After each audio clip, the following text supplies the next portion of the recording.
Hello, everybody. Yes, I've titled this Fishing because I'm waiting on somebody to join. I've got no idea how long it's going to take to get here. So,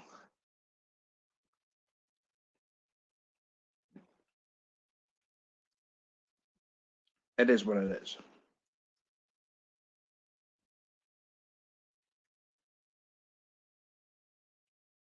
So, hello, Paul. I'm not fishing, but somebody will be. And, oh, damn it, I forgot to ask somebody else if they want to. Mmm, meth piece. Mmm, hello, Big Mike. I'll give you a wrench once this live ended. Mmm.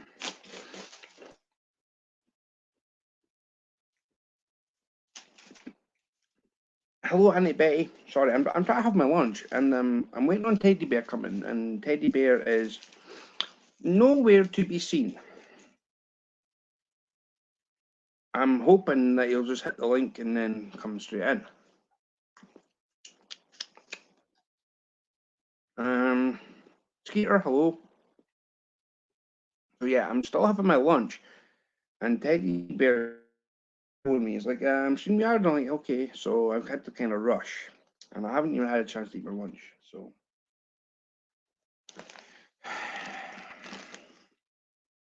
hello, JJ's. How's you, Speedy? So, what day are we on? Tuesday. So, welcome to Tuesday.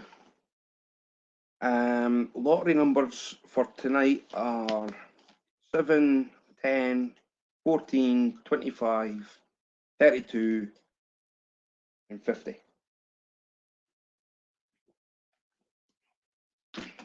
Euro millions. Hello, Dave. In fact, I'm going to try and do something here. Let me try and grab my other phone. Let's see if I can try and do something. Because Big Mike's in the house. If I've got enough battery in here, I'll just get this done ASAP. Hotspot. I'll get Mike done just now. I forgot I got my other phone beside me. Oh, come on. See this screen for being cracked? Honestly, I could swing a cat.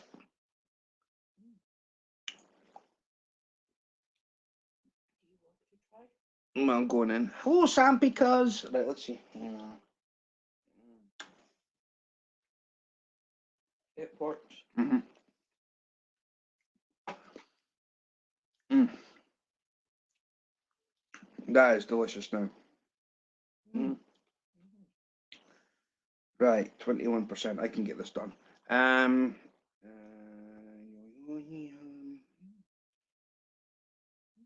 Let's say, hello, Presley. I am waiting on Teddy Bear. He's been on the phone. The link's in chat. Oh, I need to try and work something out. Right, my YouTube.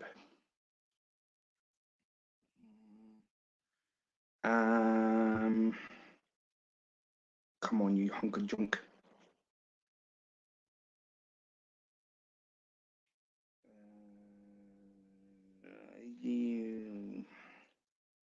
Hello, Corey. Where Teddy Bear? This is ridiculous. Where's my live even?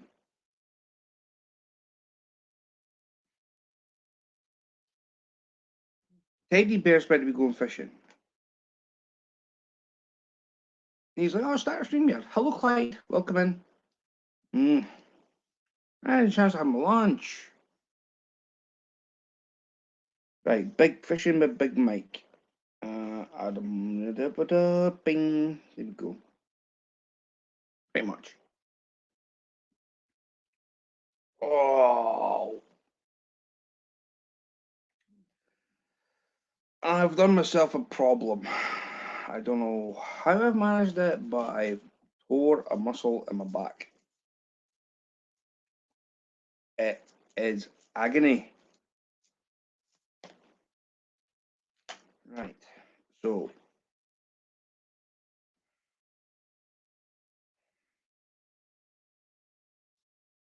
how is everybody? Like I say, I'm not fishing. Teddy Bear's going to be fishing. He's like, oh, you, how is it? Well, apart from my back, I'm okay.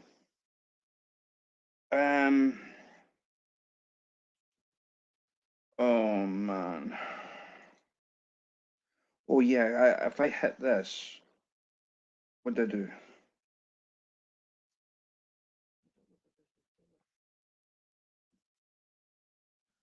I thought I could pin a comment and chat from another device.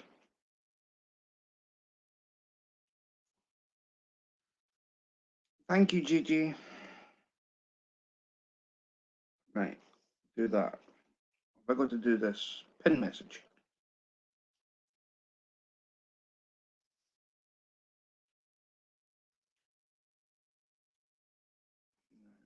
That's been pinned, so yeah, that's okay. I'm good. Early over here. Yeah, Presley. It's early everywhere, apart from here. It's 5 to 3 in the afternoon. So late lunch.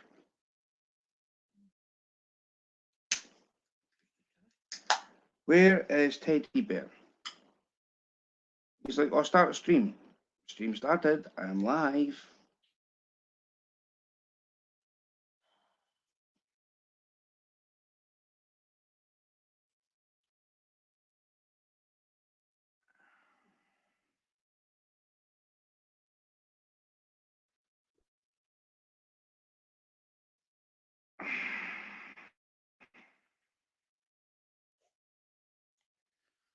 I'm trying to think where Teddy Bear would be. Got a phone call. No, he doesn't have a phone call. He's just basically turned and told me, just start a live and I'll join. Yeah, Gigi, it's lunchtime for me. Afternoon snack. Well, an afternoon snack's meant to be lunch.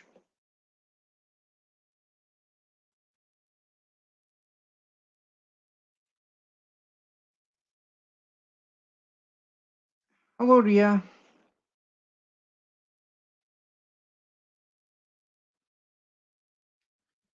Well, Teddy Bear, where are you? It's 9 a.m. Oklahoma. Yeah, it's still be 9 a.m. in Texas.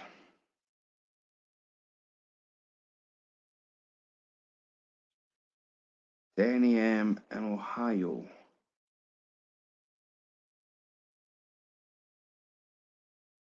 Oh, so you're an East Coaster.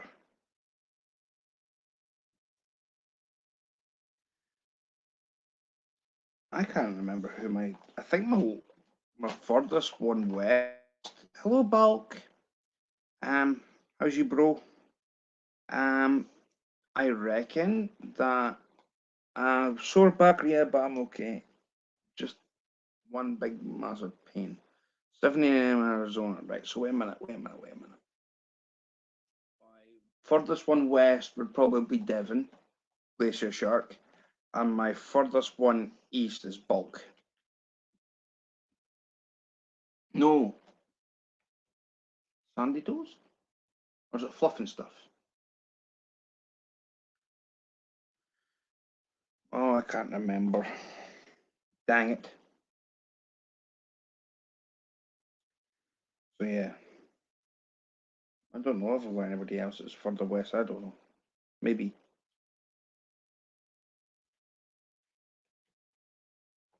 Oh man, where's Teddy Bear? Oh man. He must have got notification before now. Yeah, it's been 10 minutes. I told him. Give me time. Now I started and I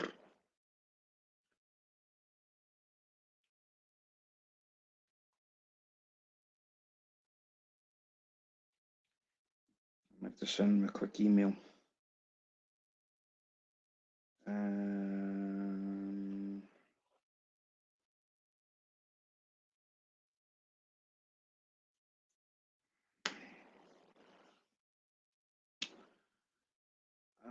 should also get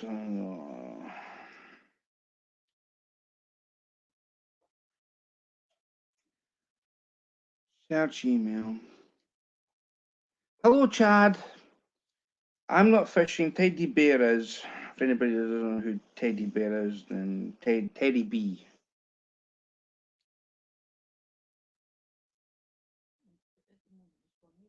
At the moment, he's MIA.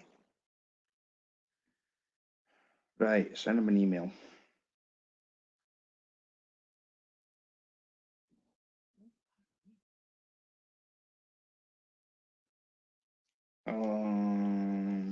Do you want me to do one better than phone him?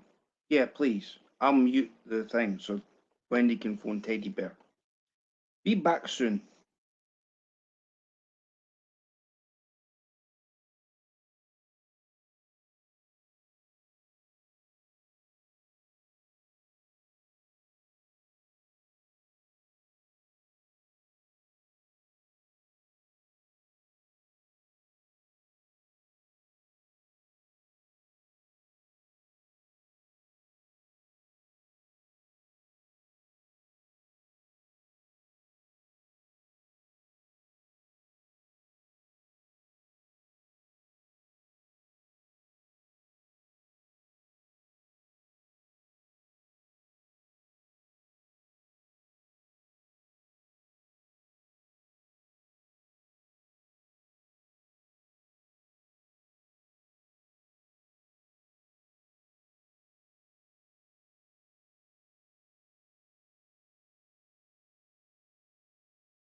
Thank you, Bulk. I can see that a super sticker. And I can't even give you a love heart for that. If it was a super chat, I could have. But thank you all the same, though. Thank you. Teddy Bear has just rigged up, and we are going to be. What to say? He tried like. He tried to a couple of minutes ago, and he said it wasn't up. So I don't know what notification planet he's on, but never mind. Must be the Texas oil that's. Kind of around with his nostrils. Yes.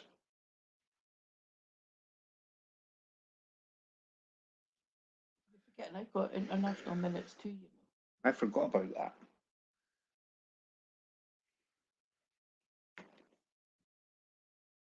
It's his first day, ladies and No, gentlemen. this is his second day. Yesterday was his first. Hello, Martine. No, I forgot this is his second day, yeah.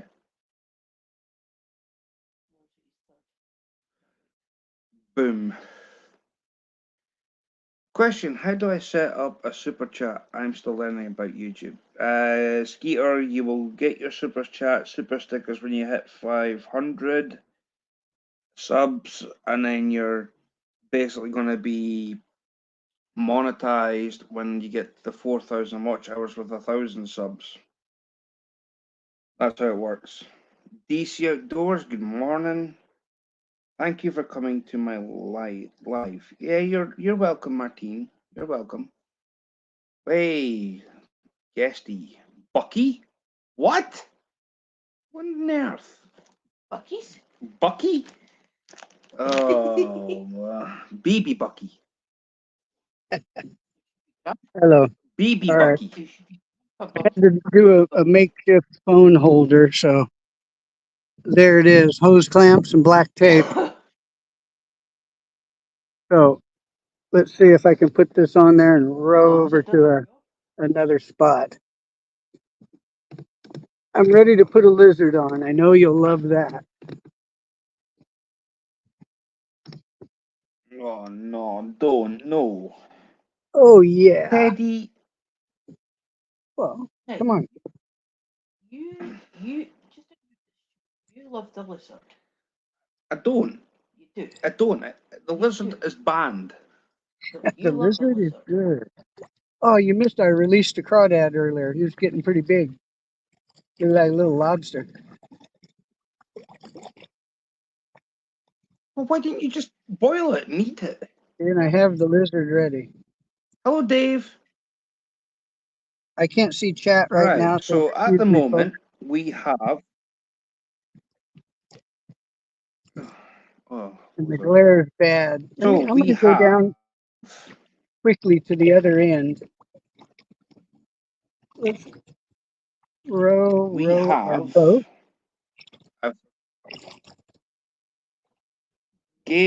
Paul Gale, Big Mike, Retirement Days, Skeeter, Dave, Mike, Presley, Corey, Clyde, JJ, Rhea, Bulk with the super chat, Doggone, there's a whole car full of folks. Skeeter, Howdy. and Chad Sorry, Thomason. I got to And keep we my eyes have peeled. Martine. I'm trying to keep my eyes peeled for gators and snakes.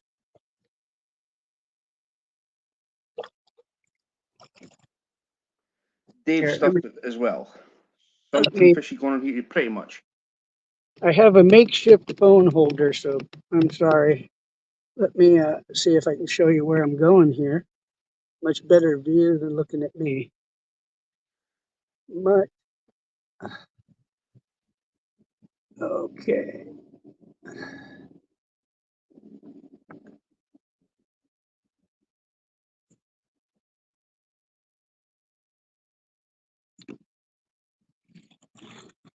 Now this way, if I row up on a gator, you can see it instead of me screaming like I wet my pants. All I got to do is see a log in the water to do that, to be honest, right? Oh, there's one. Let's get to the other end so I can start flipping a lizard.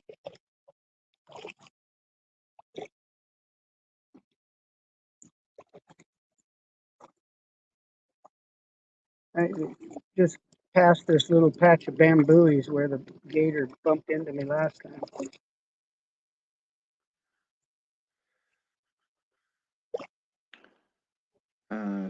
Yeah. The other gators on my live, that was brackish water. That was over by NASA. And that gator that I filmed, less than 2 weeks later, a lady got half eaten by an alligator in there and it killed her. I was wondering if it was the same one I filmed that day.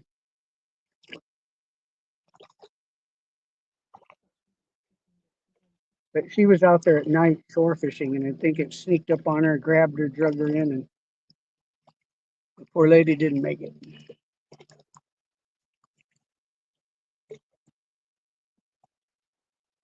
I got so Hey, much Hockey. glare, I can't see the camera. I can see a little bit. Don't worry about the chat. Okay, Don't thank you, Mr. worry Stu. about the chat. I'm here to read chat. All right, thank you, Mr. Stu. Mr. Stu can explain because he's an expert with these lizards, and he's caught well over 10 bass, over 10 pounds on them. So Mr. Stu can tell you all about it. I don't think he's got any over 15, but I got a couple. Oh, there was fish, little fish jumping on the outside of the weed.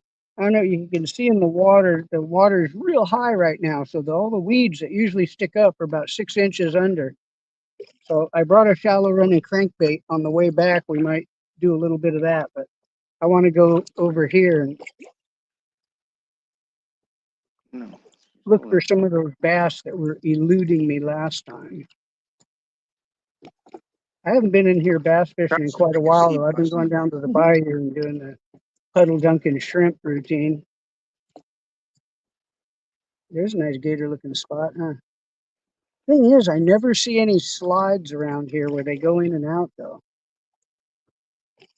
And there's big gar in here, too. I've caught a couple of them in here, not big ones, though. I've been snapped off by a couple of them. Hockey send tight lines. Okay. It's blistering hot out right now. It's well over 90. I hadn't been fishing this kayak since the hurricane hit. Wow. This kayak and all my fishing gear for freshwater and stuff was packed deep in the garage. It took me a couple hours working last night to jar everything loose and took me well over an hour this morning once I realized what I forgot last night. That I had automotive and carpentry and painting and drywall and all kinds of good generators and pressure washers and all the chainsaws, all the garage stuff you could imagine in the way. And this kayak here was the hardest to get to. The other one's, the big one's on a cart though. I wheel it around like a cheater. Okay, we're back in here, the cool area here. Now I can get into a little bit of shade here. Rig this lizard now that I work up a sweat. I think I work up more sweat talking than fishing though, it appears, right?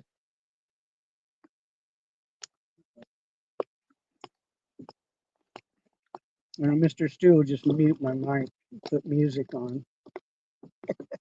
That's what I'm gonna do.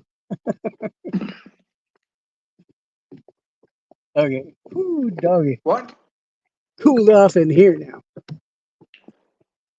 Okay, let me turn around and I'll rig this up. I will rig. I will rig. Just phone holder I got leaves a lot to be desired. It won't wiggle around. It'll just spin. So bear with me. And I need a haircut real bad too. But we have Thin Lizzy ready to rig. And I brought an extra old pair of glasses. My new ones cost too much to bring out here and thrash them. You wouldn't believe me if I told you how much my last pair of glasses cost. JG is saying more and more fishermen are using kayaks, and Hockey 87 is giving you a wave. Hey, Mr. Crosby, good to see you. See, the chat is good with Mr. Crosby because he's a little bit hearing impaired. So quite often when I'm yapping away, I don't think the poor guy can hear me. If you read my lips, it's nothing but bad words. So that's not very savory. Speaking of unsavory, I've been condemned to a little 2/0 hook. I typically like a 3/0, a little bit bigger spread,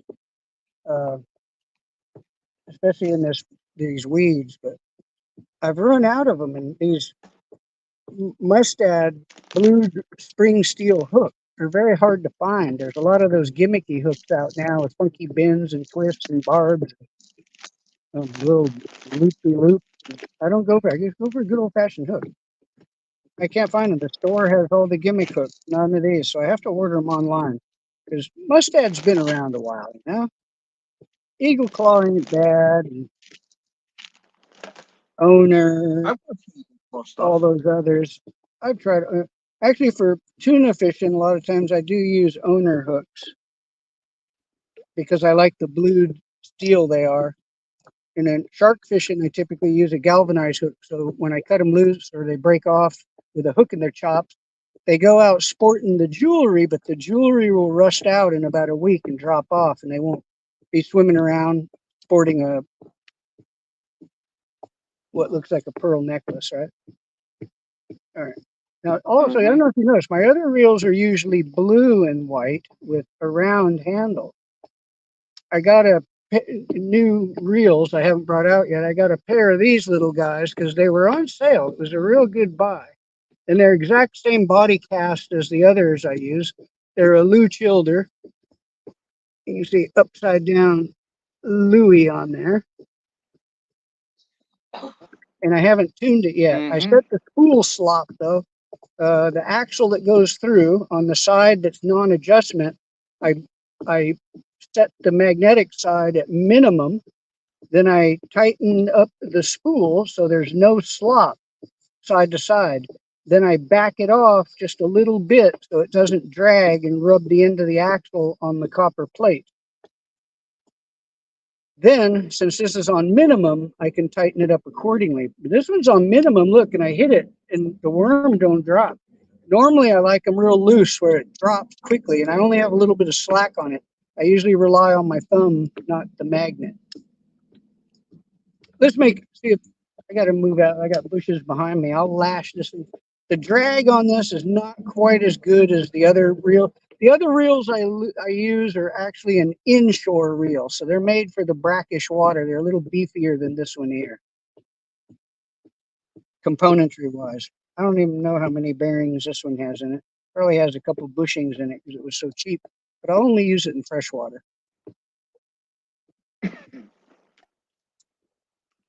But it's very fast. I usually don't like I usually don't like a reel this fast. This one is 7.5 turns of the spool to 1 turn of the crank. I usually like a 5 to 6 for freshwater. Ocean fishing, I'll use a Skeeter, 2. I'll be going fishing on Saturday night again. Pardon me? All right, let me bump out here where I can make a couple flips. Sunday morning, my time. So, I'll Let's be. get this line juiced up.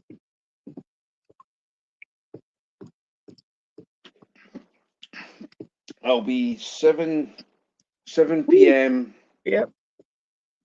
Eastern time, Yeah, I don't like roughly. the adjustment on this. Either 7 p.m. Eastern time, 8 p.m. Eastern time. I don't know yet. But Also, I'm this going is back through. a new braid So that I haven't used yet. I'll be I'm weather testing permitting. it. I got some loose coils here. Professional overspin, right? What we'll call it. This, It's your yeah, first I day, don't. Teddy. What do you expect? I know. It's this line is like dental floss though. It's weird. I've never used. I typically all I use is Power Pro XP, but this was about half the price, and I can see why. I may have to cut this lash out of it. I brought a spool of 10-pound mono though with me. Yeah, this line is just unruly. Normally a lash should have been picked out of there with all that action I just did. Oh, dearie me. It's your I first know. day, Teddy. What do you expect? I can tell all that mouthing off and no fish. Yeah. Ladies and gentlemen, boys and girls of all ages, We're suffering please, highly technical difficulties. please put your hands together and give Teddy Bear a round of applause for I'm gonna need. for a guy who is his first day who can't cast worth a lick and can't fish worth a lick. All right, well, let's quit playing, and I'm just gonna cut this out. Well, that tells me that that line. No wonder it was cheap. It's like a. What is it? A bird? It's a bird. Does it create a bird's nest? Since Yeah, you say it's cheap, birds go a, cheap. a sad one. Birdie line. But I usually keep my spool pretty full in case I have to cut down. I don't have to sacrifice the event. Hello, So Paul. first things first, let's cut this off. JG's clapping her hands. Yeah, I got to spool these up JG's clapping her hands. with Toughline XP instead of this crap. I'm not going to say what brand it is because a lot of folks probably like to use this, but I'll never buy it again. What's the well? You can private message me once you're finished, and you can tell me the brand of line this is. Alrighty. Yeah, I don't want to offend anybody because I imagine there's a lot of people like to use this line, and I've used. But I give everything a fair shake. I have another reel spooled up with this, and I'll give it one more try with the other. I'm going to go ahead and fish this out today, though. Here, of course, but the initial. JG says she's been where you are. Pardon me? JG saying she's been where you are. Tell me where I am, please, because I got no doggone idea. Go on then, JG. The floor is yours. You started, so you'll finish.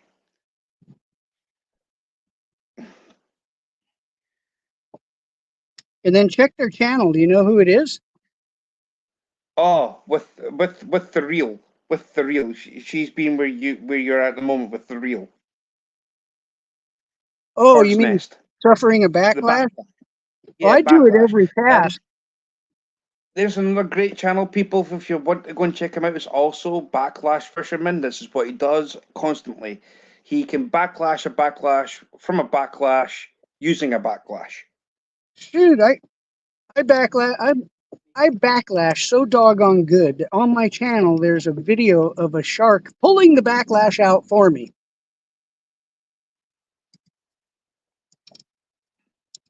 And then I very boldly Honestly, say, Backlash Fisherman. That's the channel name. It's on YouTube, and he just backlash, and he I'm can getting a backlash a lot of backlash. backlash for this mishap, I can tell. Okay. You're making my friend Backlash Fisherman very proud at the moment, Teddy Bear. Sent jets over in case I need assistance with this lab. See, it wasn't that You've bad. got more chance actually catching a jet than you are fish. No. I only suffered. See, this crap's like dental floss, man. Dental floss. You're not meant to use dental floss for fishing line. I'll tell you what, I'm done with it now. But I'm going to finish the day out. I'm going to finish the day out with it. So that, see, now I my get so spool. frustrated when backlash happens. I usually get a different reel. Yep. I started to bring another reel with me, and I said, "Oh no, man, these are brand new. Never, they'll work, Jim Dandy, right?" Rookie. And, Rookie. well, these fish It's your tend to first day. scare me. Well, the fish tend to scare me. You know, they're just Well, why go fishing if the fish if you're scared of fish? Why go fishing? Mr. Stu. It's quite obvious I'm not here for the fish.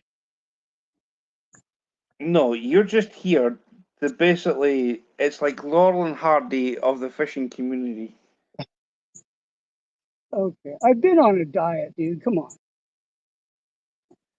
Diet? Yeah, chicken stuff What, with seafood? crawdads, you know. Hey Ray, hello. How are you? Look, I'm a fly fisherman. Yeah. I fish on the fly. Okay, now Nice. let's see if I Oh, can I forgot I tied tie it. this if I can tie this whole leadered up lizard on here.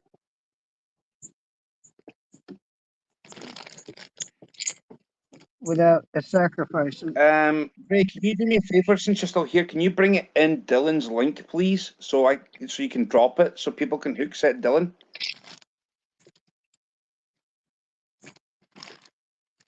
Well, that's a good thing, Ray. I was wondering about you.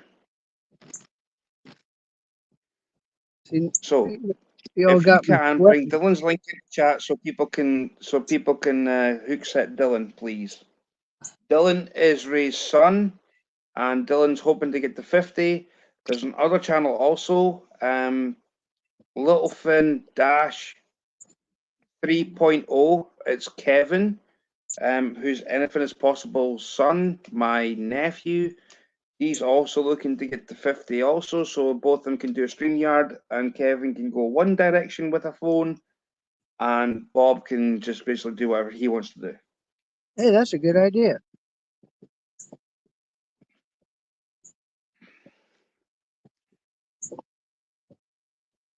I'll tell you what. Yeah, Ray's in Florida, people. How did you like all those little bluegill we were feeding yesterday, Mr. Stu? Oh, they were beautiful. This is And the those lake that the bluegill get fed at, by the way. no, we weren't able to keep that yesterday, were you? Pardon?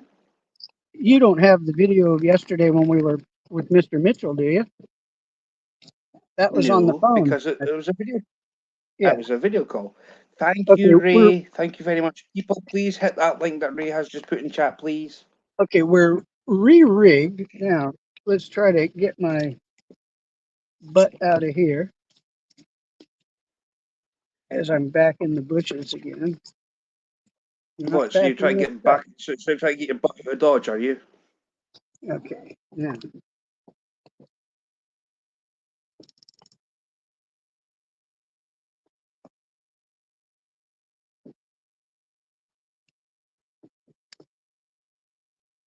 Okay, snappy little reel, snapped in gear quick. The dog gear in it's pretty tight. Drag is not too bad. I could tell the drag's probably a little bit weak for what we're doing here. Okay, let's Thank you, Paul, and thank you, JJ. sorry, my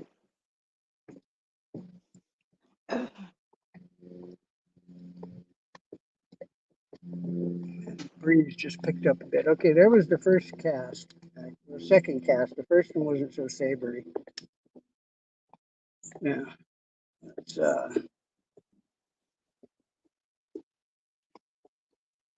Here's Ray. let me move out of here and move where we can do some escape. The link for Bucky is Teddy Bear. If you put in the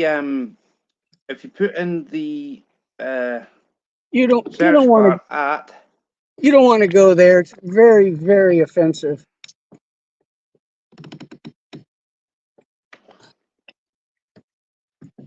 very offensive. Listen, your weather took the post. Well, actually, no.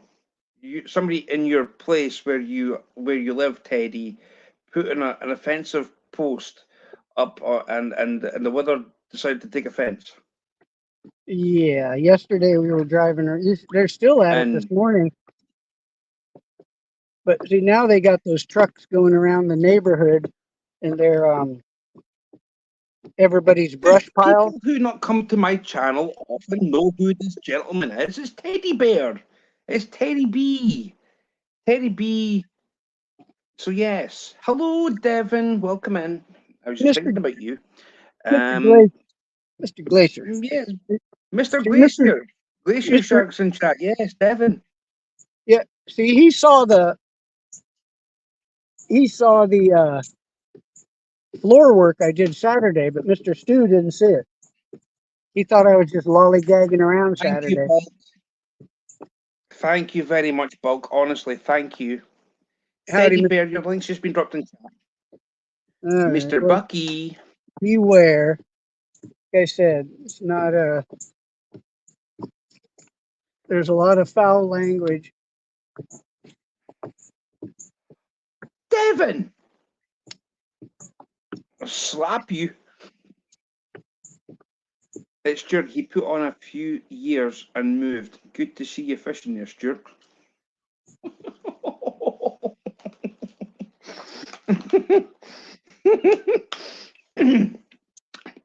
Yeah. I've got you sussed now, Dave. I've got you sussed now, Devon. I've got you sussed. Okay, let me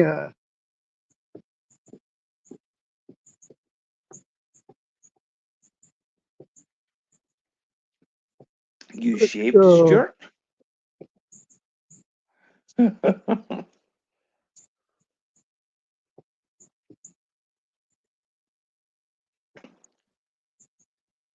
Oh.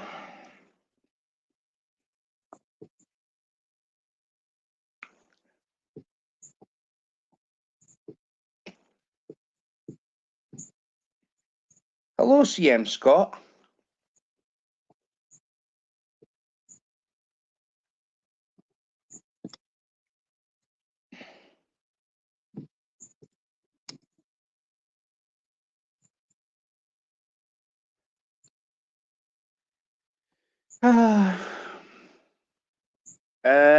Not at the moment. Just started.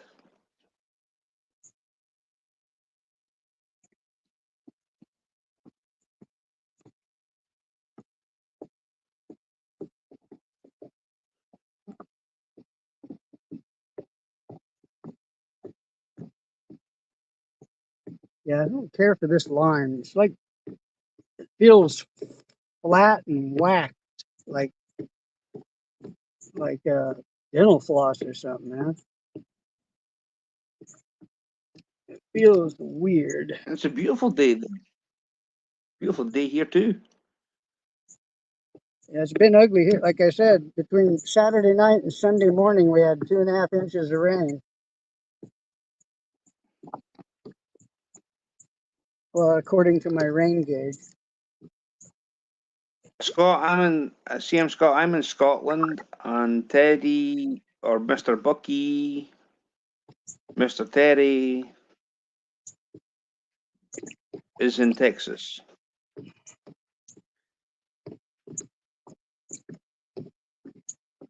All right, now. Where the breeze. air smells like Texas oil. Oh man, last night it was smelling like oil strong, buddy. I was back and forth from making dinner and out to the garage a couple times getting stuff ready. And man, every time I went out there, I'm like, did I spill something in the garage, man? It really smelled like oil.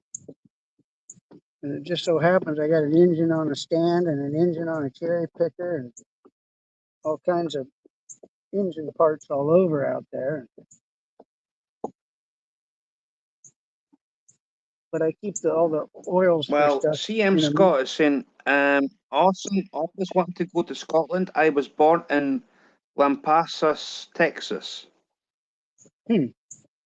Well, And Glacier Shark is saying that I'm going to leave the city area. I have been fishing today. There is a remote release site for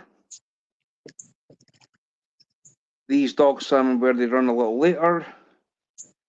I'll be back in back to the city. It's only 26 miles.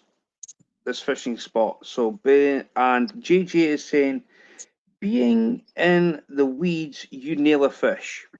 that's right. JJ, may I make it just? I'm going to just say this: Teddy Bear doesn't know how to fish worth a lick. Yeah. It's been scientifically proven that he can't catch no fish. Live in AR now.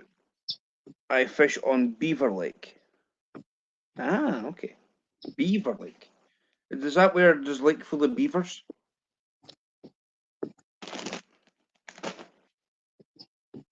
That sounds like Oregon.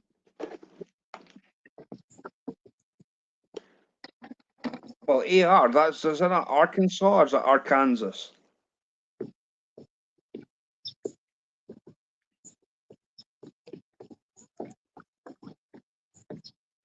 I don't know where AR is.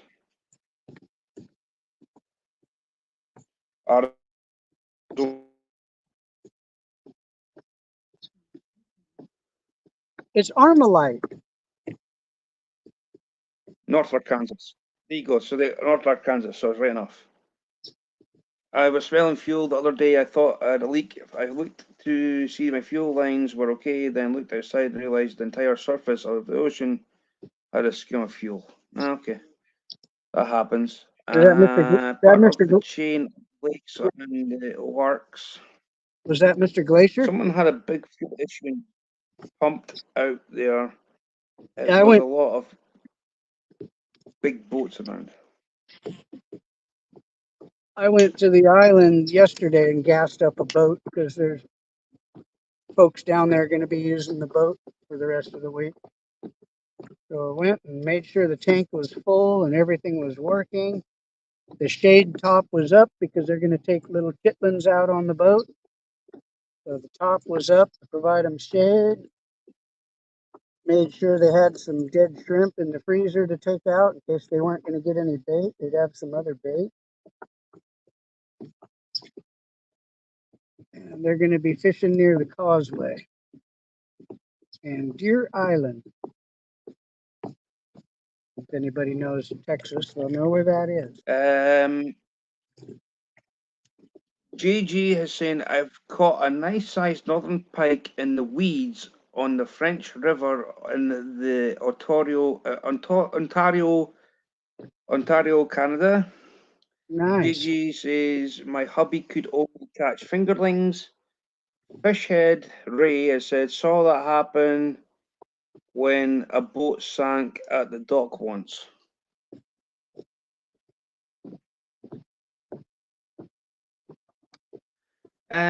CM Scott, can I ask you a question, please? Do you have any content on your channel?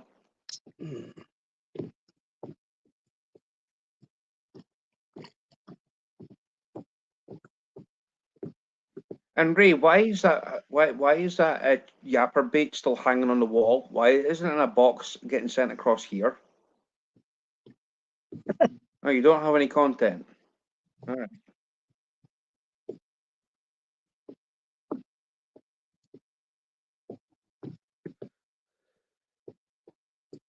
My hubby has never taken me fishing. Oh, JJ, that's a shame. Women always catch the bigger fish. The world record Atlantic salmon's been caught by a woman. Women know how to catch the bigger fish.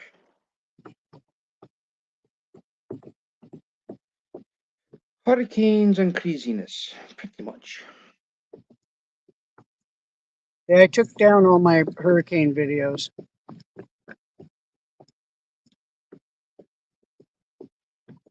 I figured tuna are a little more palatable. Stuart is baffled by folks who just like to chat. What? Devin, don't make me time you out, man.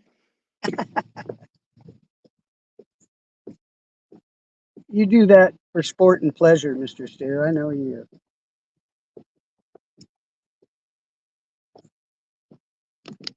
Sorry, my makeshift phone holder leaves a lot to be desired. I gotta figure out something.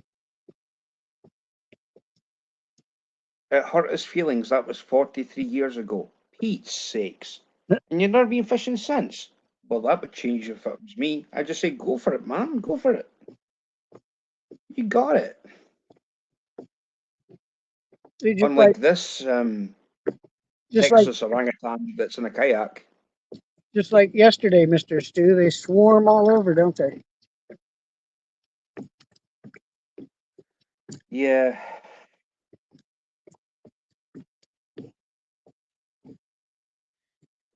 Yeah. If anybody would like to, please share out my stream. So it would be much appreciated on my end. Pretty pleasant.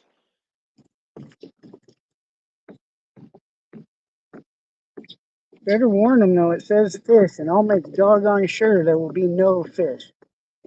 No fish will be harmed or mauled in this video.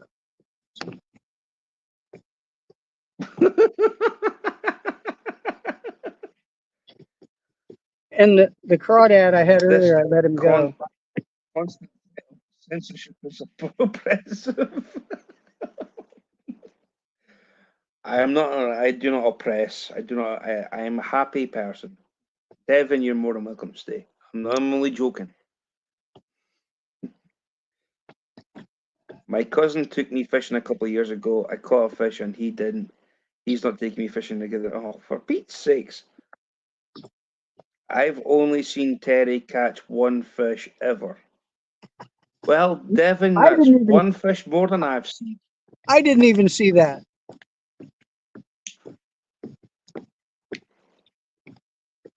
Neither did I. I want a replay. I want a replay. I want a replay. Right. I want a hashtag replay. Yeah, this is casting not too bad. Now that I got it adjusted a little bit. I Devin, don't. can you remember what he caught it on? Can you remember what he caught his fish on?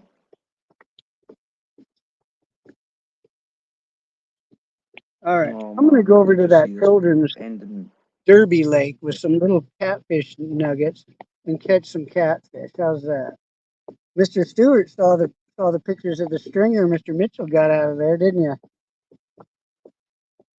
How'd you like that, Mr. Stu? Yes, I did. Well, a catfish is better than no fish. Yeah, kind of. Depends what you're fishing for. If you're bass fishing, a catfish isn't what you're after, you know? It was probably a rubber worm. In fact, A Senko? Did he actually use a Senko? No, I don't use pachinkos. They look like a tire tread in the water. Don't mind me.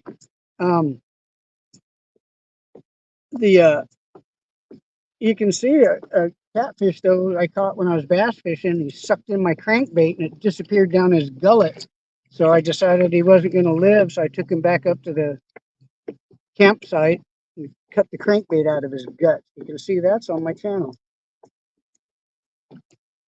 I was raised catching northern pike and muskie on the chain of lakes in Wisconsin. We used to have a cabin on the lake. Oh, nice. Very nice. I can just imagine the fish that in that lake looking at Terry's kayak, and then when he cast, the fish just look further into the weed, just back further into the weed. Oh, and also walleye. Nice one, JJ. Here, GG, good morning.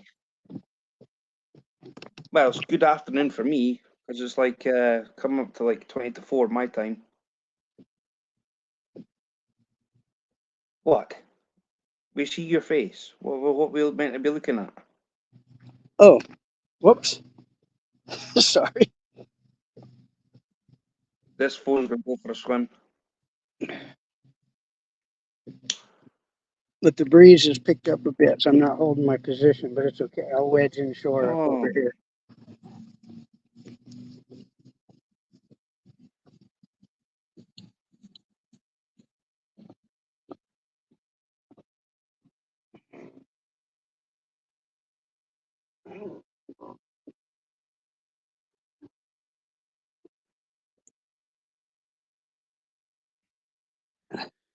Ah, And morning. see, Yep. my phone holder There leaves you a are, bit. GG. It's hose clamps and black tape.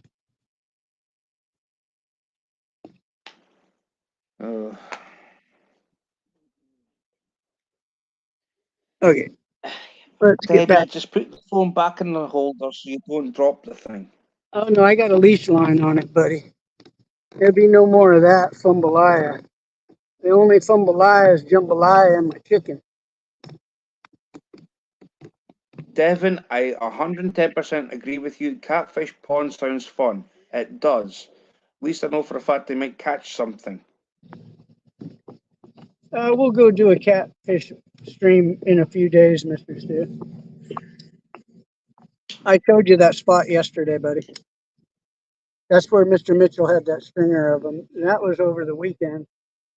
I mean, this is meant to be a fishing show. I want to see a fish for the viewers. Okay, I'm trying. I'm paying you $25 an hour.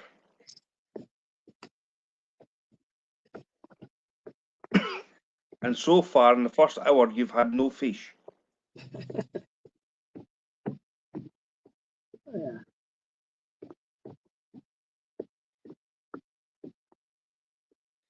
That water is so clear. I was listening to a biologist talk about lakes. He said clear is bad for bass. Yeah. That 25 pounder they caught out of Lake Dixon is so clear you can see the bottom 20 feet deep. But Well, 25-pound bass is only a couple pounds over the world record, so that must not be very good. Look in California at all the lakes, the bass over 15 pounds are caught in. They're all pretty clear lakes. Now, mind you, though, I'm saying that, but I don't particularly like to fish clear water. I rather fish pea soup, to be honest. Just like yesterday, Mr. Stu, the fish you can see, you can't catch, remember? no, they just sit there and get fed by Mr. Mitchell. That's all that happens. Yeah, they do, man.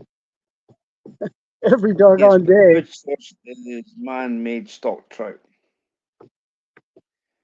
Devin, I've tried to explain so many times to Teddy Bear, right? And this is where I get frustrated, because if I was fishing where he is at the moment, if I was, this is what I'd be using. Right? Where are they? What would you be using, Mr. Stu? Because it probably won't swim through these weeds. You'll be stuck like you were that day when the trout were at your feet and you couldn't catch them because you were casting out in the middle. If they caught a 25-pound bass, then why isn't the new world record? Because the 25-pounder they caught in Dixon was hooked outside of the face.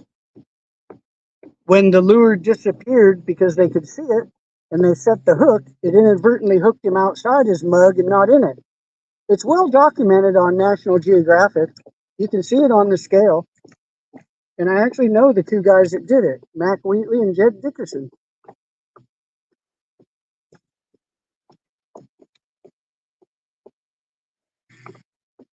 The guy in Japan that caught one, it was only 1 ounce over the world record, so they didn't quite give it to him. The one that the guys caught, Jed and Mac, it was 25 on the scale, and it had been caught before. It was a well-documented fish, but they foul hooked it, so they didn't pull any shenanigans. And when they caught it, they were actually filming as well. In San Diego, there's a select group of guys that specifically fish for world record bass because they're in there. And the lakes are clear, and they stock them with rainbow trout. And those big bass eat trout. Often when they stock the trout, you can see the big bass swarming the trout. When I'm they with stock the Devin trout, on this one, right? when they stocked the trout in this lake, I have a video of it. One time on one of the stocks that I was here, Mr. Mitchell and I saw a big bass chasing a trout. Right at the little dock we were on yesterday, So Mr. you've Stu. got a hook here. And you've got a hook underneath, Let me see if I put my right? glasses That's on, a rainbow trout. if I can see what you got there, bud. Make your screen big. I can't see, buddy.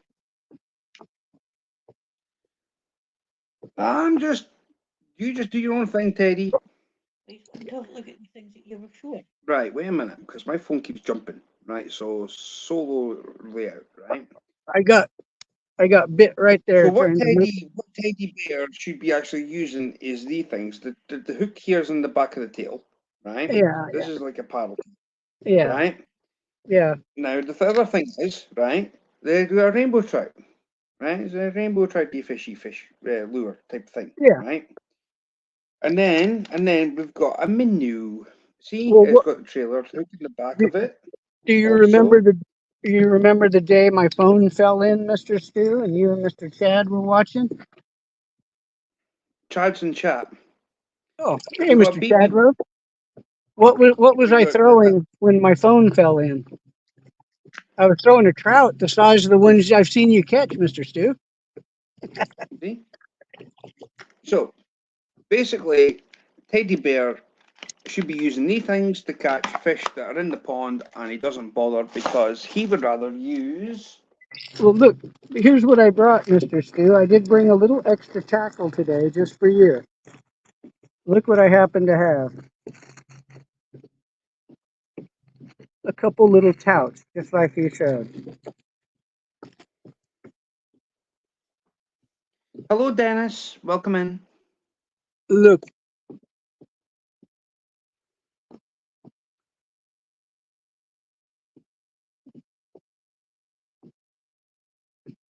Oh my God. God. Oh, paddle tail. Got a tout. And a jig head for it. Well, put one of them on. And quick as it goes out and gets stuck in the weeds, what are you going to do? Tie on another one. I brought two of them. That's what I do, right? I'll try them a little bit, and a little Right. bit I'll... So this is Teddy show and tell, right? Okay. Okay. We have a tiny little grub. You missed Right. it. I just got bit. Tiny little grub. Little red grub. You missed the bite. So did I. Now he's on about crawdad. He's on about, what about little crawdad? See the little tiny little crawdad. See the little shrimpy thing, the lobster. Little Right. crawdad. And then we got a white crawdad. See, a white one. A white white crawdad. crawdad. Albino crawdad. Ooh. And then we've got a green crawdad. See, this is the only... And then we've got I'm not seeing any fry up on, the water is super deep because of all that rain we had the last couple of weeks. We had a tremendous amount of rain here, man, like over 10 inches. And the water's up, and I'm surprised. I haven't seen one fish yet, and I've only seen like one or two on the surface. Usually there's a fair amount of. Well, we saw them yesterday, though, Mr. Stu, all over by the dock, but those fish are getting hand fed all the time.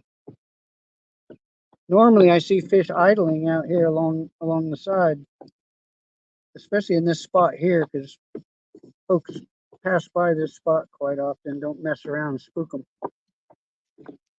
I did just get a bite over here on the side, but it might have been just been a little bluegill pecking at my plastic.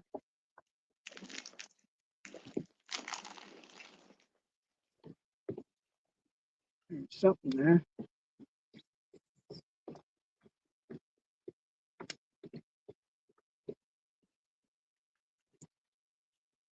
Well, if it was me, personally speaking, if it was me, Yeah. I'd be using a trout simulator. Mr. Stu, again, you can't swim that through here. It's quick as it sinks, it's going to get stuck in the weeds, man. You got to understand that. Even with these lizards, I'm penetrating when it gets bit. The fish automatically have a 10-pound wig on them, man. It's hard to extract them. Now, But I wouldn't be fishing where the weeds are. I'd be fishing deeper water. well, I'm thinking about doing that with the with that little tout that I showed you on the outside edge here. But the breeze is such a clip right now. And here comes some guy with a damn trolling motor on his kayak, and he's motoring all around. He's got his paddle up like a windmill.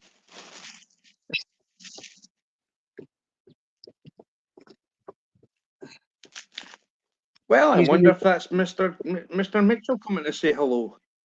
no, it's going to be Mr. He's going to come right up on me. No, he's turning out. Maybe he understands the etiquette. Oh, I doubt it.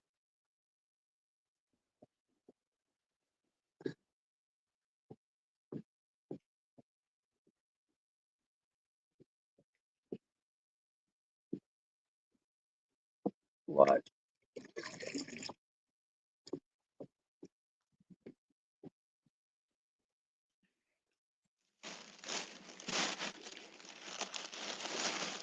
You can pass by the juiciest area, though.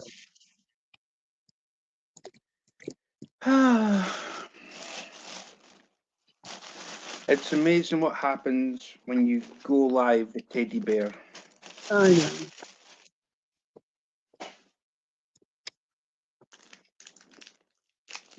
Oh, well. I'm not sure about that. I caught a big pike on large rubber perch in the weeds.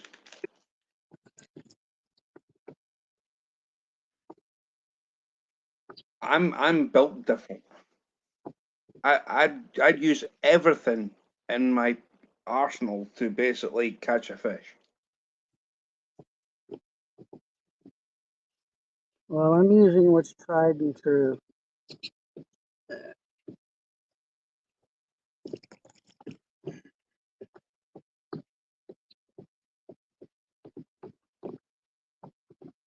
See the kayak that he's on there, Mr. Stu? That's like the extra one I have you could use if you visit. That one's called a Cat. It's made by Pelican. Mm-hmm. I have a Pelican Catch 10 that you could use. Well, you saw it, and see it has a lawn chair. It's not like this one that I just have a little sit on top. Mm-hmm.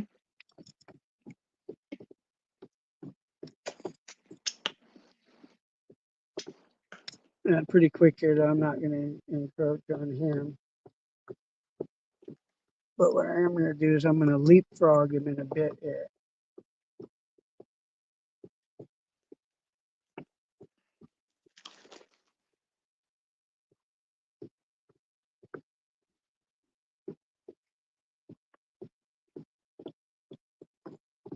Mm-hmm. A whole lake, but the guy comes, you know, if there was a guy in a kayak, do you think I would row right over where he is? I would be on the other side of the lake, man. That's just me.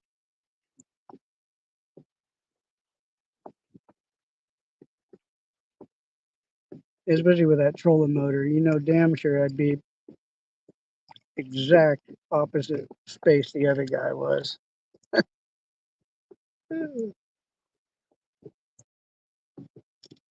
JJ, I completely agree with you. Well, so far all he's been doing is waddling around in circles.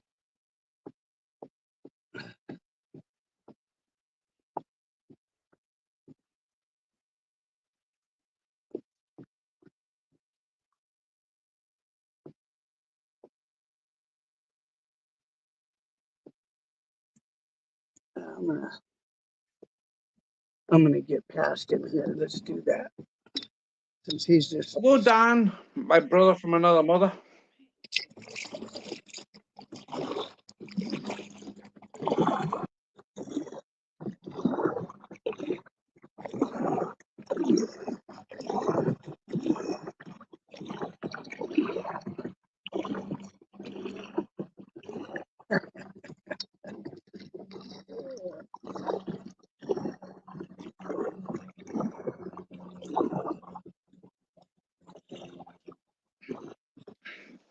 God, no, Ray, no, Ray, listen, no, it ain't happening. all right. There we go. I got past him, so he'll not be disturbed there. Oh man, my goodness, Ray, what planet are you on, man? Ray, what planet are you on? You putting lizards in chat? Lizard catches no bass. It's been scientifically proven. Yeah. I'll show you the one at home on the wall, Mr. Stu. Yeah, Wendy's got a hot dog. It's called Frankfurter. I bet that would catch a bass, guaranteed. A German. The darn bass would have an accent, though, wouldn't he? What? 1, 2, 3, 4, 5, 6, 7, 8, 9, 10. Yeah, I caught a Nine- 7.5 bass last year. 9, 7. Because you've got bass in Florida, Ray. There's no bass in Texas. Yeah. Well, there's mosquitoes. I just got whacked by one.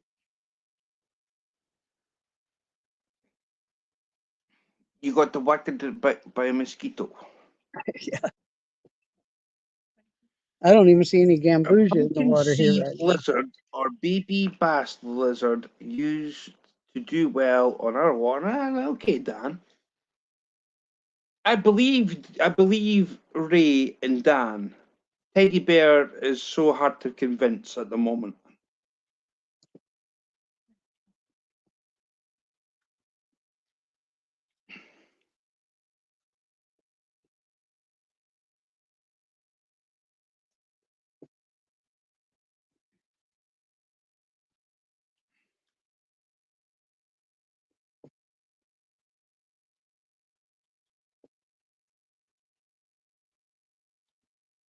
You see the dragonflies hanging around? Yeah, I love watching 205 Wild Action. Honestly, I really do.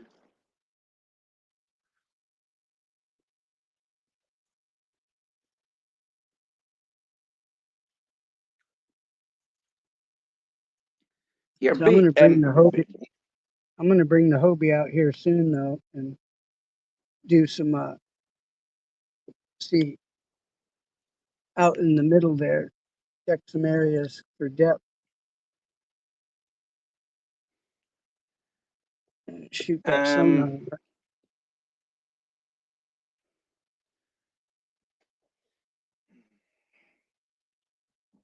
See, remember yesterday when that catfish got hooked, Mr. Stu, and it went under all them weeds and pulled up a big wig with no fish? I saw the catfish. I know. And then you saw it come up with nothing but a wig, right? He got scalped. Look at I saw the catfish Look, see under the the dragon? weed. Look at the and then- dragonfly on the end of my pole. Uh-huh. Dragon, I would use that as bait. You got a better chance of catching a fish. quite possibly. I'm fishing for the fish that eat flies. So you don't want any of my home tide flies, Terry, that catch big fish. Okay. Okay. Okay. Are they? Look, I when I see you on a chat, I'll link you a video and you can see the flies I like. They're those big hoochie skirts. I'll show you a Dave Trimble Hello. fly. Hello, there, Randy. If you can type in a link, somebody type in Dave Trimble's Mako flies. There's a real fly, Mr. Stu. I tie real flies. I tie real flies. Real small, huh? Okay. Speaking of real small, I this tie puddle didn't- flies that are proven to catch fish, unlike you.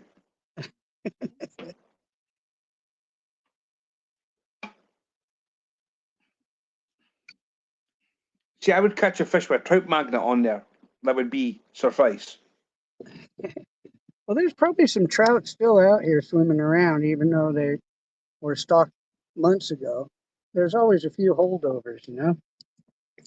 And usually they get pretty large when they're able to hang, but there's big gar in here, and I know they take a liking to those trout.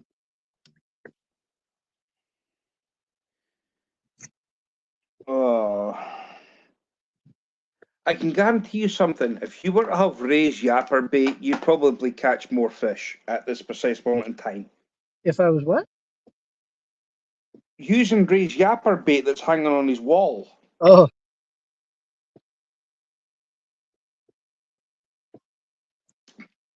I will never call it a chatter bait. I call it a yapper bait. yeah.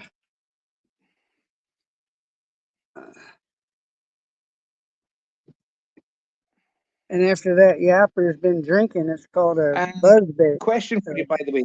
When is this yapper bait coming to Scotland? It's got to sprout some wings or take a heck of a boat ride.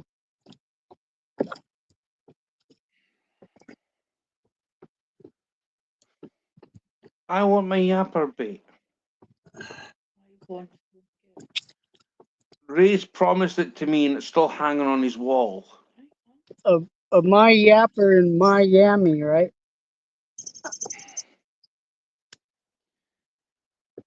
Well, I've got a lizard somewhere. Yeah. I didn't send you a hoochie skirt though, huh?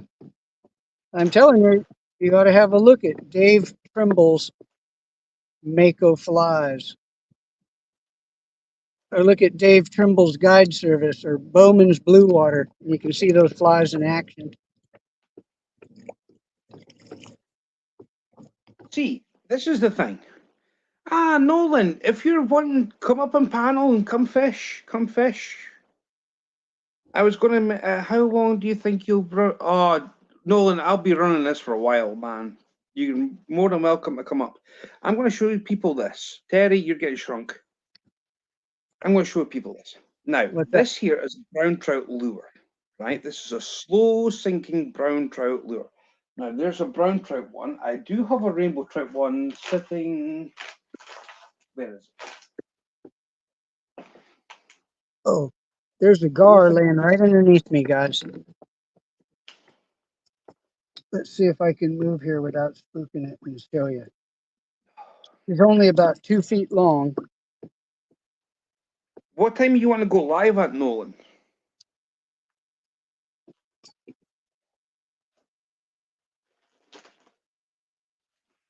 Yep, there he is. All right, you guys. You see that gar right down there? Well, I'm going to blow you up. Oh. Dang it, the wind is drifting me. There's a gar right there. Well, why aren't you putting your lure in front of its nose? Well, let me see if I can. I can't hold the phone on him if I do that. Oh, there's two of them. One of them just slid into the weeds. It had a running mate.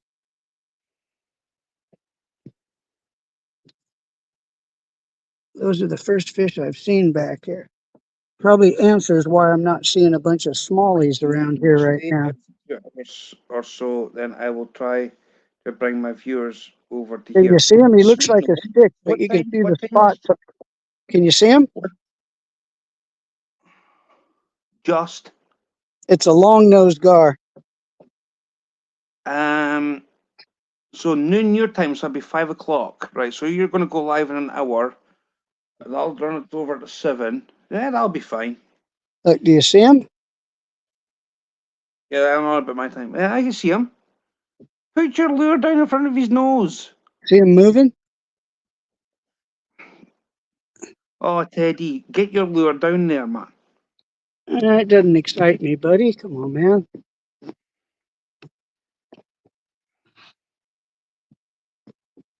Now I know why I'm not spotting a bunch of fry in there. All right. Now I know why I'm not seeing a bunch of little fry around. There's gar wallowing through on them. There was another one with him that slid forward into the weeds, and that one kind of spun out of that. See, and this is getting right up here where that gator was too, man. So keep your eyes peeled. If you see him, let me know.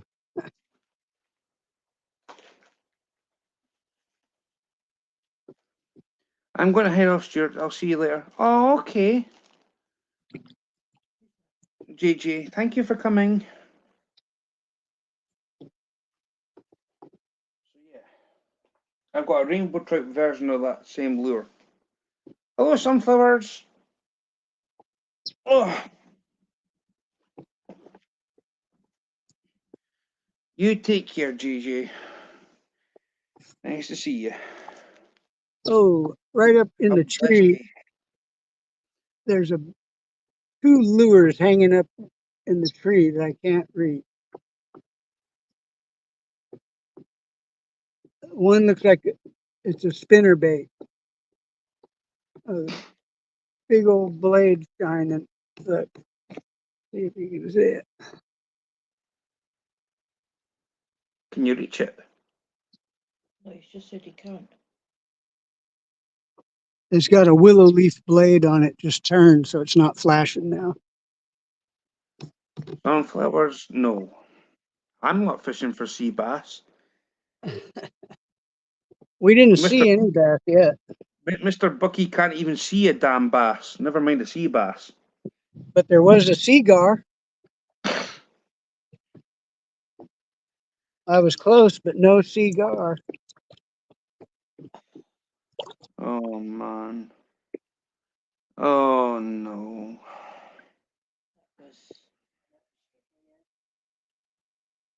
Oh, man.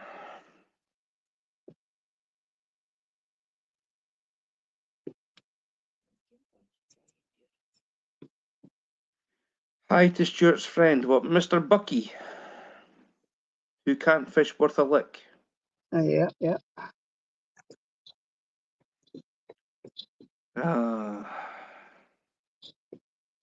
Papa Bucky, Do you need sea bass merch? You need sea bass merch. I'm gonna go over to the dock and try and puddle dunk some of them fish we were looking at yesterday. Yeah, right. Well, why don't you? I don't think so, buddy. Why? Because you're going to catch a fish. Because you'll catch a fish, that's why. That's why you're not doing that, because you know for a fact you'll catch a fish. I'm not wanting to fish live bait today, buddy. You're not going to be fishing live bait, just catching a fish. It's a fishing show. Yeah. Nolan, will not. if you can help out with sea bass merch, I'd be more than happy to. No damn sea bass across here. a white sea bass, a black sea bass. Oh, we only have European sea bass. It's not even a sea bass. Stuart, who's looking well fishing? Bucky. Teddy bear. Bucky. Teddy Bucky. It's not a catching show. Randy, my brother, help. If you can go fish, please do. I need somebody to catch a damn fish on a live. Oh man, how hard is it to try and get people to come to my channel that want to come on panel and fish and actually Well, catch a fish? as soon as I have the boat rolling again, the storm messed me up. I was all ready to get the boat going. Then that hurricane came in and messed me up. Then I got stung by a wasp, and then I hurt my back. So the boat's still sitting back in the storage. But I got the new gas tank and the parts to hook up and get it out. So once I do a couple test drives on it, I'll go out and do a live shark fishing trip. Maybe catch some good sized fish of some kind. Oh, I need a fishy. Maybe, just maybe. It's been known to happen on a rare occasion. Well, can you please change your lure so you can try and attempt to catch a fish? All right. In a few here, I'll change up just for you, Mr. Stu.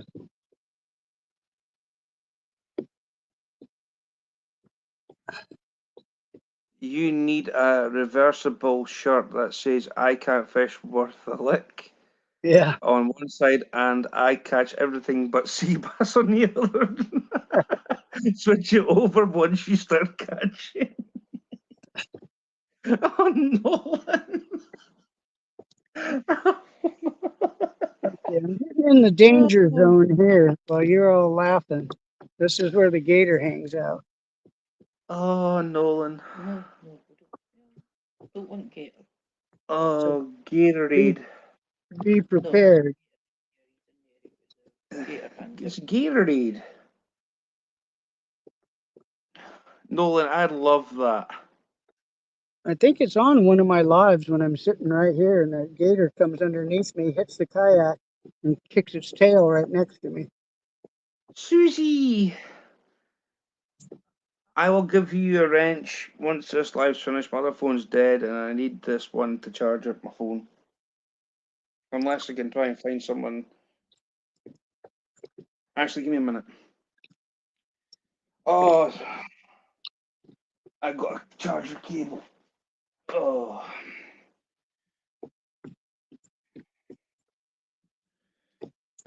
Okay. You need my other hand finishing that, Stuart, because I'll end up needing that when we're playing this game. So It's only going to be for like 2 minutes.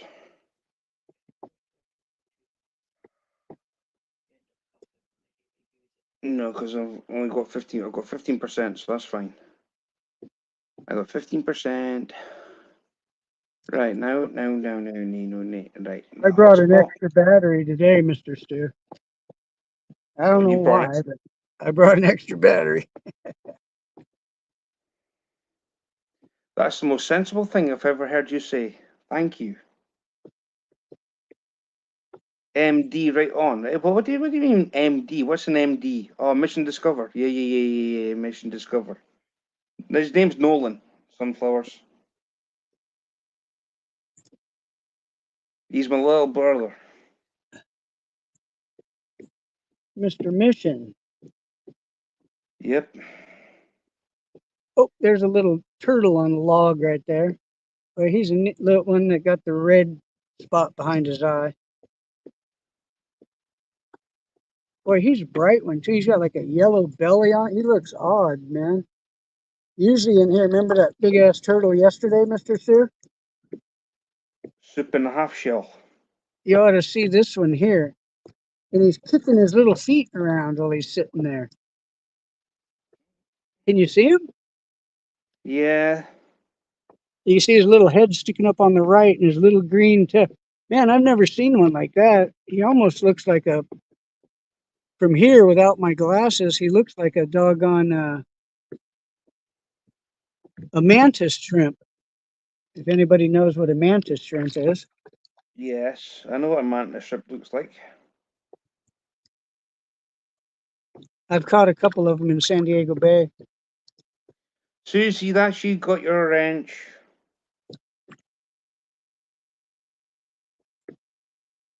Wow, this guy is just, somebody must have released him out of their aquarium or something. Oh, he's just climbing. He just jumped in. He was the most brightly clean colored one I've ever seen in here. If anybody hasn't hit like button, please do. It does help. Usually they're awful muddy looking.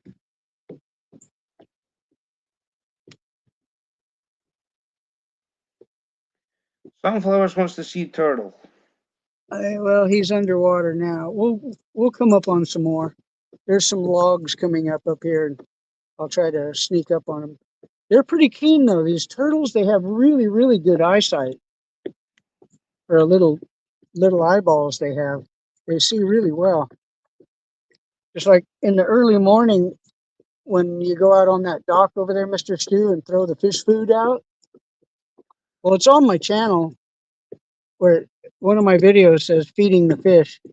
You can see the turtles coming in from like 50 yards out, man. How the hell they see that? They probably hear it just like sharks do. Sharks hear a lot of stuff more than people give them credit for. Oh, Gary. Is Mr. Bucky American? Oh man. Yeah, South American.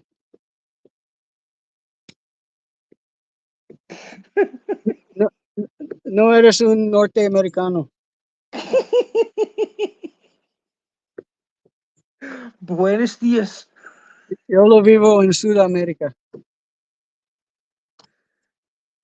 2 pints, por favor. I'm in Peru. I'm on Lake Titicaca.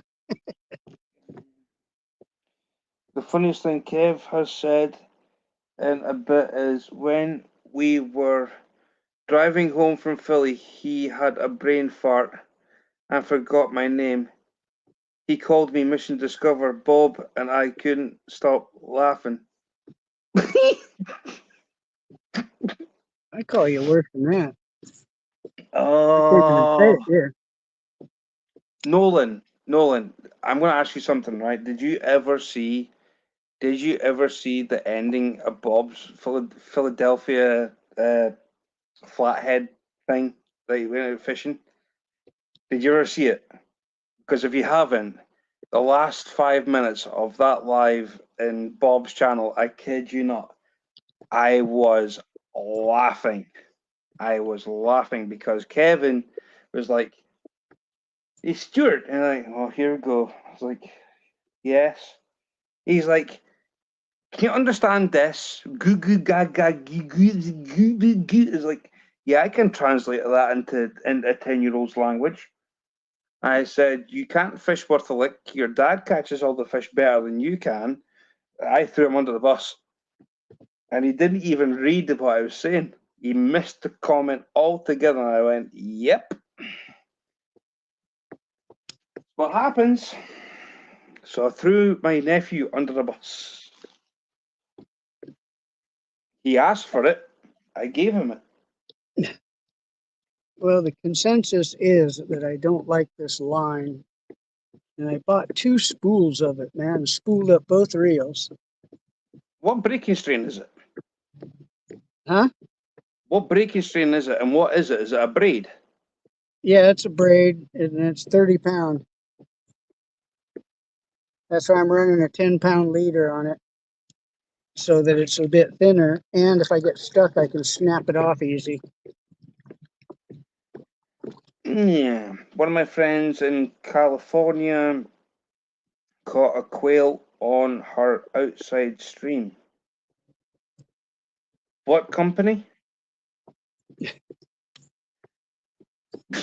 What company? Terry, just say the company. Come on. Just say it. What's this company called? Stinco. What? Cinco? Stinco. Like stink. Cinco. Stink company. Nolan, you asked the question. You got the answer. Okay, I gotta find mine. There it is. See, I had cancer burned off my nose and my cheek. I gotta put some cream on here. A minute. See you later, Christina. Thank you for coming. Oh, man. See, the thing is, if I was actually using that reel that Terry's using, ladies and gentlemen, You what I'd wouldn't be have doing? you wouldn't have recovered from the first backlash. No, listen, I wouldn't be Mystic. Stuart, what happening? I have big fishing news. Go for it then. Go on. Stinko. Okay, I'm testing a whole bunch of braids for a future vid. Obviously, I don't need to test that.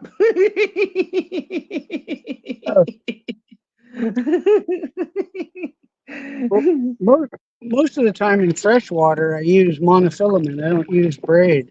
I was having such I've a hard time in these weeds. I wanted to throw some good old fashioned kelp cutter out there. So well, I got some. I was using the 30-pound braid with a 20-pound leader, but I noticed right now the way that the water is so flooded and the weeds are under and they're not matted up on top. I thought I could penetrate and get away with 10-pound leader, which I've caught some substantial fish on 10-pound. Well, see, if I was fishing, right, I would be taking up all the braid, and I'd be using. Listen to this, ladies and gentlemen. Terry is going to scream at me when I say this. I Huh? would be using fluorocarbon. Yeah. I'd be using the fluorocarbon because it's invisible in water. Is it a copolymer? No, it's You know what? fluorocarbon. Yeah, but there are two different types. There's a copolymer fluoro, and then there's a straight fluoro. I'd be straight fluoro. Okay. I'd be going straight fluoro. There's a slim chance that I may have experimented with those. Because a lot of the guys in San Diego that tuna fish use fluoro. A 12-year-old girl won the biggest fishing award in the US, Master Angler. What did she catch? She caught 10 different types of fish, all trophy sized. Nice. Currently testing spider wire. I've got that, Nolan. I've got spider wire. I do. I have that. That what you have, Mr. Stu? Eh? Is that what braid you have? I've got spider wire. Yeah. Like I said, Uh, most of the time, most of the braid I use, well, all the braid I use is Power Pro. I've used the Tough Line XP. That was one of the very first braids I used. In the late 70s, I used braided line. So that was a few years ago. if And I I'm was sea using it. fishing, if I I was was sea using fishing, straight braid tied to a spinner bait, bass fishing in a private lake. if I'm sea fishing, I'll go straight braid with the rig attached. Right? I'll attach the rig to the braid. So I'm in direct contact. Hmm. The only way that I'd get away with using a leader is if I'm going to some place that's going to be rocky. But if I'm on the sand, then I can just basically, if I'm on sand, it's straight braid to the rig. I use a braid to leader for medium light rods and up. better line capacity and sensitivity. Sunflower's braid is a type of fishing line. Yeah, that's one thing about the braid I like. Somebody just touched on there. I heard they line capacity. And when I'm Randy, saltwater fishing, that's a big deal when I'm fishing for big tuna and big shark. Randy's saying I use casting braid in Andy's mono. Yeah, Nolan, Andy is one of the best lines. I used Andy since the 70s. Only lately I stopped using Andy because I found that it wasn't as readily available as Trilene Big Game, and Trilene Big Game is very, very similar to Andy. But pound for pound, it's a tad smaller gauge than the good Andy. night, Bulk. Love you, brother. Nolan's saying currently testing spider wire casting, Cast King, Beyond Braid, Yo Zuri, Bogo Braid, and his favorite at the moment is Bogo. And oh yes, Bulk, sweet man.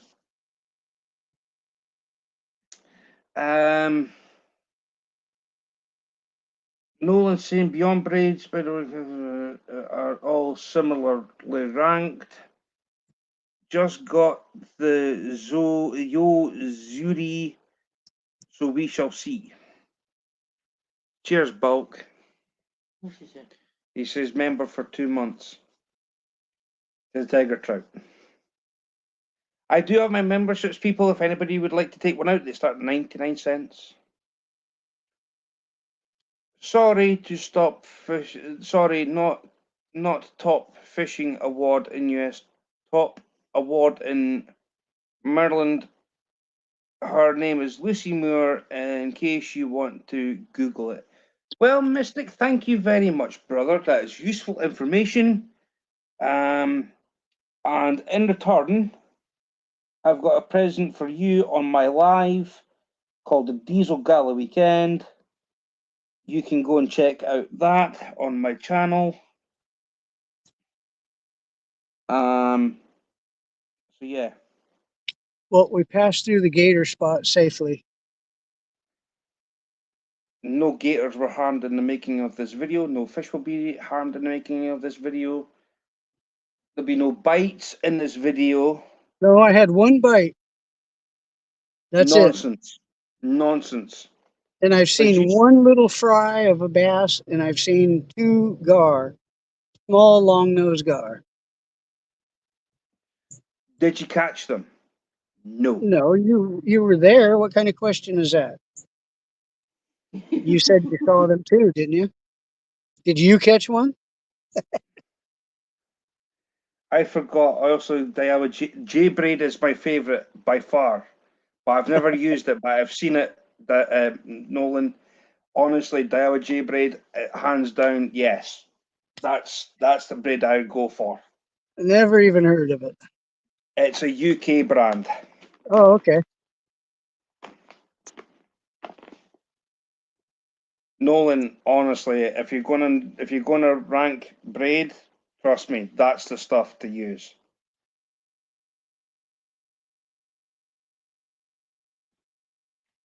Yeah, like I said, I'm kind of partial to Power Pro. I've used the Tufline XP. I've caught some fish saltwater with the Tufline. It was one of the first braids I tried. A buddy of mine had it.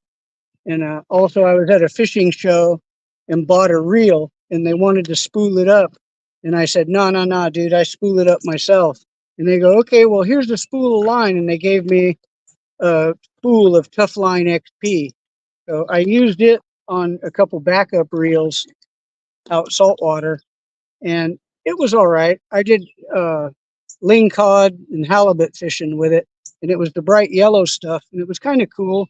I think it was 30 pounds, and we looped some nice sized fish with it, and it handled nice, and it didn't get stinky like the Spectra. A lot of the saltwater reels, when you got it wet and you reel them up, that salt water is crushed in your spool and line is stacked on it, and it starts to stink, and it like calcifies and gets salt crystals. So a lot of times when I'm saltwater fishing, on the way in, I put all the reels out in a trolling position and let all the line out almost to the spool arbor. And then when I reel them in, I have a wet rag with wet fresh water, and I reel them up under tension, and I wash them off before I load the spool. And then that way I store them for the next trip. Also, I store them out of direct sunlight because the UV eats line up. So you want to store them out of the sun, regardless if it's braid or mono. Mono is a little more susceptible to it, but I've seen braid bleach as well.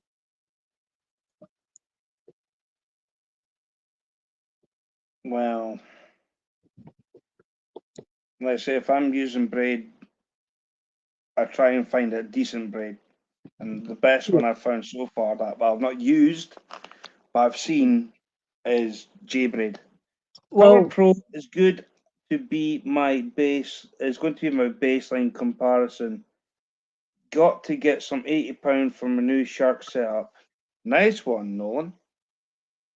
yeah, see, my shark fishing, I use 40-pound mono, and then I just run the braided steel leader. I've had people almost get yanked out of the boat with giant makos before, so I don't run that heavy line anymore. It's not necessary. Well, if you're on a big boat and you can't control the action and you're at somebody's mercy, then that heavy gear is fine. But on my boat, I control the action, and there's a particular technique we use when we got big sharks hooked up, and it's a little bit safer that way. There's no running around screaming and yelling and yanking like a wild banshee. It's very calm and controlled. You could just say running around like my nephew. Yeah. Well, a lot of grown men, all you got to do is give them a fish, and they turn into a epileptic guy on an acid trip. It's an surf. Also, there for shark some setup, reason, so I should when grown definitely men say hook no, fish, their no, ears no. automatically stop working.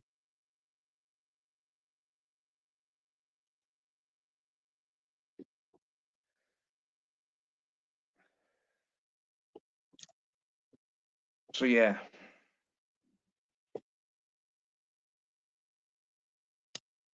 My plastic lizards seem to automatically stop working. I'll tell you what. Change the lure, please. Well, what I think I'll do, Mr. Stu, when I get to the end down here, I'll turn around and I'll come back through here with a shallow run and crankbait.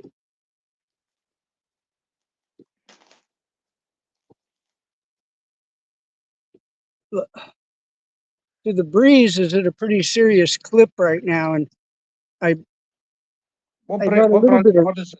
What brand of rod is it, Nolan? I brought a little bit of rope, and I could tie offshore, but the breeze is blowing me directly back into shore. What I'd like to do would be able to clip into shore, and if the breeze pushed me outside, I want to fish this outside edge, but I can't do it real good right now because the doggone breeze is moving me around. But I'm going to give it a whirl here. Let's fish the outside edge for a little bit.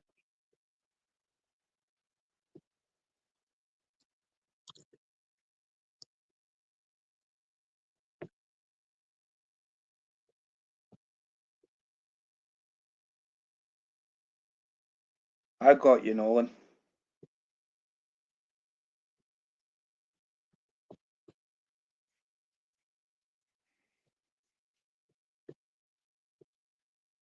There's a few videos using the 40-pound line and the leader and such. Like Oh, aren't you lucky? Shark Trip, Backlash, Oh, Squid Rig for you Shark. got Those are all video titles. you got a dial beef stick rod, right? A Penn 360 GT2 reel. Got it Yeah, free from a neighbor. yeah. I usually when I fish serious, I run a pair of Penn VSX 16s, and they're spooled to the core with 40-pound trilene big game. My buddy Got has my- a world record marlin on Andy line. Somebody was mentioning Andy. Well, he's passed away now. He still holds a world record marlin. So I don't think anybody will ever beat it. Go on, Teddy. Go and catch a fishy. I'm trying. I'm on the outside edge now. We worked around inside.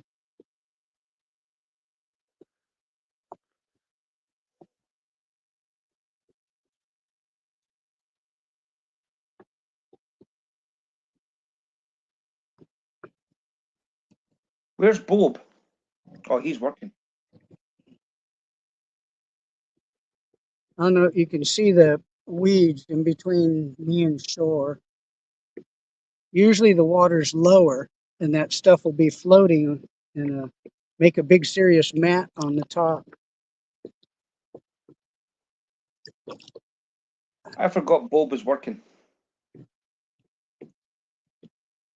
Yeah, over where I did the floor Saturday, I left my saws and all set up in the garage. I got to go over there later today and take a blower and blow all the dust out onto the grass and gather up my saws. And the threshold where I finished the floor, I didn't have the proper adhesive for the threshold.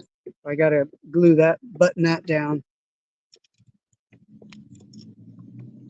But the floor is all done.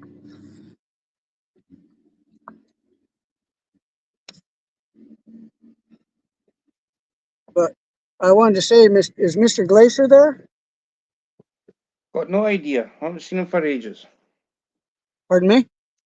I haven't seen him for ages. He hasn't commented Okay. for.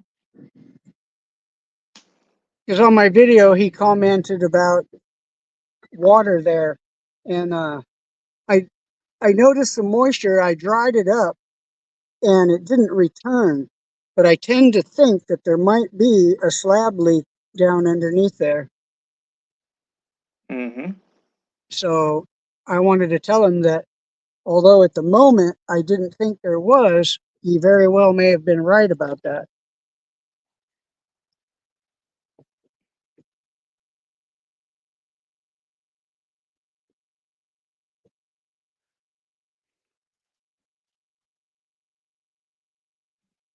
You got your rod, you got your bait. All you need to do is sit and wait for the big, big fish to come your way, even if it's gonna take all day. Here, fishy, fishy, fishy. Here, fishy, fishy, fishy, fishy.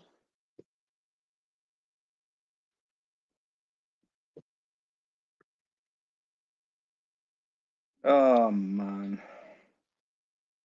Nolan, do me a favor. Catch a fish.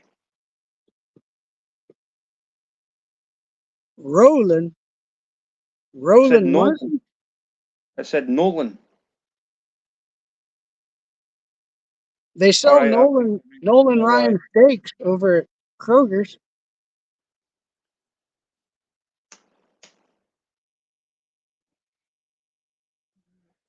Oh, my. Oh,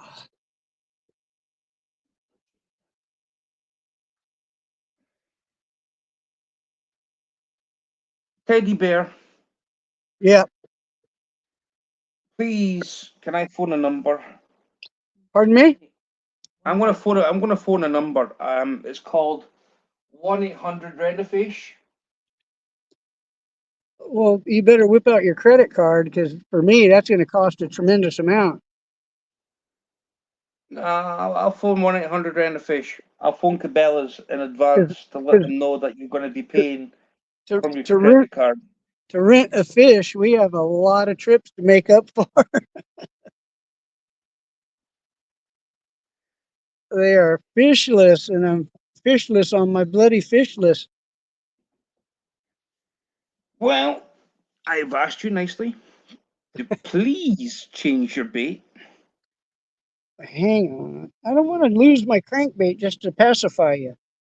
As soon as I throw it out here, it's going to get stuck in the weeds, and I'm going to be like, Well, see? you don't go where the weeds are. You go out from the weed. And you don't have these crankbaits over there, so you can send me another one. I've got plenty crankbaits here. Yeah. Now there are some that I like over in Australia. Mr. Bolt can send me some Halcos. I think those are from Tasmania though, from Hobart. I will speak to Bulk. Hey, But he's got Mr. his Bolt, bed. send Mr. Terry Bolt. some Halcos. Bulk's with his bed. But I want to catch some of those dog-tooth tunas. You ever seen Oh. them? They're tuna that got like doggone shark teeth. Catch a bluegill. Catch a fish. Any fish. It doesn't matter. Catch a fish. I'm gonna go get in the shade here in a minute and get a drink, man.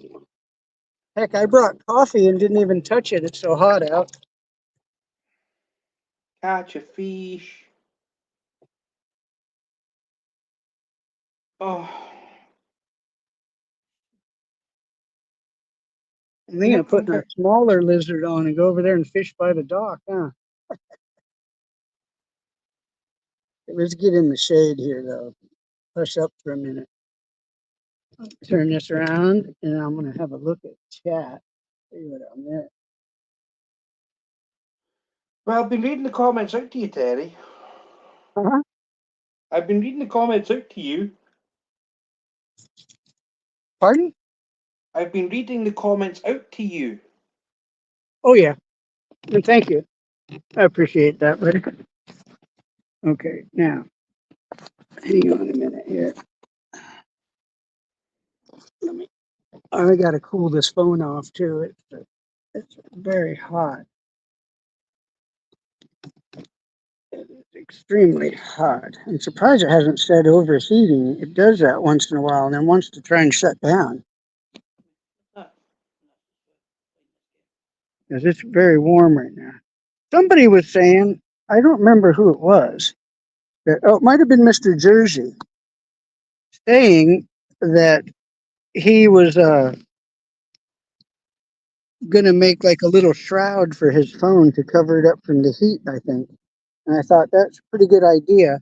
I thought about trying to do that on here before, but because I got this makeshift phone holder going, I didn't really have any way to fasten it on there. So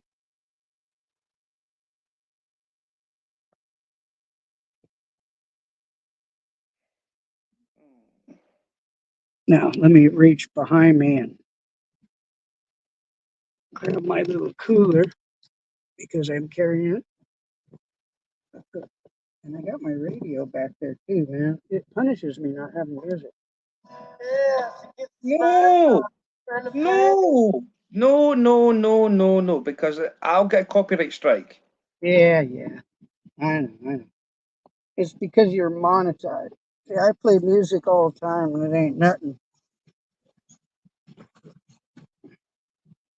Well, on my lives, they will go through and they won't publish it till I remove sensitive songs. Like I said, there's some like AC/DC is one of the main ones. I think maybe Aerosmith. Tom Petty is a very friendly one though. You can play about anything of Tom Petty and you won't get hits on it most of the time. The Eagles, the band The Eagles, Yeah. or you play 2 words of their song and they're gonna whack your video. Of course, because Don Henley will be looking for me and you with an army full of people. Because that's what Don Henley does. I know the Eagles inside out. The only thing I like about Don Henley is the song Mojo Nixon made for him. I'll leave it at that. Nobody knows who The Mojo Eagles was Nixon the is. very So first band I ever listened to. nobody I will know love how the mean music. I am. I don't know what it is. I mean, AC/DC, the Eagles. I can get away with Pink Floyd because Pink Floyd, they don't bother Oh yeah. with copyright stuff. Honestly, Pink Oh yeah. Floyd don't bother. I can play Pink Floyd Yeah. because Bruce Springsteen is also another one to go along yeah. with the They'll hit Eagles. you. They'll hit you quick. They'll hit you quick for him.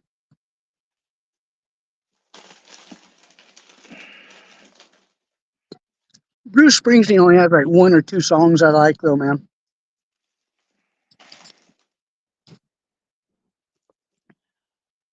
I mean, the best song that I've ever seen of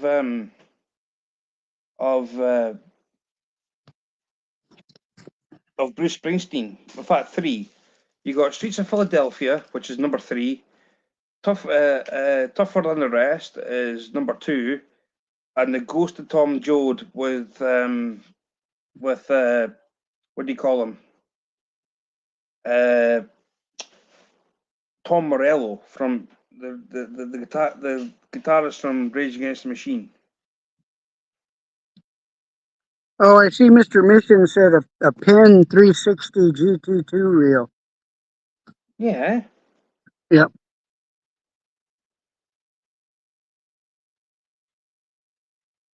Yeah, 325 yards is good. I think I only run with 40 on my VSX 16. Heck, I'm probably only running a couple hundred yards. But like I said, I use my boat and stay with the fish. Mhm. And then you keep them off the stern and all.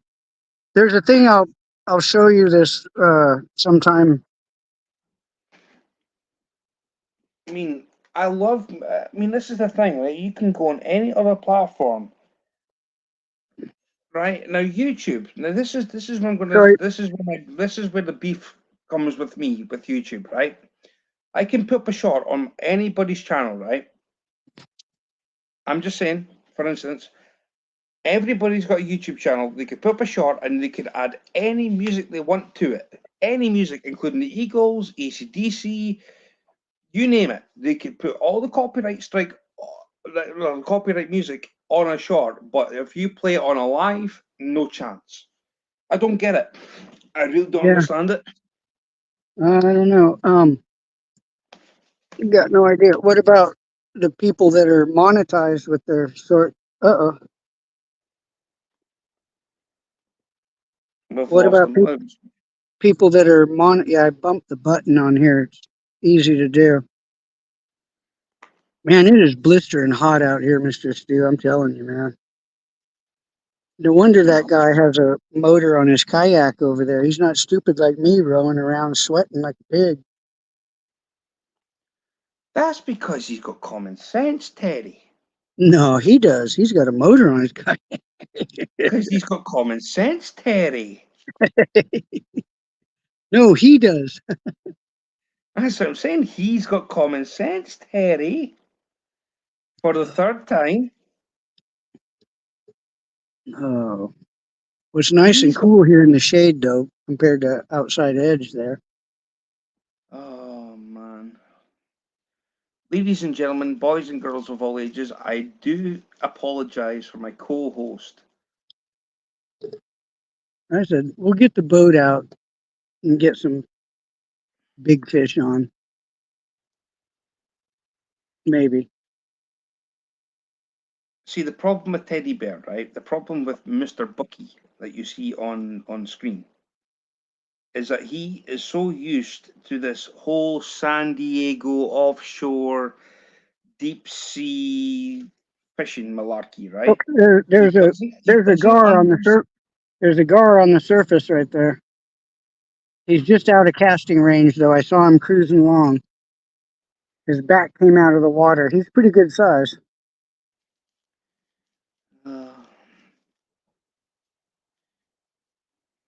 Oh fishy, comfort me. The gar are hard to hook on a plastic worm, though, man. I've had them bite it numerous times, but I've only hooked and landed like 2 or 3 of them.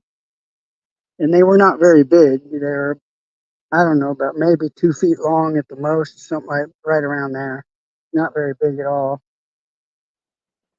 They remind me of barracudas out on the ocean a little bit. Actually, a funny fish in the ocean. Devon's back. Catch anything? No, Devon. Don't be silly. Don't be silly. Don't be silly, Devon. Don't come away with things that On the west coast, there's a fish that resembles the gar. It's kind of funny. I've caught them about maybe a foot and a half long. They're called a needlefish, and they're long, slender silverfish like a gar, and then they have like a long nosed gar snout with all these little tiny teeth on it. you know The I'm first time right, I caught Devin. the first time I caught one, I was throwing a jig, and my jig went over a piece of kelp. So as I reeled it, and my jig came up to the kelp, something grabbed it, and I'm like, man, that kelp is squirming. And I looked at it, and I saw a little silver flash. And I told my buddy, I'm all, dude, look, I got a freaking eel. And we were in float tubes actually out in the ocean. And he came out, swam over to me. We'd put on wetsuits and dive fins and go in a float tube out there and strap our pole to the tube and fish jigs. Pretty dangerous because there's a lot of sharks out there. But anyway, I'm like, dude, I got an eel. And I reeled it in, and I'm like, what in the hell is this thing? It was all wiggling around, and it was a needle. My buddy's all, dude, it's a needlefish. I thought, Randy, can I ask you a question, please? wow, Can you never send me a had heard of photo? that. Can you send me a photo of your beef stick? I would like to know what it looks like. Again, that was in the late 70s, though, like 79. Mm-hmm. When I was 18 and fishing, I'd do some crazy stuff, like go out in the ocean on the edge of the kelp beds in a float tube and stuff like that.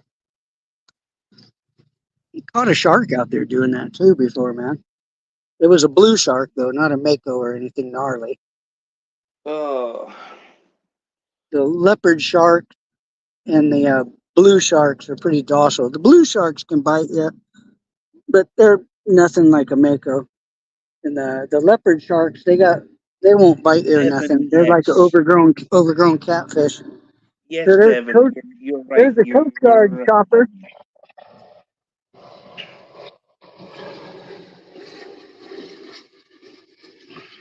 He says back He in the day, like he 200 missed years ago. my ESC call on channel 16. Mayday, mayday. I got no fish. Have you seen Devin's comment? No, let me see. I'm sweat. Let me. I'm He gonna pull says this back float. in the day, like 200 years ago. How what? Being cheeky. Damn, man. Oh man. Okay, what? Oh, the helicopter's landing. There's a Coast Guard station here. They are always flying around. Yep. Oh. That was checking pylons. That guy's gonna go land down the street. Dinosaur and Terry's fishing trips, same time frame. All right. I need my glasses. This is getting fun. I can't miss out on the fun. I ain't catching no fish, but that'd be something. I didn't bring no food, nothing this time, man. Well, what happened to the tuna cookies that we told you to cook? Yeah, about the same time frame, about the same size too, wise guy.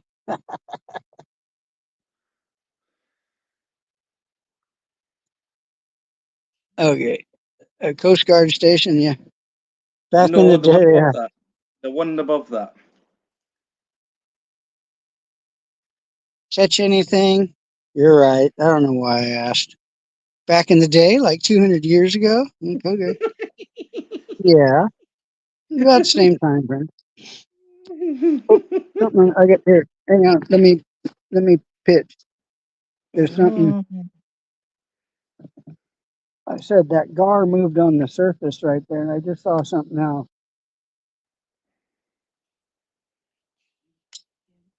Oh, Devin, you're gonna you're borderline, man. Ten, cruising for a bruising. Hey, Mr. Stu, you got Mr. Glacier's phone number? Yes, I do. Hey, Mr. Glacier, can Mr. Stu private give me your number and I'll give you a call and we can talk that way, man. That'd be awesome. If not, it's okay. I understand. A lot of folks don't like to do that.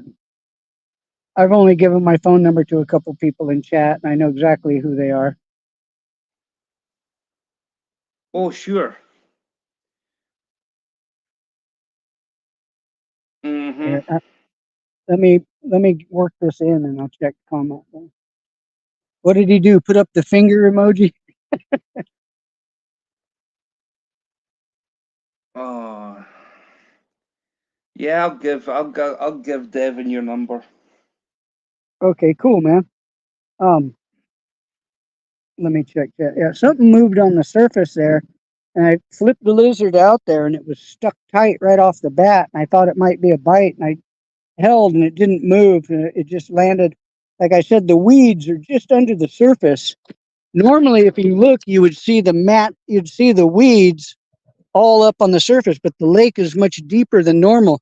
Like all the little buoys on the structure that's submerged, they all have those little orange pink buoys. All the buoys are about 1 foot, 2 feet underwater right now. It was funny Devin, when when I I launched WhatsApp. when I launched my kayak, I started swimming out here. All of a sudden, I saw this pink thing under me, and I jumped. Man, I didn't know if it was a gator's mouth wide open or something. I jumped, and it was one of the buoys tied up to the structure there. But when they put all the piles of Christmas trees out, they didn't put any buoys on them. But the Boy Scout troop nearby came out and made those big PVC Christmas trees out of plastic. And then they put cement blocks on the bottom of them, and they submerged them. And each one of those has a buoy on it. But all the buoys are underwater right now because it's so deep, and all the weeds are underwater too.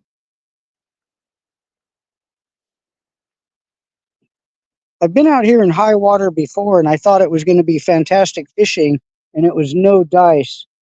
And I'm telling you, about a year and a half ago, 2 years ago, maybe, um, it was about my third, or maybe within my first 10 trips in here, I'd been nailing about 3 or 4 fish a trip. Man, I had one trip where I nailed 16 of them in less than 2 hours. But then after that, I had a few days of nothing, and I'm like, oh man. And it's been like that for a while, man. I'm wondering if I don't know, something changed. Well, Devin's saying he's got a 907 area code, right? But the thing is, Yeah. even on WhatsApp, Devin, Terry downloaded another app called, basically it's called Google Meets. Well, Google Meet. So basically, I can phone Terry through that, and I can video call him because he doesn't have WhatsApp. Yeah. Yeah, my area code is 619. Everybody, San Diego. Now you're saying 619. When did you become a Rey Mysterio? A what? When did you Rey Mysterio, the wrestler? That's his dial code 619 because that's one of his moves. 619. Yeah, that's a San Diego special. I just saw a little garfin out there. The tip of a tail. You can see these gar have a spotted tail. So now that's how I'm able to identify. Man, over here in Texas, it's really been hurting me. I'll say it again. I'm not good at identifying a lot of fish out here yet. Whereas over on the West Coast, having been there all my life, fresh or saltwater, I could identify most all fish at all times, man. I got used to it.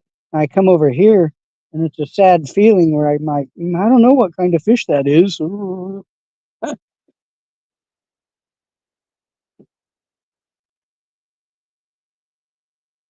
But you definitely know what a hard-headed gaff top silk cat is. Yeah. Yeah.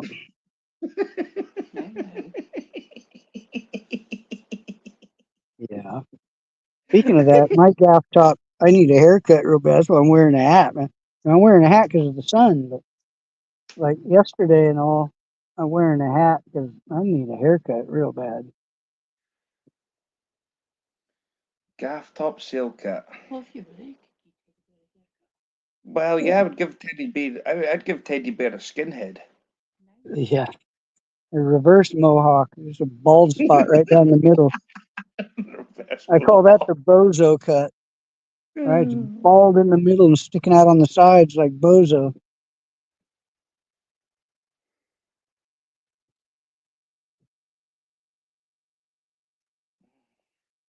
Now I told you why I had a haircut. I had long hair in 1980. I still had long hair, and I bought a Jeep, and I drove it home with no top on it. When I got home, my hair was in knots, man. So I went right over to the barber and whacked the flat top.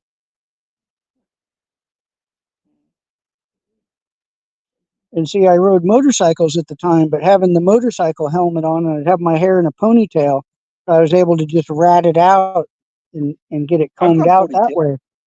But I've in the got a Jeep, helmet here and a ponytail. in the Jeep, I had on no crash helmet, so it got in knots all over bad. Because it was very long, down to my elbows and down to my belt line, man. Because you're a mean son of a gun. That's why. Yeah, I'm a hot one right now, man. I'm just sitting here in the shade, sitting here in the bushes. The So you're sun's sitting next. all around. So you're sitting next to Kate, are you? Yeah, You're sitting next to Kate Bush. yeah. Hers from the '80s, Oh. or wasn't a lady named Kate with the B-52s? Mm, One of them. They're weird. no. All right. The tree that usually the osprey is in is right down there. And oh yeah, Mr. Devon, I've seen a couple eagles here too. Where I saw a lot of eagles. I know in Alaska you see a tremendous amount of eagles, but it shocked me when I was in Oregon how many eagles there were around Klamath Lake. A lot of them, man. I told you I was fishing a lake in my float tube once out there and had my back to this point where there was a big dead tree and there was an eagle nest in it, and I didn't know. And my buddy was on shore and he started yelling at me, waving his arms. And I was thinking, what the hell? I thought maybe he caught a fish because there's landlocked salmon in this reservoir we were fishing called Gerber Reservoir. And we were fishing, I was pitching a stinking Rapala. I'm pitching and cranking, paying attention. And old Al starts waving his arms and I thought he got one. And I look over at him and about that time, whoosh, man, right next to me, this eagle came by because there was a nest on this rocky point in the dead tree was a big nest and I didn't know it. And there were little eagles in it, I guess. And the big eagle came down and about ripped me, man. And then I knew what Al was waving at. So I waddled all the way back across over to shore and got out. And I'm like, I don't want no eagle coming and ripping me out there, man. I had no way to defend myself. The fishing pole I was using, I didn't want to break it trying to sword fight the thing. It was that rod I showed you, Mr. Stu, that I wrapped in Oregon. Remember I said I wrapped that one in Oregon? It was black and blue, a little Yep. pistol grip stick. Yeah, that was the stick I had with me out there when that damn thing came up and about got me. And then the other one was here when I moved to Texas. Right before I moved here, I came out to visit for a couple of weeks, and I went over to a lake camping with some friends. And in the middle of the night, being me, I wake up in the middle of the night and I'm like, all right, I'm going to go bass fishing right now. I grab my stick and I get out of the tent and I go walking down to the lake and it's Hello, dark, man. I JP. got no flashlight. All of a sudden this thing looking like a bear cub comes humping out of the bushes right toward me. Man, I grabbed my stick like a sword fighter ready to battle that son of a bitch. And it went by and I looked, and as it went off, I looked closer and it was an armadillo, man. And that thing was almost knee high. And it was the first armadillo I ever seen. It scared the crap out of me. And then the next night, in the middle of the night, I took some trash out and walked out to where the trash can was. And this damn armadillo like charged me, man. I couldn't. I'm like, whoa! I didn't know those things were like that. Those are my first two encounters with Help, does this armadillo. smash that like button, please? Does help. Pardon? GP's in chat. GP Adventures. John P. Let me see. Oh.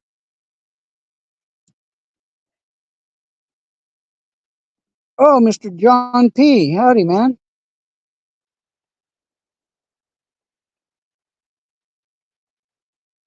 Mr. John P. Well, now I see Mr. Glacier's message that says in the States. I have. So what area code do you have when you're not in the States and you're across the little walkway into Russia?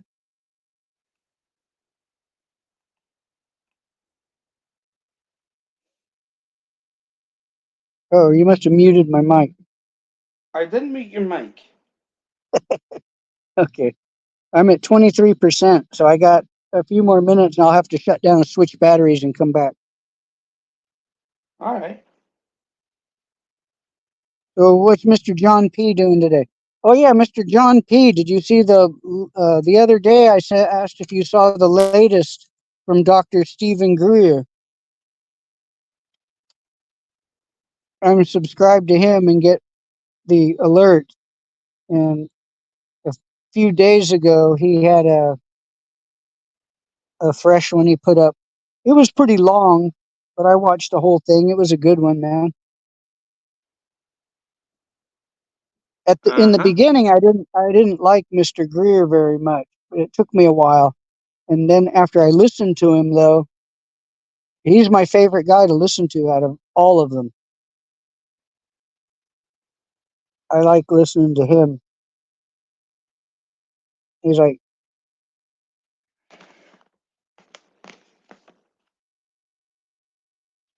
Oh.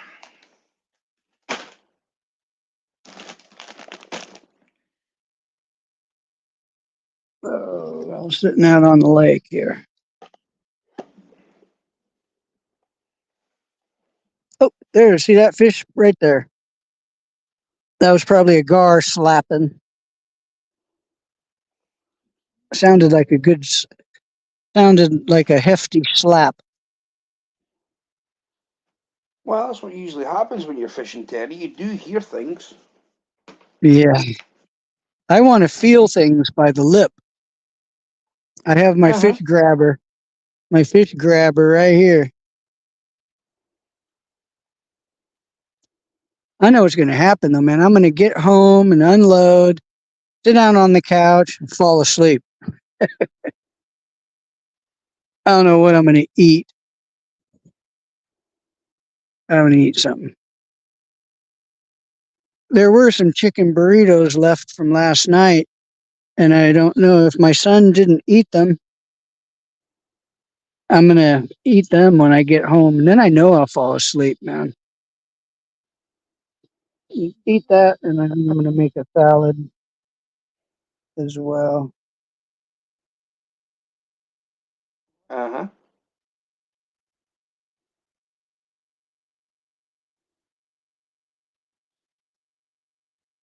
John and Glacier saying hello to, well, Glacier Shark's just saying hello to John, so. Oh, hang on, I got to adjust my seat. Oh.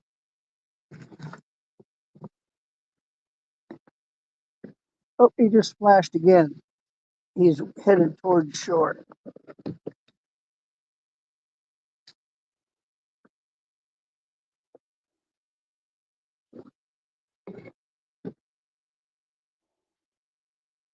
Okay, that's what it is. There's a little bump on the seat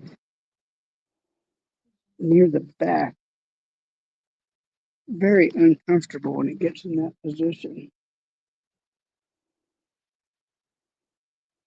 But I don't want to try and move my little seat pad here and end up flipping the kayak Mrs. over. O.M. Mrs. Om. Hey, Terry. Hello, Mrs. Om. Oh, that's Mrs. Mechanic. Howdy, ma'am. I'm sitting here. Hello, Mrs. Now, Mechanic. Mr. Mac, her husband has seen me catch bass in here many times, and he just loves the way I set the hook.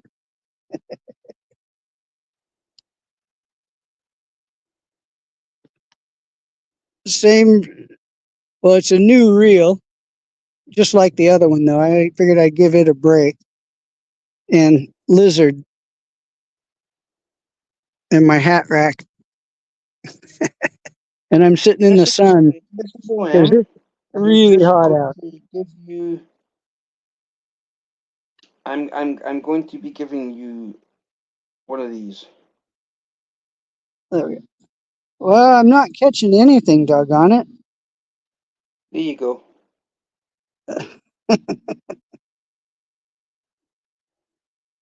I'm catching a breath of fresh air. I caught a drink of mineral water with lime.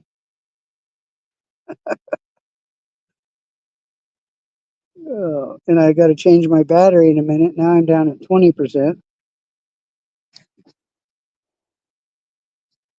Oh, there we go. We got sun right behind me, huh?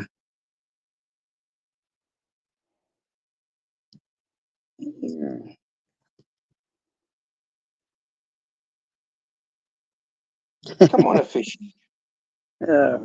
What's Mr. Mech doing? And what are you doing?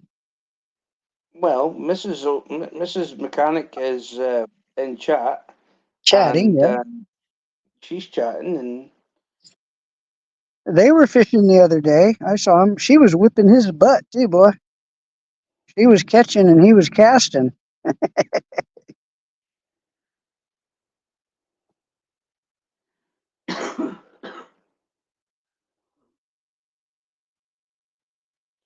There we go. OM is weed eating. Ah. So he made brownies? Weed. Oh no. I thought you might be at work. Yeah.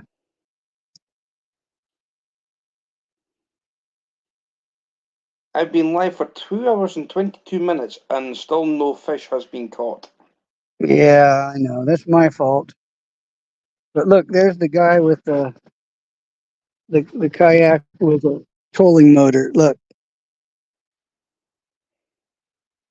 Uh-huh.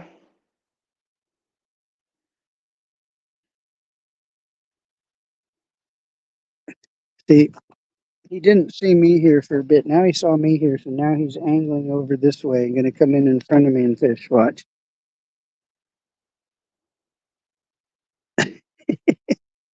They always do that. Uh-oh, I'm drifting out here. I'm drifting. See, the breeze caught me and immediately ripped me out of here, and she got me on a run.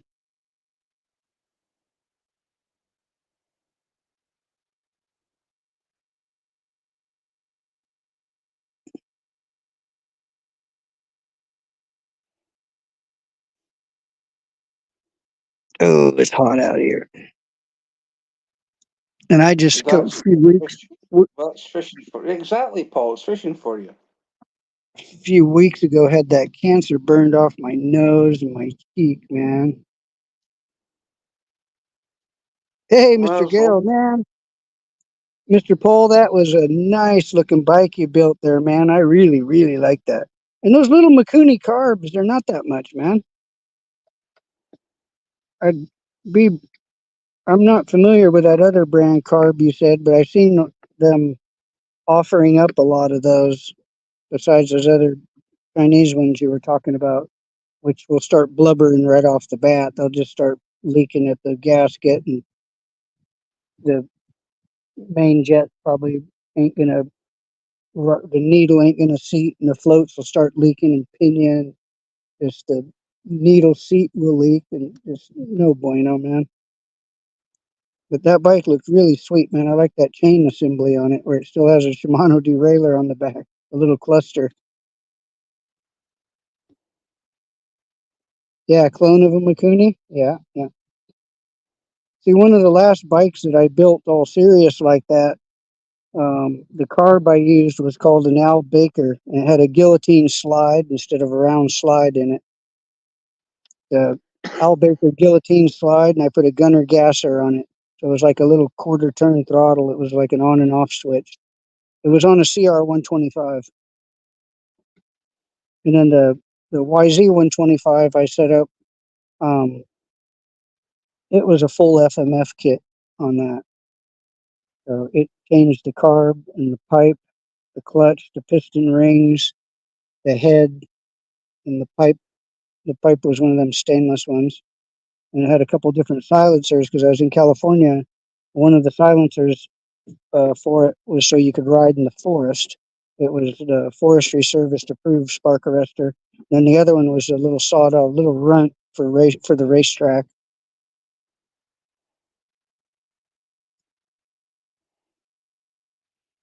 Oh, here, fishy, fishy, fishy, fishy.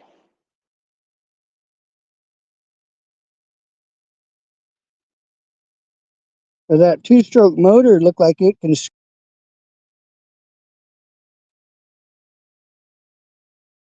Oh. Hello.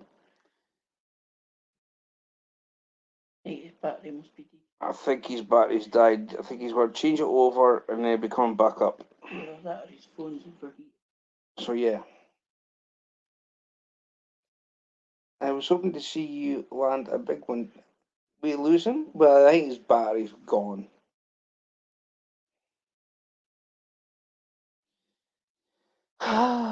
So now you got me.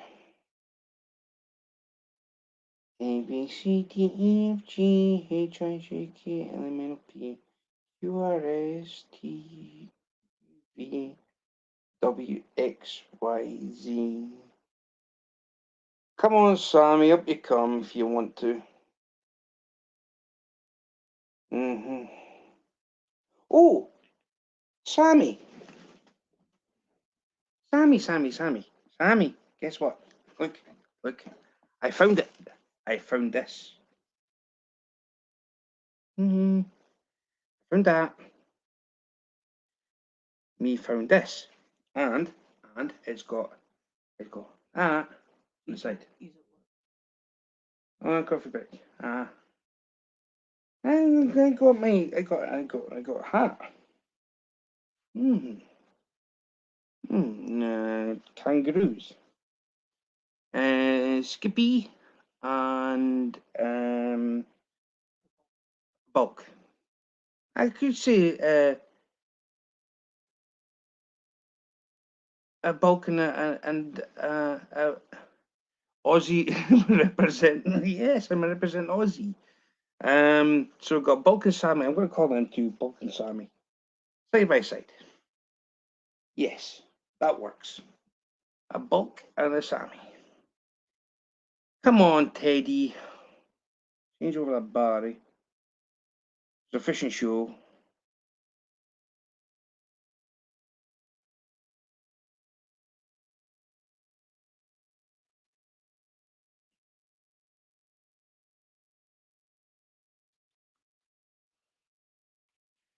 Yes.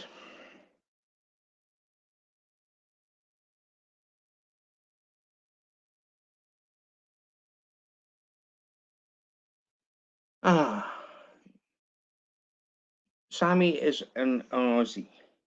He's an actual Aussie. And Sammy is honestly great fun. He really is. Yeah, great fun. He does beer reviews and when was it? Friday? I think it was Friday. So yeah.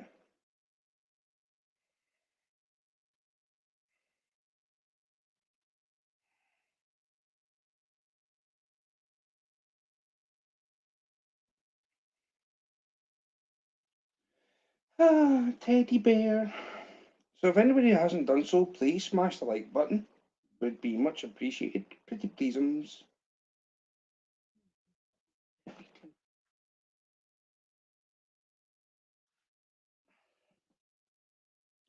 I know that you see my cute little face and all these people behind me with all these stickers, and thank you very much. But we are in this way, Texas, and representing, I'd say beer reviews, chugs, and the king of random hangouts. Yes.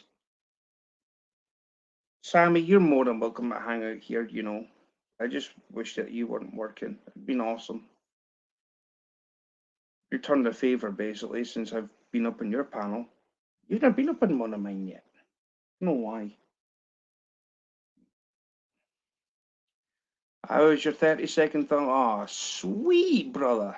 My lucky number. Well, one of my lucky numbers is 32.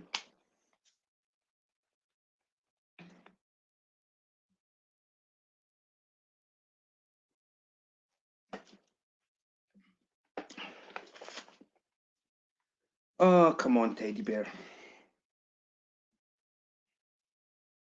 So, yeah. How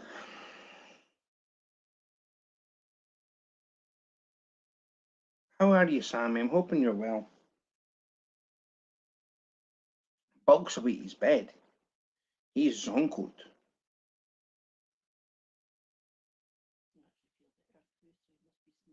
Yeah, we're getting the tremors from Victoria in Melbourne. I don't know about you, Sammy. I don't know if you're getting the earthquake, the tremors of bulk snoring, but we definitely are.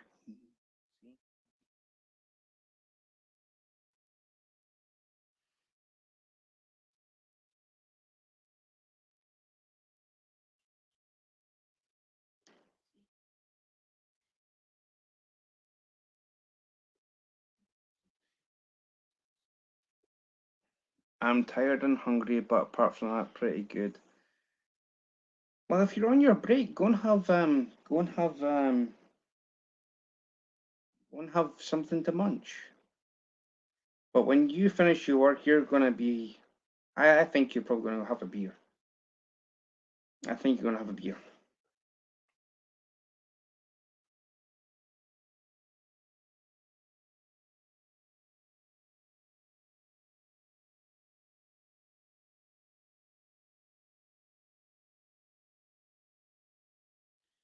Eat beer. It probably would do if it was in a cake.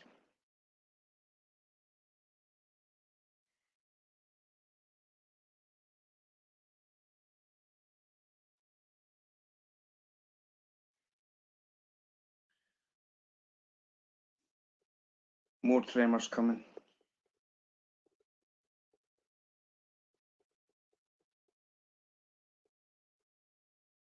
There's bulk snoring. It's kind of rocking my phone. I don't know why.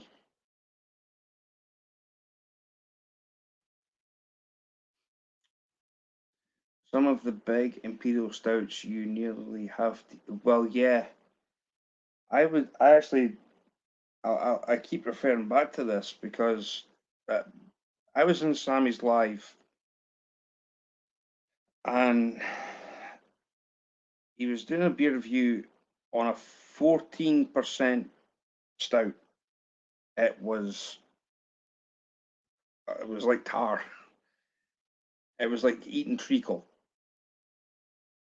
It was just the color of it. It was like pure black, and it was like I knew it was a heavy drink.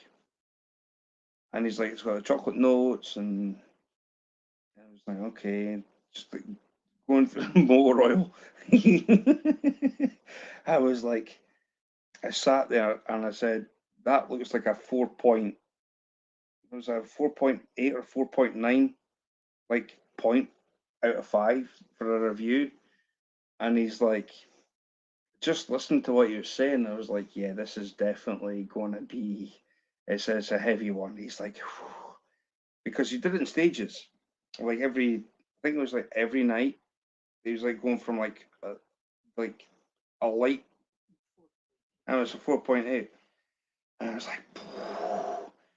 was like, I put in chat. I was like, it's got to be something like really high up. And Sammy's lad to me says, "Yep." And he says, You've guessed it." So, Ooh, hello. had to do a quick battery change there, bud. I guessed.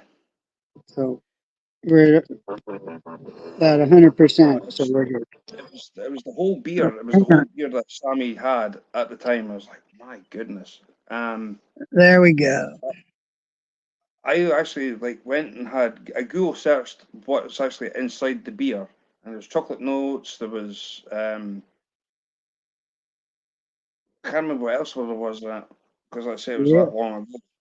Yeah, I But love his more recent one that he did, I basically hit the thing on. I hit the nail on the head. There was like I put it in chat. It was like 4.8. We was doing a beer review for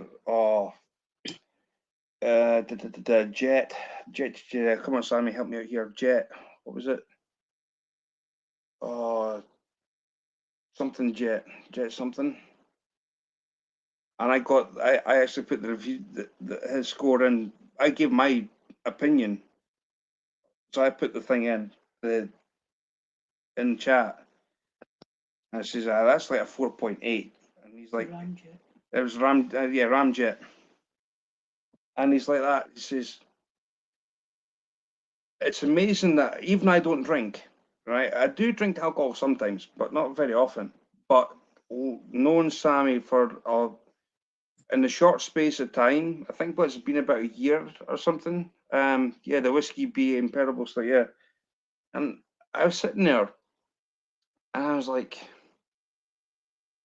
just listening to what he was saying, I was like, yeah, this is going to be, this is like a 4.8. And I put the score in chat before he actually gave it. He went, Stuart, how did you know? I was like, when you know someone that you watch on a regular basis, you kind of realize what notes that go for the palate of your tongue. And then what happened was he did another one the next night, and it had everything that he loves, and he actually gave it a less percent score than I think it might have been about the same actually. I was like 4.7, 4.8, and I was like, how can it be that when it's like got all your favorites? And they went, nah, it's missing something. Either it was too much licorice to try and sweeten it up or something. I don't know what it was, but he says, nah, that's it. It says it's just missing something. And I was like, oh well, fair enough. So Stone Brewery's Russian Imperial Stout is the one that I like. And I don't do many breweries from San Diego because they all use that RO water I don't like. all right, okay, Teddy. The Russian Imperial Stout's not bad. Well, if you're on about beer reviews, honestly, Sammy's the person to watch. Honestly, he's amazing at it. Yeah, nice. I quit drinking beer. Short and stout beer reviews. He's an Australian. Yeah, nice, man. Oh, then you, how about Stingo or Chief's Stout used to be one of my favorites. Well, Sammy's been doing quite a lot of stout reviews at the moment. He just went and did the Ramjet. He just did all that. Yeah, He did these beers. unboxing last night that I missed, but I will rewatch it.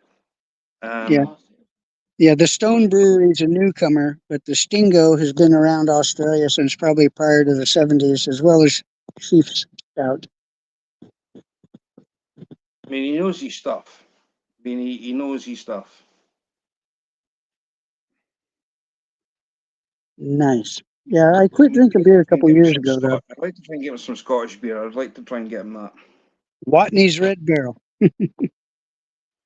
Well, we've got so many not distilleries. We've got so many breweries in Scotland, but I mean, Yeah. the ones that are like true to themselves. There was a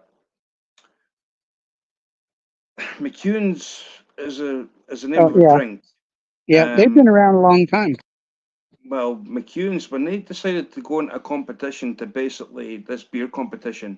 Well, the beers I remember from them, one was a red label and one was a green label, right? You've got a red can, which no, is these were bottles. The one from the bottle. Yeah. It's been a long time since I've seen them, but pardon? No problem, Sammy. The one from the bottle, there was McEwen's Champion. When they made up that beer for the basically, it was like a world competition.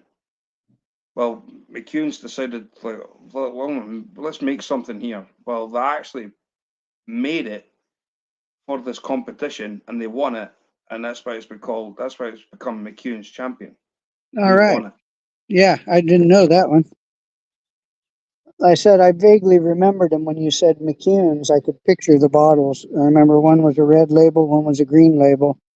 Well, they got McEwen's Export in tins, and the McEwen's Export, if you add Well, Sweetheart Stout, I saw it Yes, here in sir. the United States, so it might not be exactly like the one you have there either. probably, and there Yeah. might be a slight variant somewhere. Yeah, something, huh? Well, I got a lot of ants around on me here. Dang it! I had to get back into And bush. Oh yeah, I got to make a move. There's a ton of ants right here. Hang on a sec. I actually tied off into it, and right where all these ants are. cheers, Paul. Welcome back. Yeah, he's gonna have to move because he's got a whole lot of ants. And there was a whole. I found a spot though where I was sitting. I was going to show you. There was a whole bunch of little bluegill right there. You didn't tell me you had sausage. See, I'm in this. So McEwen's Export, if you put that with Sweetheart Stout, then you'd end up with an old man's drink called a Black and Tan, but they are gorgeous. Yeah, I've had usually black and tan is Bass Ale and Guinness Well, Stout. you need a stout and you need a beer. Yeah, To get a well, stout and beer, you need to mix it. well, the Bass or the Harp was the beer, and then the Stout was the Guinness. Well, we've got Sweetheart Stout, which is like 2% alcohol, but the McEwen's Export, I think it's like 4%, roughly 4.2%. But if you add them both to a glass, you can actually see it separate because the stout will be at the bottom. The beer's Oh on yeah, top. yeah, they do the oil and water trick. Yeah, it's beautiful to see. Yeah, the one I was talking about, they pour it like that. I think they pour the Guinness first, and then the Bass on top. Yeah. I think. I don't remember. I don't. My friend was making. You pour them both at the same time, to be honest, and it'll still work. Oh yeah, yeah. Yeah. A friend of mine was doing it. Again, it wasn't something that I did or that I got anywhere. There was a friend doing I've it. got a 1. I think it's a 1.2 liter glass that I got from Wendy. What I could do is actually, like, I could ask her. Where is that glass? I don't know, Mum and Dad's. One with all the printed bits on it. What I'll do is I'll do a review on a Black and Tan. Oh, cool, man. I'll do it my style because I know what to get. It's like McEwen's Export and a tin of Sweetheart Stout. I'll do a Black and Tan. Yeah, and then let me see that's my favourite drink. Apart from Bellhaven Best. Well, if you're getting that, you get. I'll get you a and shot, man. what Beck's. Yeah, I'll do a review when I'm on Sammy's panel. Cool. Yeah, there since I got it.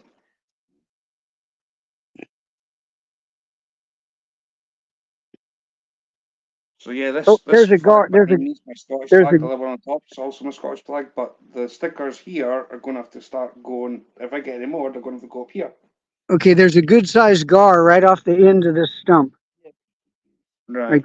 He's right there. Let's see if we can drift up on him nice and calm, and if he'll stay there. Right, I'm going to blow you up, Terry. He's right off the end of this stump. Oh, look at that damn lizard. That just spoils the photo. If that was a screenshot, they'd spoiled it. I got a lizard. Ah, dang it, I can't see him now, man. And I'm at a bad angle for the glare. I need the sun behind me. But he was right there. Really? He was pretty good size. This one was maybe about a 3-footer. Not big by any means, but that's pretty good size to see like this, you know.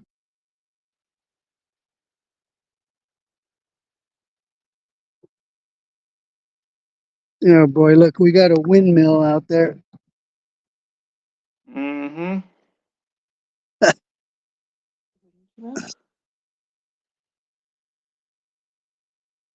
They're splashing with their oars so much they had a ton of water in their kayak, and I heard the guy say something. Yeah, I've got a paddle board. You can usually tell that the guys that have not kayaked very much, when they come out, they look like a windmill. They're lifting the kayak up over their head like they're shooting a basket. Well, dang it, man. I thought for sure we'd be able to lay eyes on that guy. He was right there.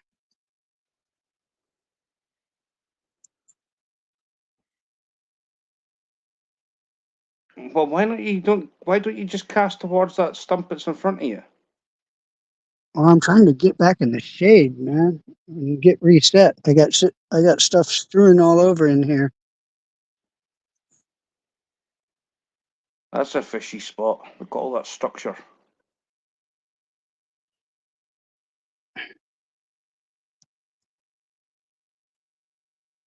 Look at all that structure for fish to lie in.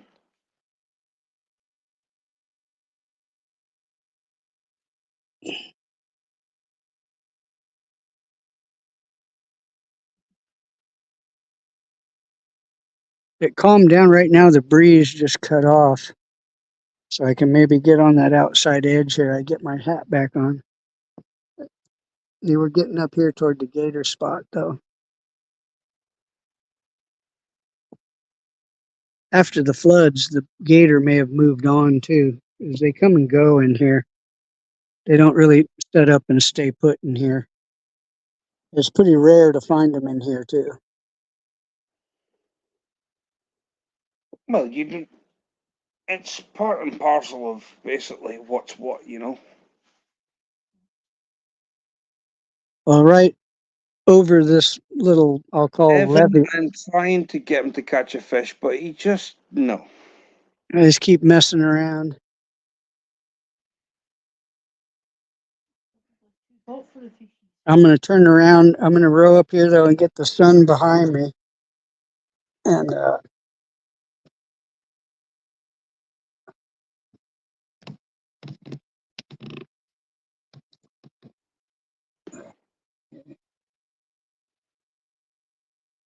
the lack of music is killing me though.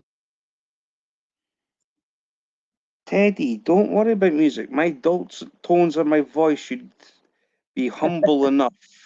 All right.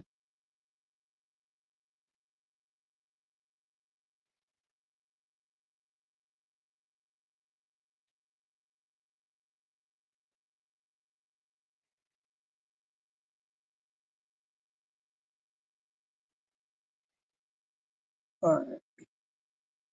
Let me slide over here into the shade for a moment. I see a good spot here. Nice gator infested looking area.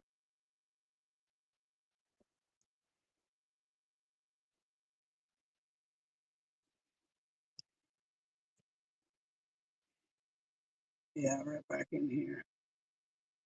I should be able to flip this thing around.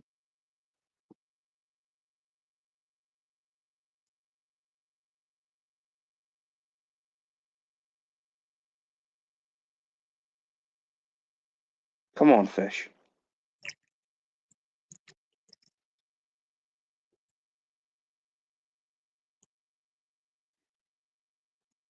All right.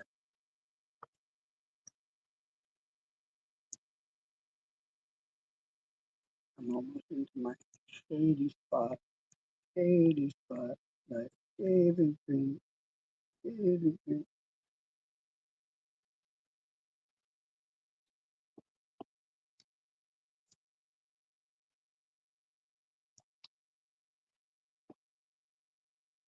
Okay.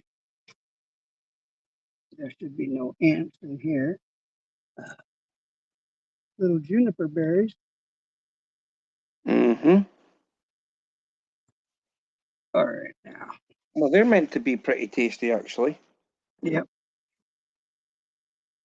Okay.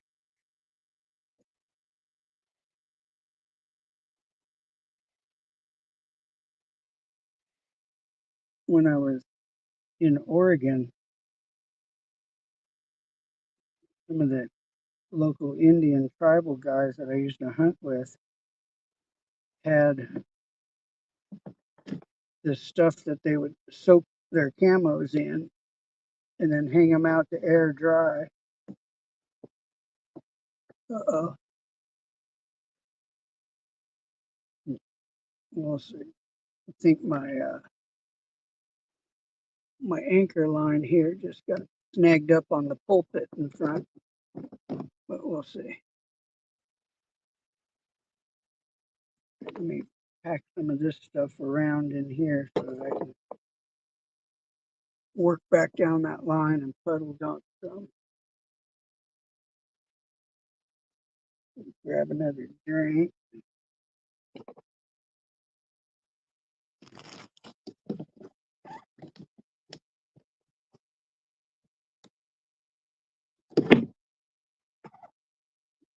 A little loud, weren't we?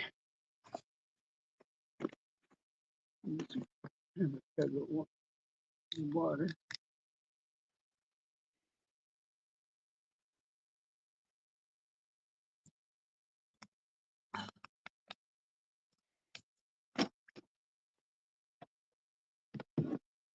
Could you make a first-class show, get one in the kayak?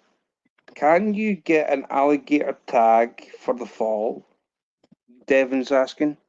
I don't know what the tagging stuff is around, man. I haven't looked into it at all. That's a good question, though. When I get home, I may check that out. 'Cause I've been here 3 years, and I've only seen ever one guy hunting gators, and he was on the front of an airboat with his rifle, and two guys were sitting back driving him around, and it was over in an area called Clear Creek where a lot of people in the water around there with kayaks. They do run boats through there with a wakeboard. I saw a guy in there on a wakeboard that was going off, man. I've been places where I've seen guys that are real good at it, and this guy was outstanding in that tight little water area.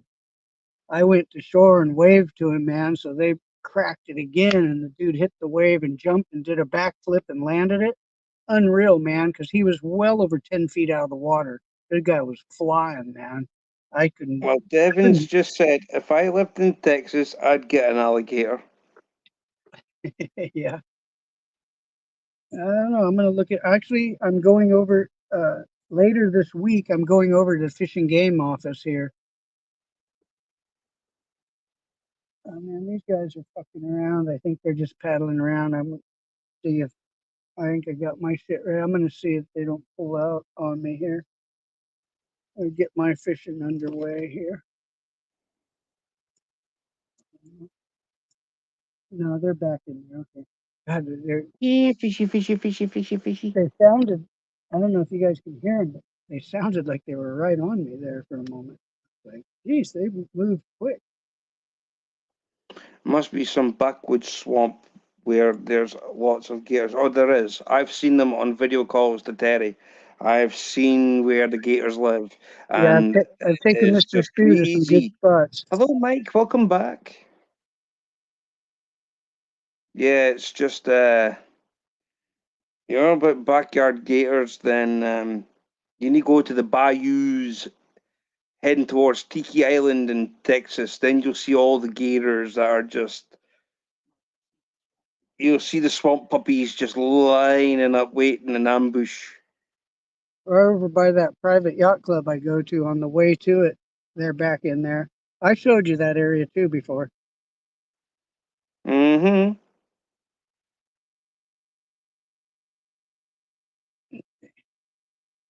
The breeze is, it let off for a few when those guys on the kayaks behind me were rowing up. It was awful calm out. Snag one with a lead cricket and go for a ride in the kayak. Uh-huh. Gonski. Like Dispatch with sidearm. No, Devon. like No, hooking a big, no. like hooking a big. Oh, there's some bass fry right there. Get a That's a million good views. sign.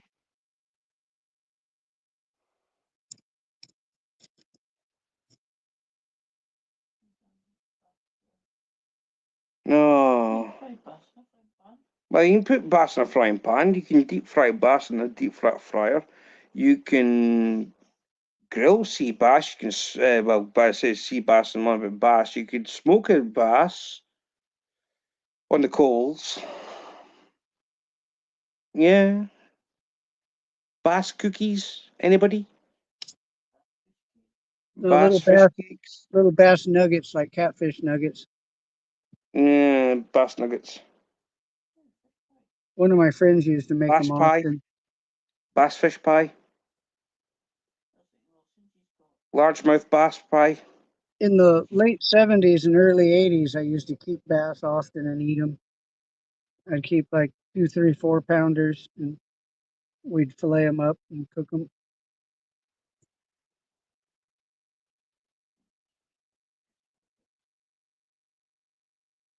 Go for it.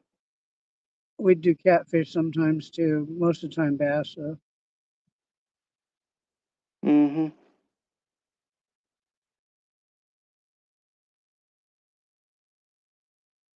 Then when I started fishing for the extra large bass, I just started releasing them all the time. Plus, when I was out in remote areas, I didn't want to carry them around because I didn't have a cooler or nothing. The times that we ate them, we got them home still kicking. We were on enduro motorcycles and we were just a couple miles from my house. So we'd just shove them head first down into a backpack, strap them on, and haul ass home. And fillet them up, they're still kicking.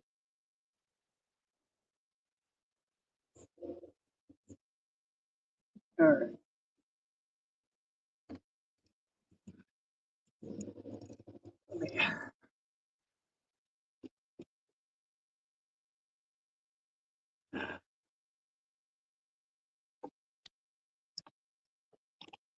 Down the line here.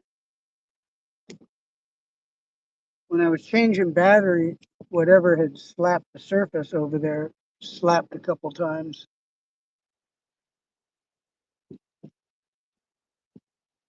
Okay, almost calmed down enough where I can hit this outside edge of the weed.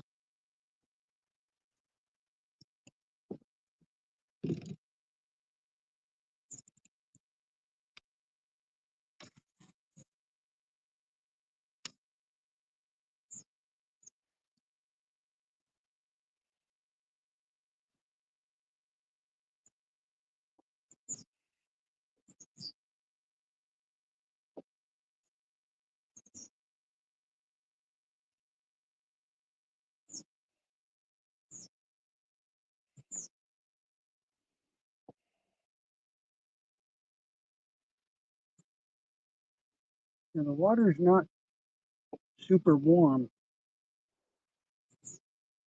The water temp's not bad.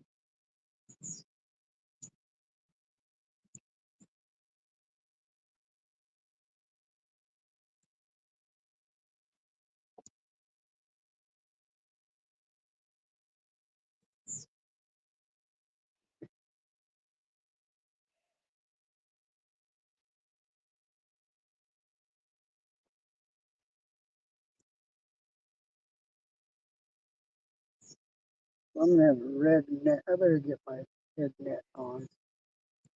I've been out here basting. I better get my face net on. Nice and freshly laundered. And I'm gonna take care of that. I was gonna say, when you gonna put your scarf on? Or should I say snood?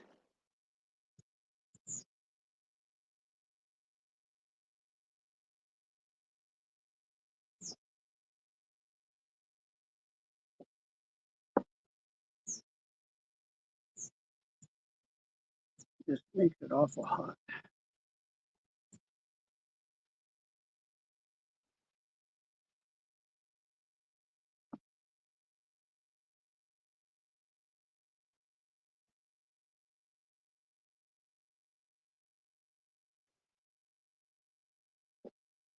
Old redneck.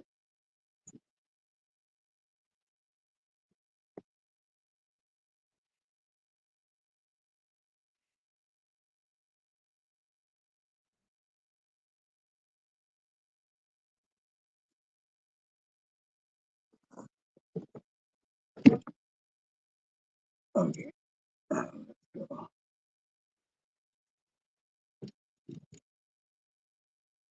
This around and fish the deeper outside edge here for a minute. If the breeze will allow me and cooperate.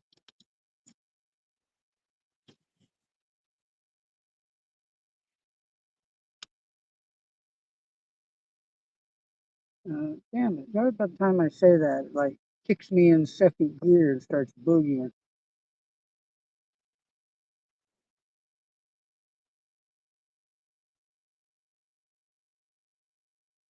Mm-hmm. But we'll see. I'll just keep casting forward and moving up on it. But I want to be persistent in a spot, like it's stationary. The breeze won't allow it. You can tell too, the boy, those clouds are moving real fast. I don't know if you can see clouds behind me, but they're all moving pretty quick.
Come on, Terry. I believe in you.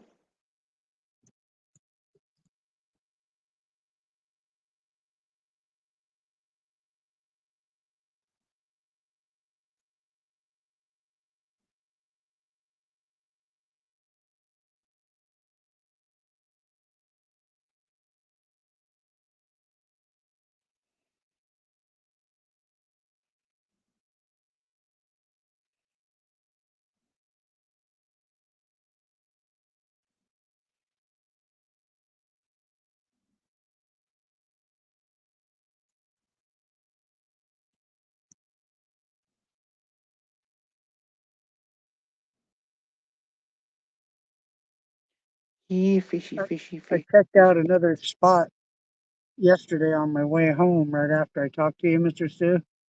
Mm-hmm. When I left the lake here, I went and Mm-hmm. checked out a spot where you can launch the kayak and go all the way down to another spot that I've gone in before. And I think on the map there, it looked like it's a 4 mile journey on the kayak down there. So to do it though, I would have to like get dropped off at park my truck at one end and launch, and then have somebody pick me up at the other end and drive me back.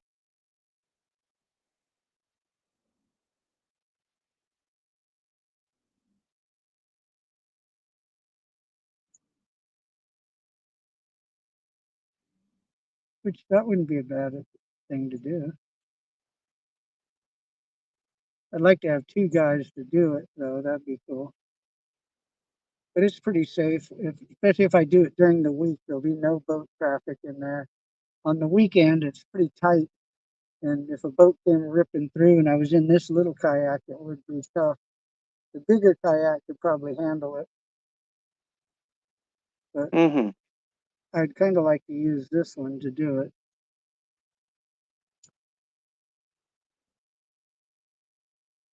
For features, I like the other kayak, but for fishability and being easy, I like this kayak.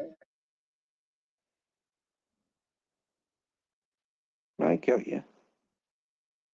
But this one, for sitting a long time, is a little bit uncomfortable on the butt. I'm just sitting flat on my butt right here. But You don't got not cushion. not real fond of that. The other one has like the lawn chair with support, and it's pretty comfortable.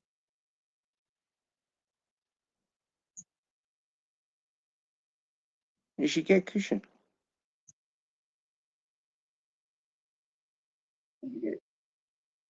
Padded seat. See, I'm drifting up on these weeds. I was outside. Now I'm drifting in here. Mm-hmm. Usually these are sticking out of the water, and when I do this, boom, I'll hit them and I'll just sit there, and I can kind of fish the outside edge a little bit. I like the depth right now.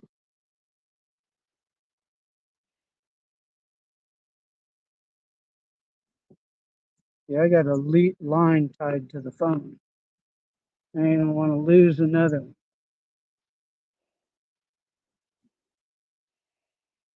Especially after getting new glasses. I didn't bring the new glasses out either. I brought some cheap readers with me for doing this. I wasn't going to risk those new glasses. Mm-hmm.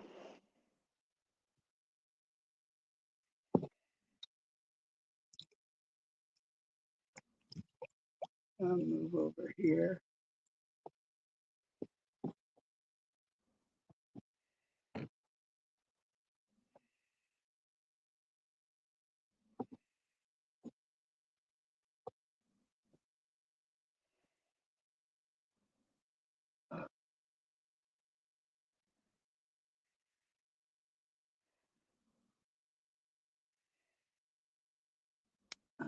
Quick shallow try here.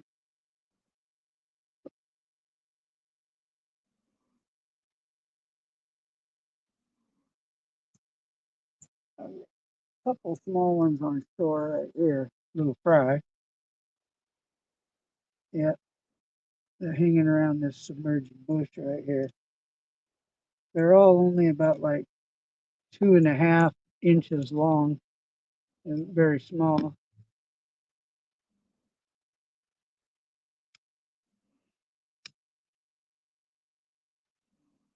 There's one couple. What? If you can see them.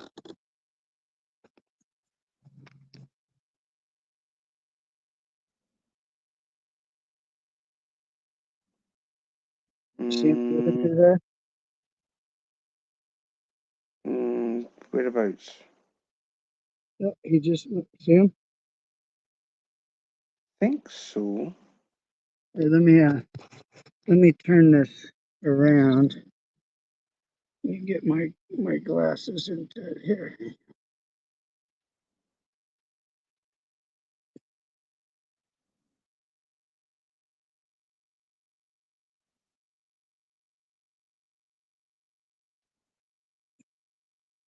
I got a little glare right there, but let me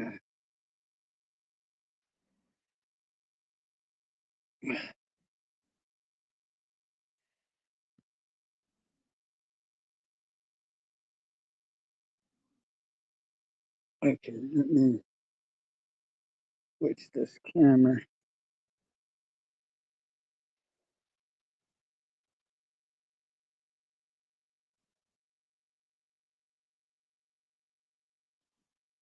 Okay, they're gonna be right up here in this pocket. Yeah, Go on then. Fishy. the sun just got a lot brighter.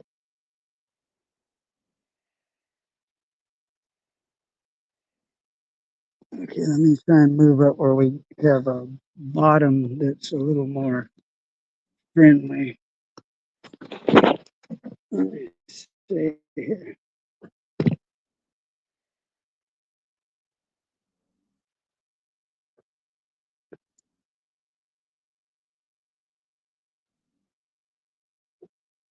When, if I get them contrasting against a smooth bottom, you can see it. When there's all these leaves, it's very hard to see them.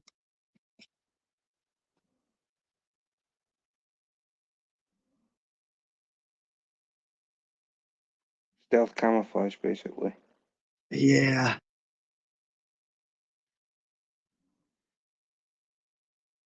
Yeah, they're difficult for me to see right there. I can barely see them, so I know you probably can't see them there.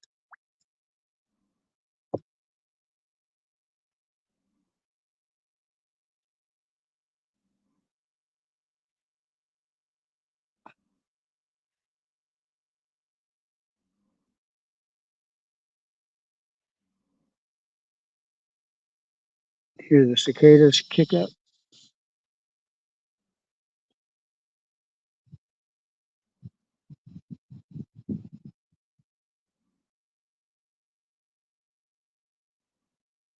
amazing about that. Water's gin clear. You can see fish, but you just can't. Hmm.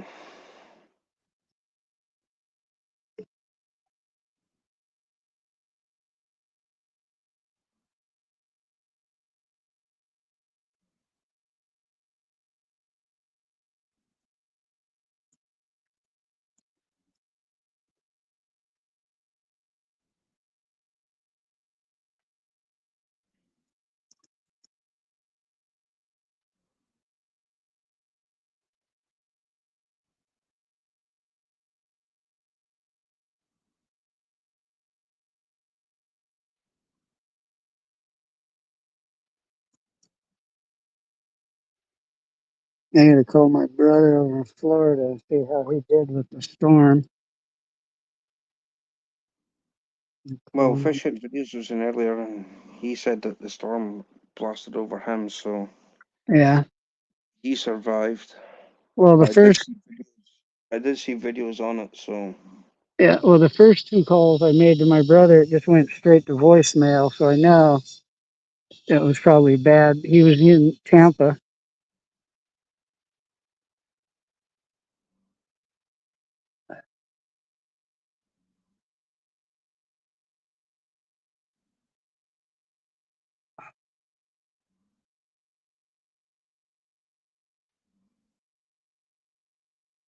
All right, let me put this on here. Let's go.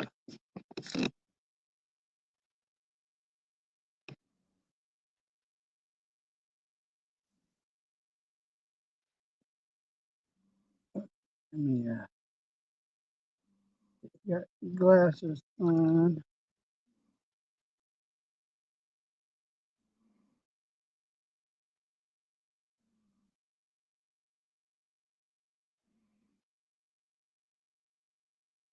All right, well, let me get a flip back on this outside edge.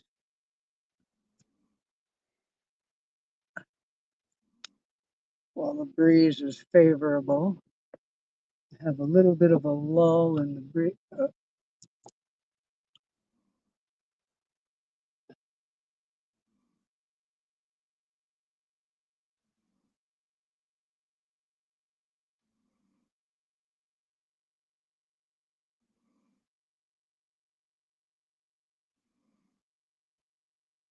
come on, Fish.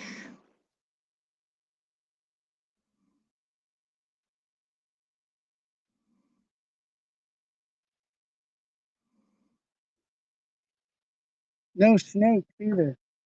Boy, there was a spell there for a while that every time I came in, there was a handful of snakes swimming by, man. Haven't seen hide nor hair of one today.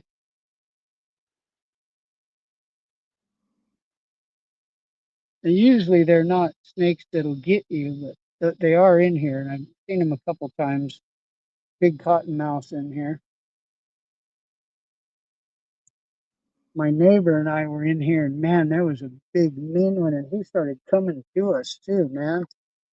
And I was like, because I went swimming up like I was going to get a video of it.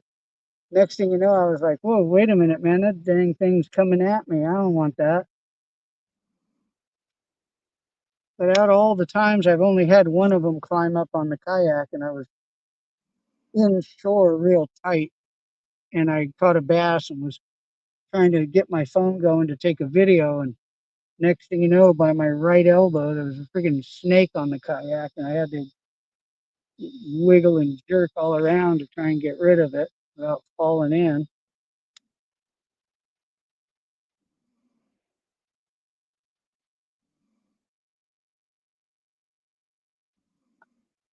And right here, the breeze shifted. It was pushing me forward, and now all of a sudden I stopped rowing, and instead of going forward, I started going backwards. There's like a transition right here.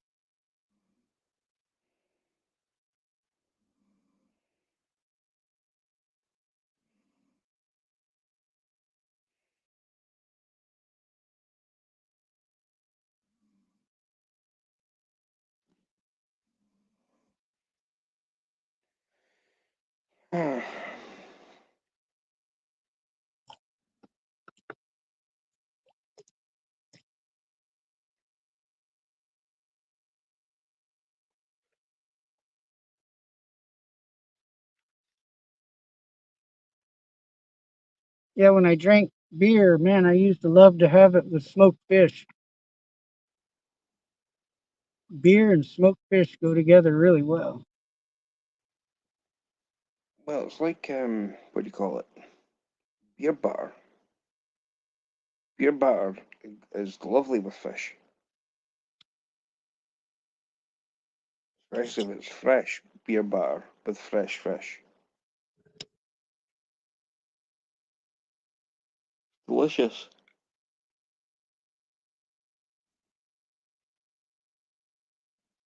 It is yummy.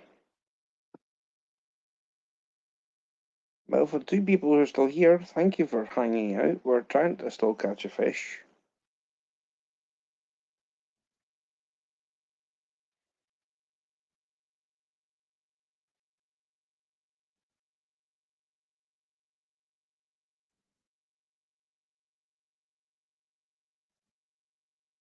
Well, only a couple slapped the surface today. Generally, there's quite a few of them. I mean, rain or shine. Have you got a frog? Nope, I don't use those, buddy. Have you got anything that will resemble a top water lure? Well, this plastic I can slide across the top. I've tried that many times, and I don't really get bit on the surface doing that. But when I drop it in one of these little dark holes, that's when it gets sucked down. And like you see, I don't just there's. I imagine it'll work sometimes, but you just don't see a lot of surface action in here. You think there would be in these weeds, though, you know? Well, that's what I Right? was thinking. That's what I was thinking with the frog. I mean, the frogs have got to be swimming around here somewhere. Yeah. But you're thinking video fishing like Mr. Wren used to do. No, And next thing you know, you're going to be throwing your hot dog and marshmallow out there, for God's sakes. no, I'm thinking of the lines of fish head videos. Fish I'm head just, videos. I Fish know, head I'm videos. teasing you. I'm teasing you, buddy. Fish head videos uses frogs and catches bass. Yeah, well, the underwater egg ranch is in full bloom, so they may be biting chicken as well, right? It's a weird conception type thing.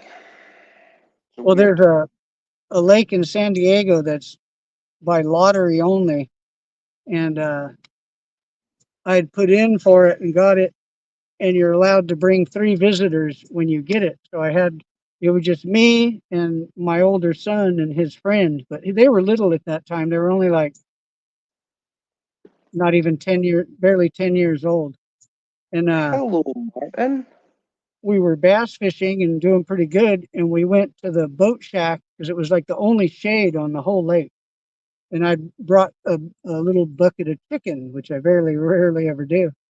So we were sitting there, nobody was around. And we flipped a piece of chicken in the water, one of the chicken bones, and all of a sudden all the bluegill came up and started pecking at it full bore, right? So I rigged up a little hook on each of my son and his friend's line and little piece of chicken. They started just catching the heck out of them. Then the ranger came up and said, "Hey, there's no fishing allowed on the dock."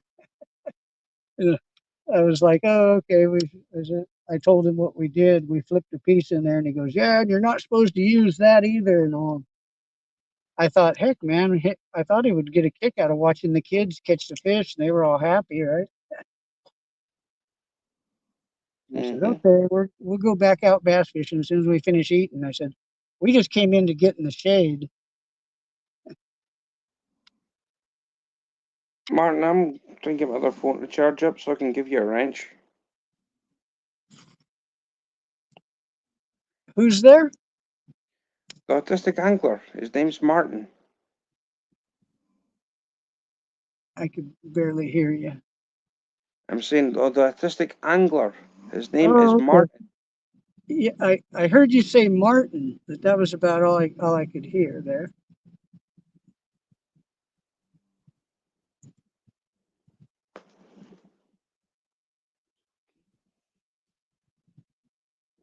But I think that was about the only time I ever flipped chicken out there.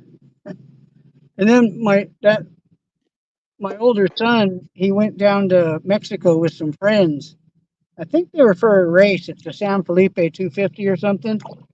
And they were at a place called Rio Harde, camped out.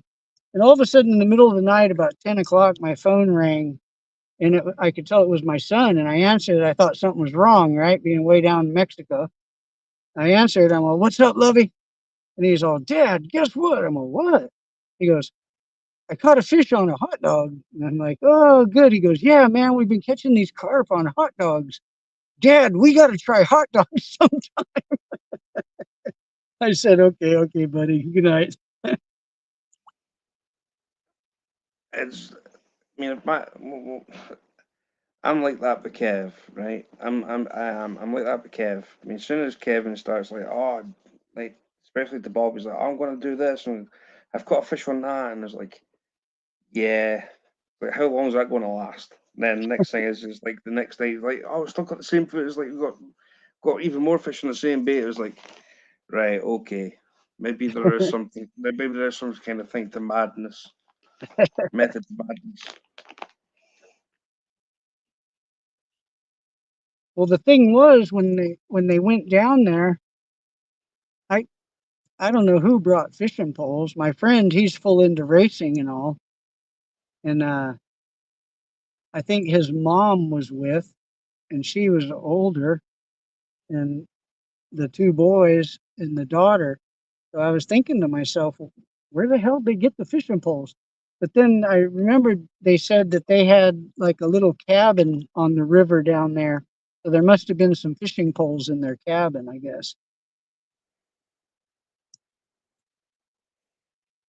But I think also I asked my son, I said, "Dude, where'd you get the fishing poles?" And he goes, "They were there, Dad." I'm like, "Okay." I mean, that's the thing, though. I mean, it really does. When somebody brings a fishing rod, it's like, oh yeah, okay, I get you, yeah. Like, what are you hoping to catch this as well? We're trying to catch for dinner or something. I mean, we've got to eat at the end of the day. Yeah, well, the thing of it is, you leave a fishing pole somewhere like that and go 1,000 miles away back home. By the time you come back, there ain't going to be no fishing pole there no more, you know? Exactly. That's why you always take one in your vehicle with you. Well, I'm going to show you a couple pictures, Mr. Stu. When I used to do a lot of backpacking deer hunting and turkey hunting, Uh-huh. um, I have like that little ultralight rod that I have that I like to use. In my backpack, I always carried the little reel and a little two-piece rod strapped on the side of my backpack, right? Mm-hmm. Especially when I was turkey hunting, where I carried my shotgun. I had a little tiny two-piece ultralight rod. I'll show you at home, and you'll laugh at it. I always carried that, man. And one time I was on a deer hunting trip, and I found this. We were using maps. We had never been in there before, and it was before GPS. So we were back in there with Geological Survey topo maps. I knew there was a water hole, but in these areas they tend to dry up and stuff. You know what I mean? And I'd never Yes. been in there, so I didn't know the lay of the land. Nevertheless, man, I had my pole with me, and I had a couple plastic worms and jigs and a crankbait. I found this water hole, man. So, and I'm all face painted and camoed out because we were bow hunting deer. And I broke out the ultralight and made a couple casts. Dude, before you know it, man, I walloped a stringer of bass that were all 4 or 5, 6 pounders. And since we were camped out, I think we kept like 4 or 5 of them and cooked them up and made some kind of smoke so it would last a little while. But I got a picture standing there all face painted, camoed out, holding a stringer of bass. It looks kind of funny, buddy. Everybody sees it. They're like, dude, what did you think you were going to scare the fish or something? Well I said, done, Marvin. I was on a hunting trip and just happened to find a little hole, dude. Mm-hmm.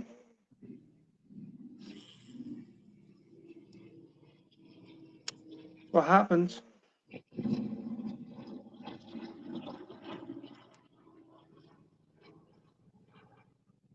Yeah, the water turned to glass. I got no breeze right now, man. It's sweet. I'm sitting here popping this outside edge. I got some good depth on it too. I'm puddle dunking well over 10 feet deep.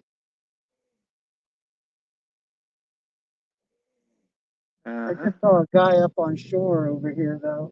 I don't know what it doesn't look like he's fishing. He might be having a fishing pole in his hands. I can't tell. I was just going to move over near shore where he is though. Now I don't want to do that. I don't want to disturb him. I can go all over the lake and he's stuck right there. You know what I mean? Oh yeah, he Uh-huh. just made a pitch. Okay.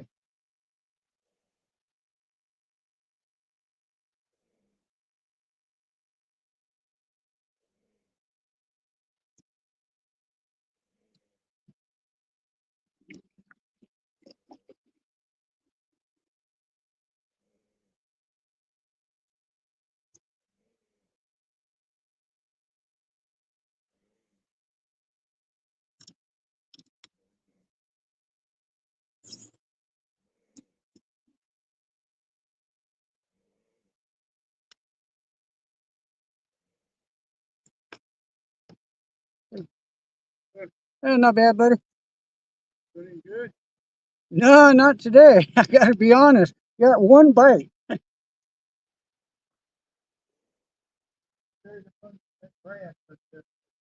Yeah, well, I've been penetrating it, but not been getting whomped on. So I moved to the outside edge here for a bit. But the water's up, so usually with the mats, I can kind of slide up and sit in the mat of grass and fish either side and puddle dunk the holes in the middle, but it's not happening today. Plus, they did a little bit of weed abatement as well.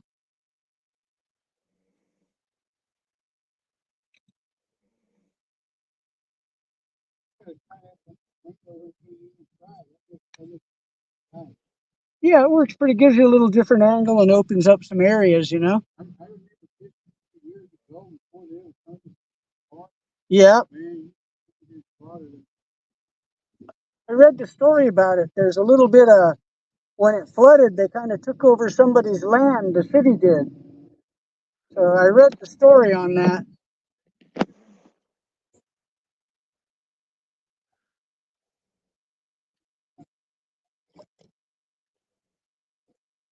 Yeah, yeah. I've been coming in here quite a bit the last 3 years. So my Christmas tree's down there.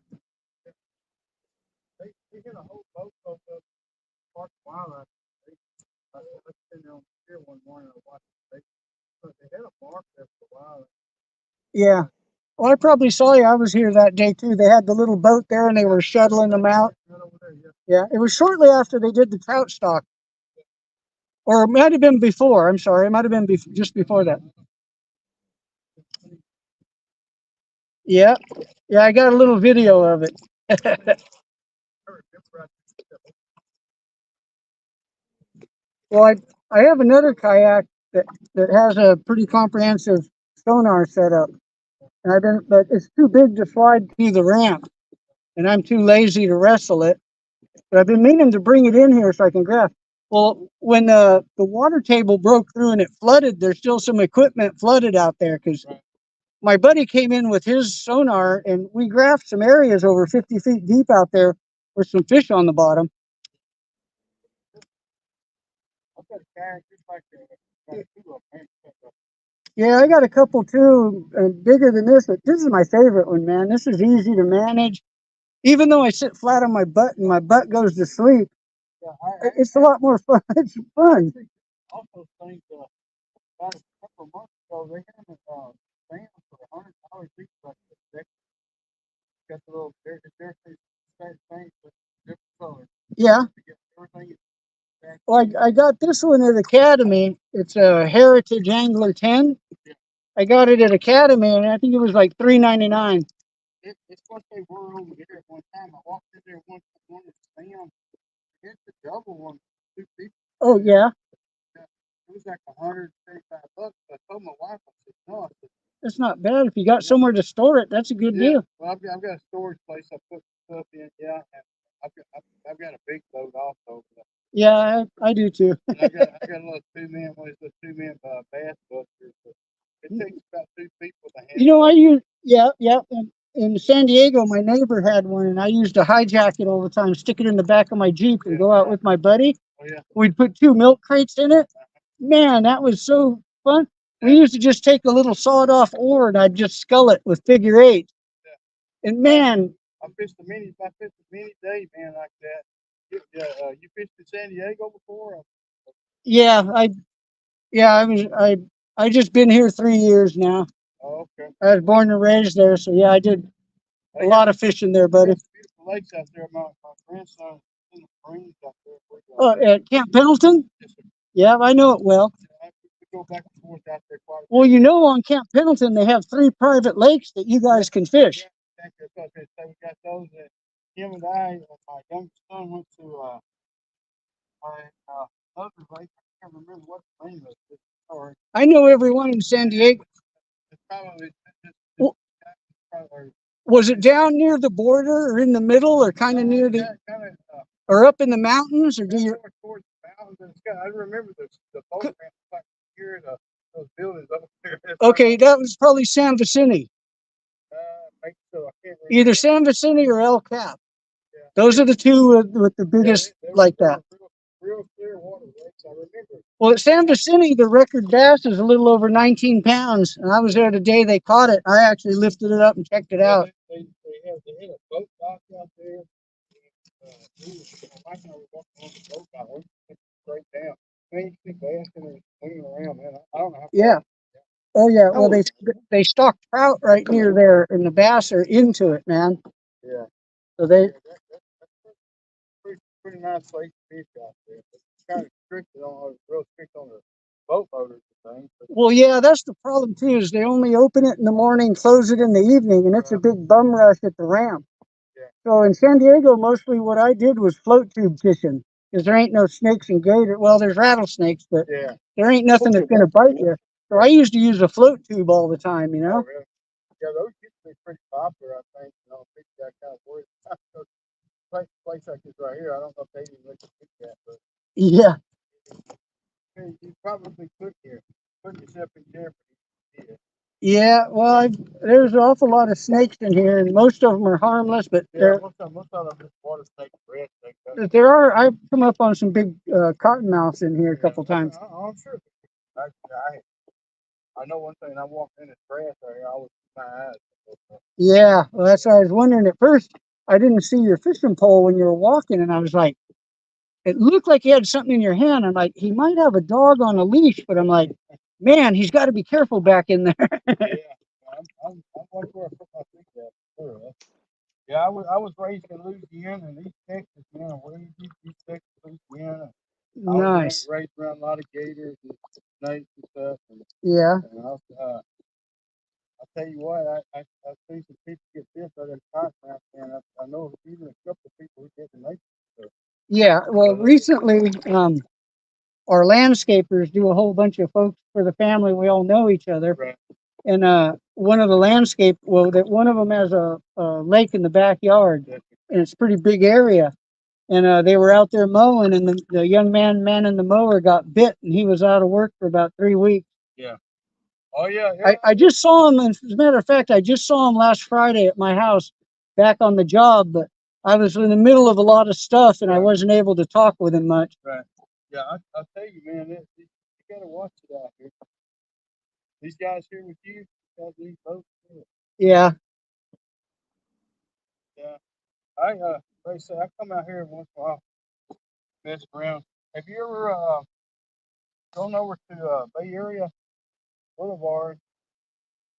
Oh, the You go to what's park, that park? yeah, There's underneath that. the bridge. You go back to the left, man. There's bass up in there like mad. Yeah, well, that goes over toward where our backyard lake is, Clear Creek. Yeah. Swings around at the end by Polly Ranch, Yeah. where the little airfield is. Yeah. Yeah, right back in there. And then if you go the other way from that park, I can't think of the name of it, Gillion or something funny. They're funny. But they had a little map there yesterday I checked out, and if you go the other direction to the right, you can go up to Challenger 7 Park. Yeah. And that's where I've gone in numerous times. I've caught a lot of different species in there. Oh yeah, you get redfish sometime there. I've seen red, specks, flounder, gaff tops, channel cats, hardheads, Yeah. and freshwater bass in there, and crappie, man. Yeah. Oh yeah, up there, creek. Right It surprised me. I've even caught a flounder or two up in there. Yeah, I didn't catch it, but a guy next to me did there. My youngest grandson, the grandson is in the Marines now. When he's younger, him and I was over there fishing one afternoon, and man, he had a big old redfish, man, one of them big bull reds, way back up. I mean, I had to be. Son of a gun. Yeah, real brackish water back Yeah, there. yeah. Yeah, there is some areas where it's not even knee deep, but it looks like a big old pond. There's areas on the side right around there like that. I went back in. There was a lot of fish scurrying around in there. Yeah. A lot were mullet. Yeah, yeah. I fished a lot of these little lakes up around here. The other one's over in Nassau Lake. You know where that's at? Yeah, another guy told me to go over there with my other kayak that I would like it. That's a good little place there to throw a kayak in area. Yeah, that's a good area. I go back in at Clear Lake Ramp and then go under the bridge over to Mud Lake, and I like fishing back in there. Yeah. Last time I was in there, though, there was a big gator in there. Oh yeah, them gators, they in that brackish water and stuff. Yeah. Well, then a couple weeks later, that's where that lady got attacked and killed right there. Yeah. You heard about that? Yeah. Yeah. I think Because I'll do live streams, and I know a lot of these folks all over the world. A lot of times they'll think I'm full of crap about that. You know what I mean? Yeah. But they. Yeah.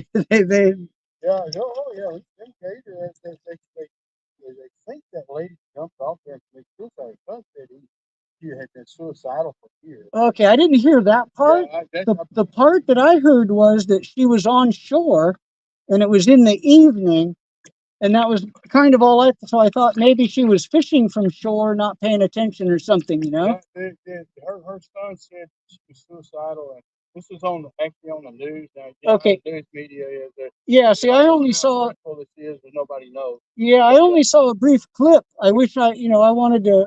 You could probably look it up on there. Yeah. Nobody was real quiet for a while. Nobody. They were running his autopsies and all this stuff on this lady. Yeah. Her son kind of came out and said, he said, they looked at after they got the lady, I guess done an autopsy or whatever, determined that she had not been, any physical abuse or anything, abuse or anything, or anybody had hit her or Yeah.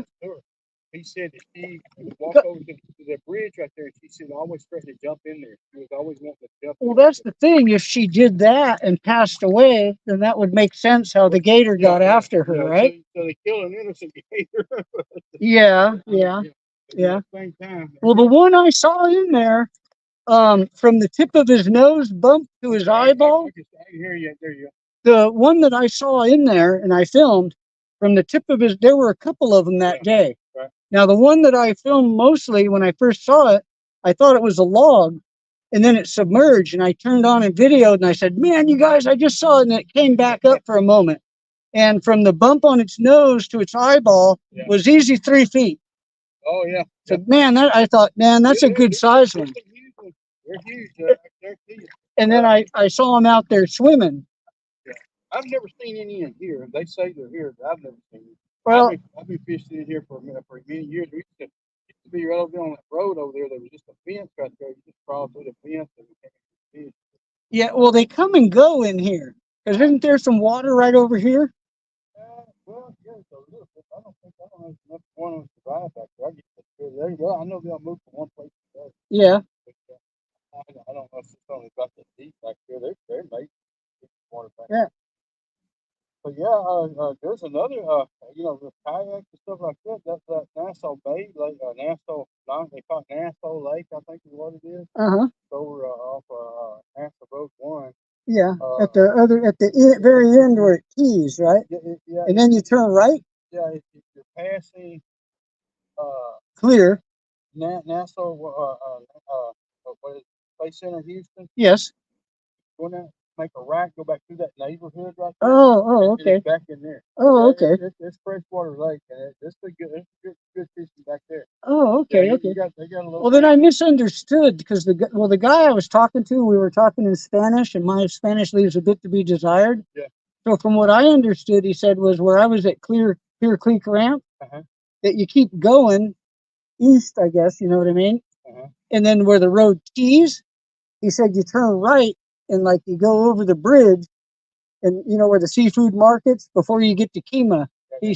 From what I understood, he said it was back in there, and he said there's an area you can launch your kayak and it's good. It may be. I don't. So no, I think I misunderstood what you're saying. There's so many places like that. Also, over there, and like I said, I'm not real good with telling you what the roads and stuff. But Me either. I'm new here. Right after you pass a Space Center in Houston, there's a road that turns off immediately to the left.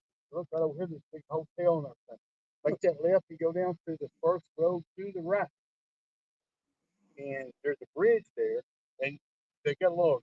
Used to be. I haven't been over there in a while. Used to be a little drive down there. It's kind of bumpy and whatever, but you got trucks down there. Yeah.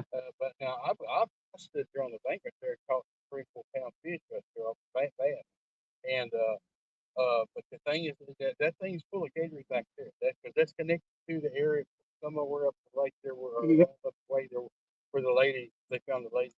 Yeah. It's a horseshoe pen. Yeah.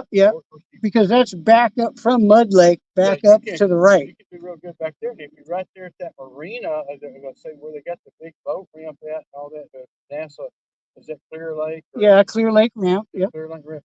I go around, go underneath that bridge back there. Yeah, that's where I go into Mud Lake right there. Yeah, my wife got into massive redfish back there. I saw a guy come out of there with a whopper before I'd ever kayaked in there, and I swear within a week I went in. But I usually take my bigger kayak in there that pedals, and I can move around, Yeah, we were back there. We were in there's a boat that idle speed only once you done it. Yeah. Right. There's a bunch of houses and stuff way back there. We went back there and actually was throwing spinner baits out there. Because I heard a lot about horseshoe Yeah. horseshoe bio, whatever Right. they call it. And so people catching bass. If we were throwing spinner baits, my wife hung one. She thought it was a big old redfish about this long. Oh, Man, we just sit there and pour this boat and catch one right after another. nice. Those things, I'll tell you what, those things fight little booze back there. Christine. Yeah, that's what I like. The redfish are my favorite. There's all kinds of stuff around here fishing. And these people that fish in some of these little private areas, ponds, stuff on these subdivision. Of course, you know, Yeah. it's like everywhere else. You know, they'll start letting a bunch of idiots come in and they start being stupid. Yeah, mess it up. You bet. Yeah, Leave yeah, trash. yeah. That's the worst thing is leaving trash and being loud. Yeah, they throw the trash down and start playing their music, and then they'll start having their parties and stuff. Yeah. There's another place. It's over. They get on the Beltway and go to Fondren. Get off on Fondren. Make a left underneath the Beltway. Oh, It's a lake. It's called. Not yet. I had it right on the tip of my tongue. There's a lake back there, and that thing is massive, full of fish, man. off Armand Bayou? No. This is kind of going out of the way.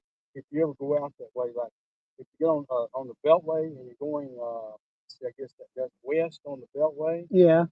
and go. See, all the way I up got to to- be honest. I try to avoid that area like Yeah, the well, plague. that's what one of the things I see. It's called Buffalo Run. Oh yeah, Buffalo. Okay. Buffalo Run. That's what. Yeah, I've heard of that. Okay, yeah, that's a very good lake to fish in.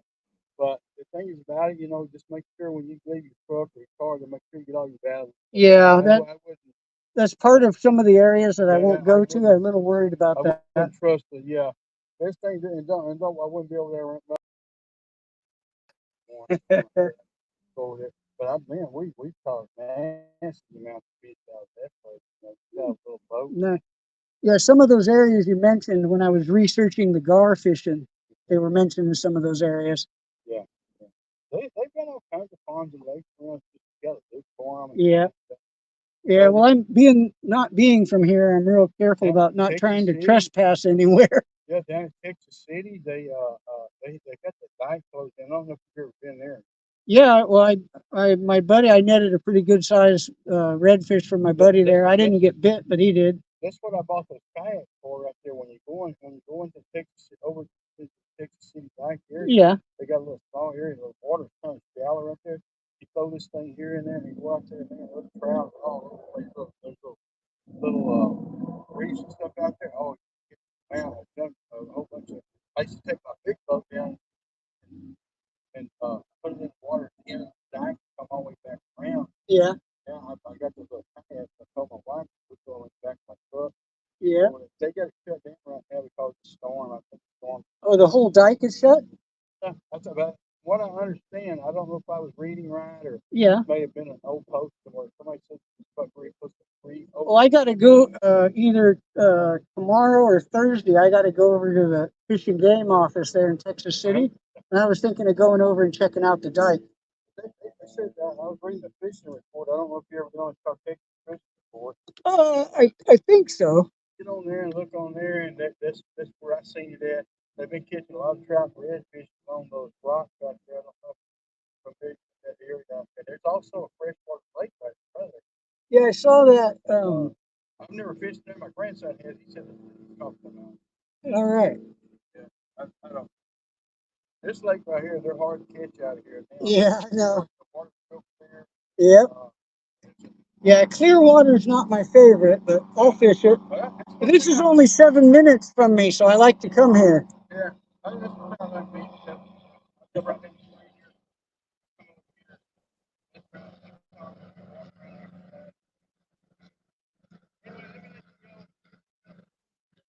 All right, buddy. All right, maybe we'll see you around. Oh, yeah, I'll see you here. Thank you. My name's Terry. All right. Dave, nice to meet you, buddy. I don't know why you can leave San Diego and come here, though, man. It's beautiful out there. The management's not beautiful. Well, I think everybody kind of agrees with that. Yep. If we going out there, man, it's very expensive, I know. Yeah. You know, Yeah. Uh-huh.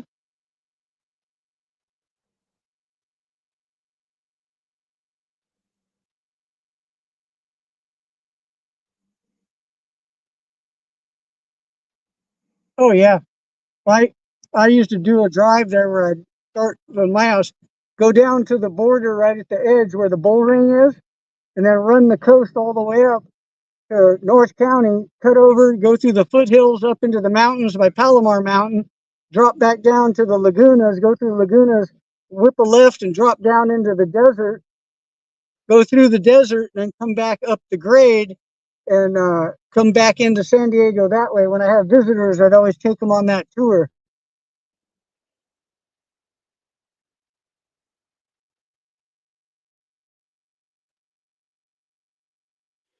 Yeah, yeah, they're not my favorite areas. I like Northern California the best, Mount Shasta area. That's real nice there, buddy. Yep. Yeah, it's awesome. Well, I think the biggest bass out of there is a little over 19 also. Yep. Yep.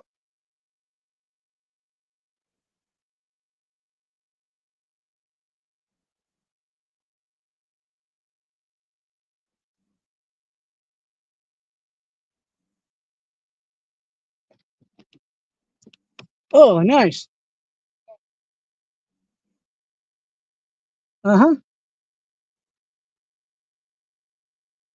One of their back one of the lake up there, not Harris Cane Lake or something like that. That's one of their deals go to like it costs money. Got guys go Yeah.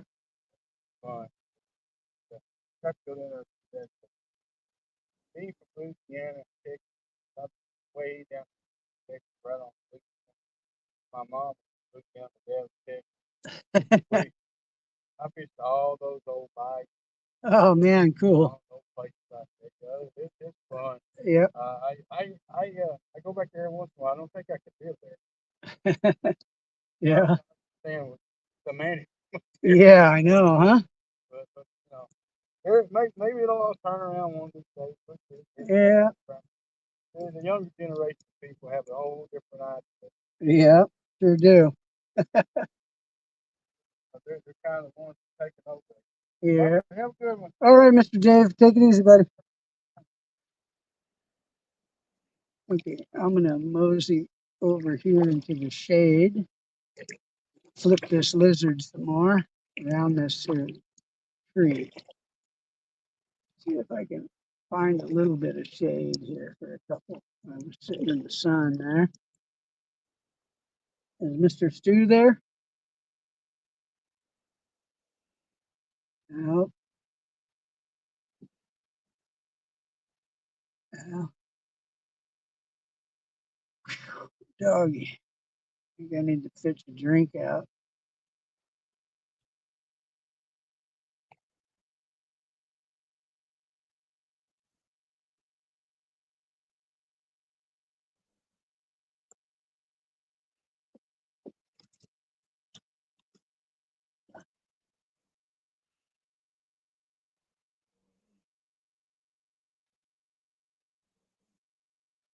A little bit of shade. You know, get in them ants again.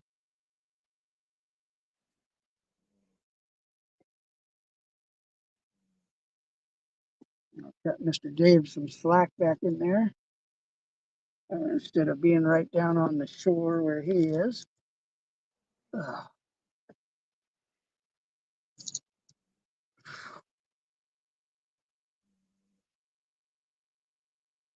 Oh, wee, man. It's even hotter than it was.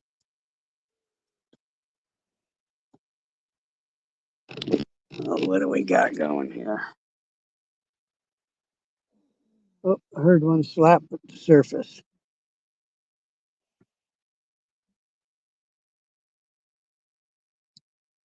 No fish there, ma'am.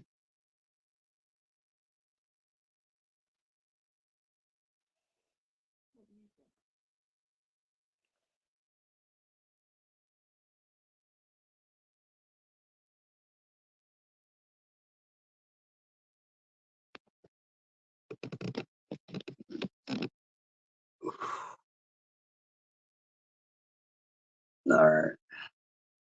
Let's get a drink, and then I think I'm going to start to mosey out.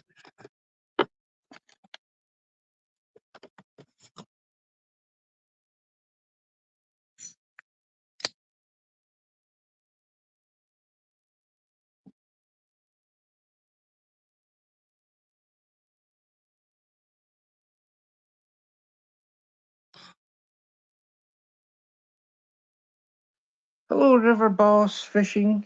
Hello, welcome. Well, there's Mr. Stew. I'm always been here. I've just had to endure a nice, lengthy conversation. Well, the fish weren't biting, so I was wanting to get some information. At least maybe I can try something that was suggested, you know? The only Like they information I say, had was San Diego. you're San always Diego. learning. You got to always learn, right?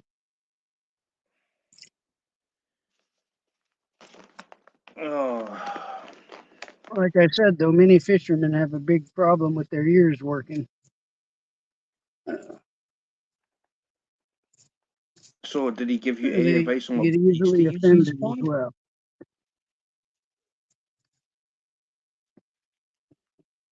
Toss anything chartreuse and you'll get a bite. Yes, River Boss Fishing. I completely agree with you, but we're talking to a guy who uses a lizard. Yep. And he doesn't catch nothing either. Don't know why he uses it, huh? I swear it's sabotage. Comes over my channel. Oh, well, let's go fishing, Mr. Stoon. Just uses a It's lizard. chartreuse. Yeah. Knowing fine well that's never going to work. I try and get a fishing channel going for people to catch fish, not just to sit in a kayak and look pretty. Well, that's all right. I see a lot of that. I see awful lot of that. Ooh, oh yeah, it's a hot out. Tell you what. Not fishing Saturday night, Sunday morning either, so Yeah, I don't know about chartreuse. I tend to. What do you mean chartreuse? It's chartreuse. Yeah, sounds fancy to me. I use black. Oh, you need to get with the times, Terry. You're stuck in 1970s. Yeah, I know. I only got about a dozen bass over 10 on black, so it's time to change, right?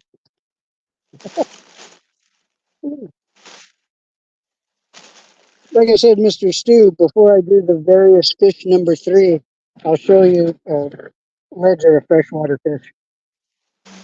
And I mean, no disrespect, but there ain't no chartreuse in there with these fish, baby. Pretty much every one of them was on black.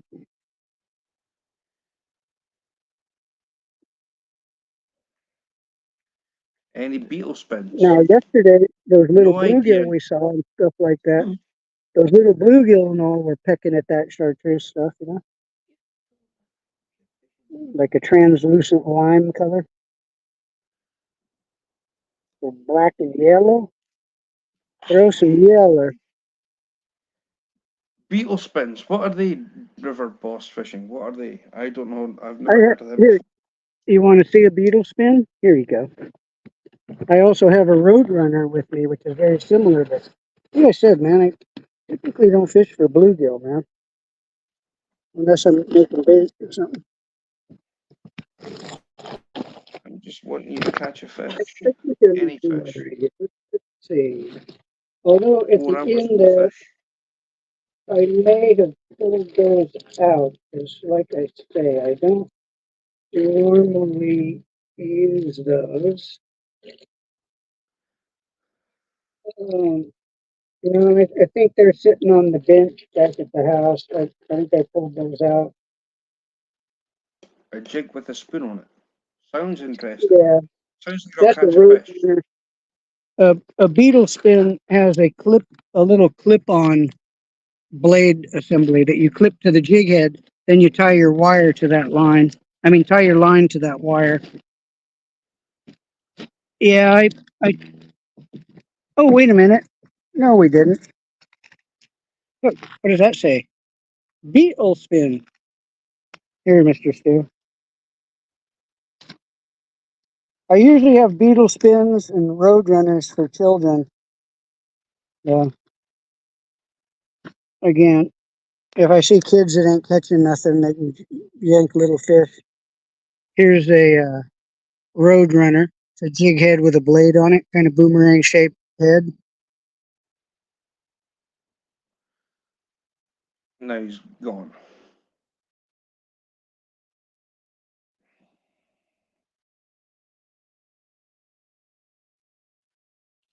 Everything bites, beetle spins. I've never heard of one. Now I've seen one, so it looks like a Bambi blade. I know what a Bambi blade is. It's something similar to a Bambi blade.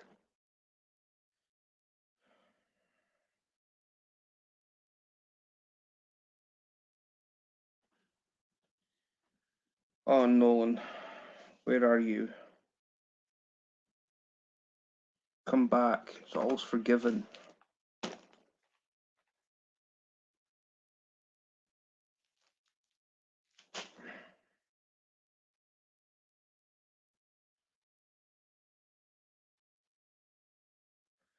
If there's only one person who's going to rescue this live, is Nolan. Cheap lure and last forever. Just replace the soft plastic bait. Good luck.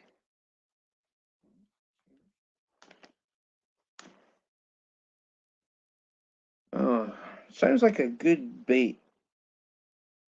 River boss fishing.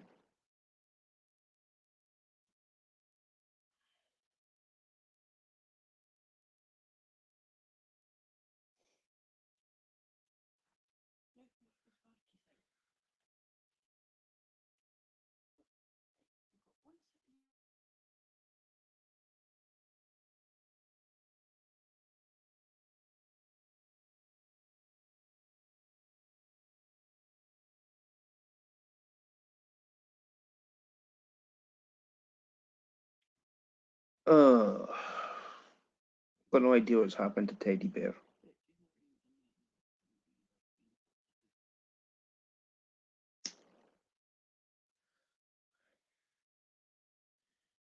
Nolan. Mission discovered. I know you're catching fish on your life. Please rescue this one.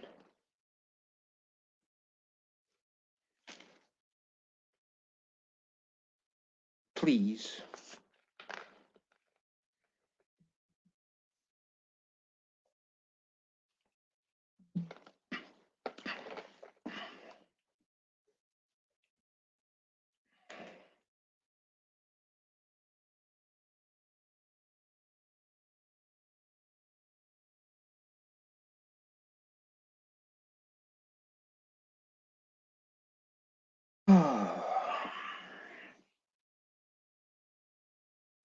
Any fish is possible. Or so I thought.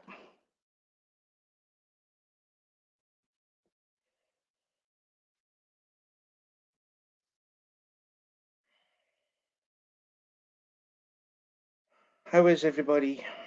Like I say, Teddy's, I don't know what's happened.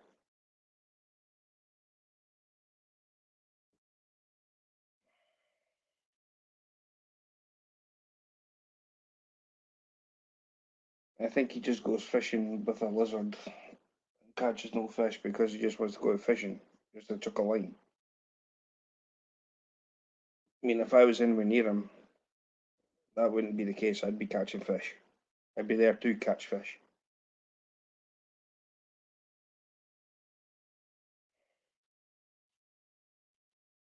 And that's my preference. It's the way I see things.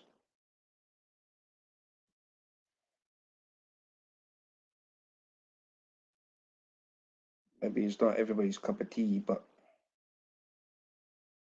I mean, this live is called fishing.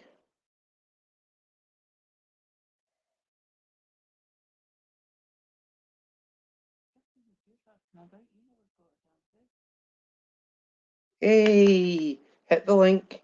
Rescue me. I've been, prayers have answered.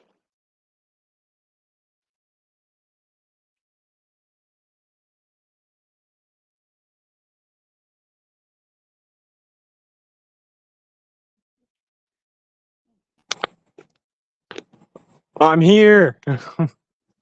Thank you. So I don't have earbuds in, so is it okay? Like, am I echoing or anything? You're not echoing. Sweet. All right. Because I As usually long do as it you with. took, as long as you took the YouTube off your phone before you came in, Yep. you won't get an echo. All right. Trust me. Well, we should be good then. All right. Right. I just finished I'm up with gonna my live. So I'm going to basically put you full screen and go and do what you do best. all right. Well, we'll see if we can catch some stuff. All right. I just got done with my live, so I I'm know already you can set up. catch fish. I know you can catch fish. I just saw you catch fish. Yeah. I'm gonna go check on the bullhead rod. It's way down at the end. All right, on you go. Ladies and gentlemen, welcome to my live, and this here is Nolan from Mission Discover, who is also a fellow member of Anything is Possible.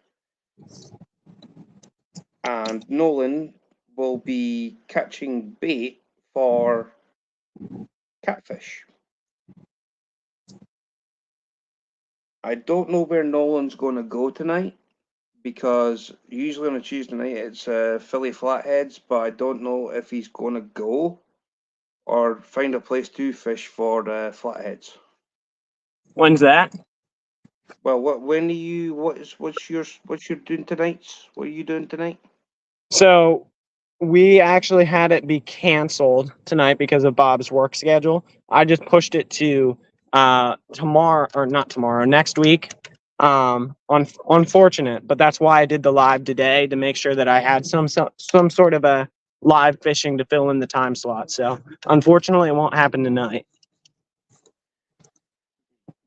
Fair enough. I have a whole bunch of yellow jackets on my my bait here, which I'm not a big fan of getting near. So Is this bait for when you go next week? no, I have a little bit of cut bait here for bullheads, and I was gonna get some more because I'm out, but I've got a whole bunch of yellow jackets on it. So Catch a fresh one. yeah, I'm gonna try. All right, I'm gonna be right here. I can honestly, Nolan, you are in the perfect spot. That might be fresh bait. Looks good to me. Green There you sunfish. go, ladies and gentlemen. There you go, ladies and gentlemen. This is what I call a fishing show, and we're now calling it a catching show. Thank All you right. for the perseverance. Let me take care of this, get some bait, and then we'll be good.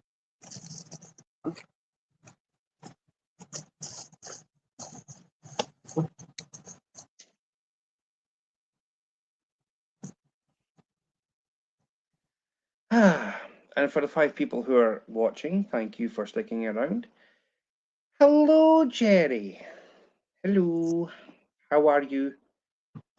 Bob was live last night, and I told Bob that basically that he is the instigator of what happened in your chat last night. And then he went live and snuck out the door like he was invisible. So yes. Typical of All right. Bob. Gonna chuck the bullhead rod out, see what happens.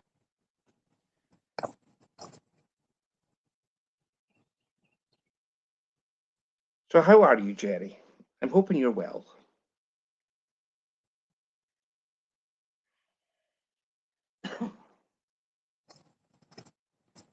All right, let's see if we can get a couple more fish. Please do. I've hurt my back, Jerry. I don't know what I've done, but I've hurt my back. So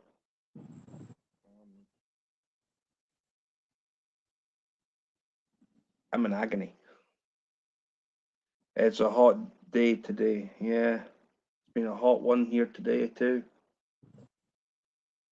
We're meant to be having a thunderstorm at 10 o'clock tonight, but I doubt it's going to That's happen. Monday night. Was that Monday night? Next Monday. That's okay, Jerry. I think somebody's got a voodoo doll. Nah. Only if it doesn't get better within the next 3 days. Then I'll see about getting something for it. I think I slept the wrong position last night, and that's what's probably happened. I was too comfy.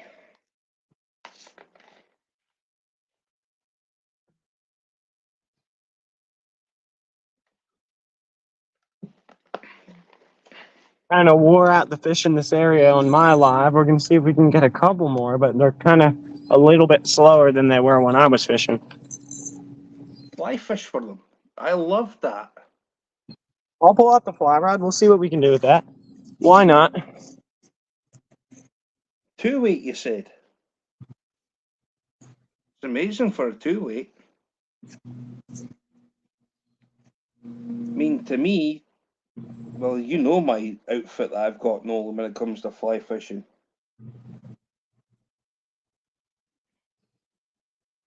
I mean, every rod I've got is between a 7 or 8-weight. I mean, I do have a couple of 5s.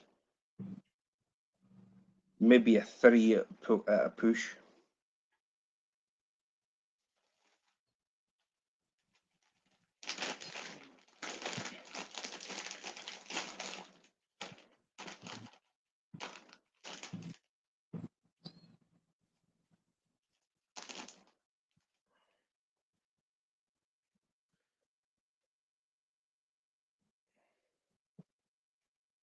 I know that Kevin's got his own channel now, so if anybody would like to go over to Anything Is Possible's community post, you'll see Kevin's new channel. So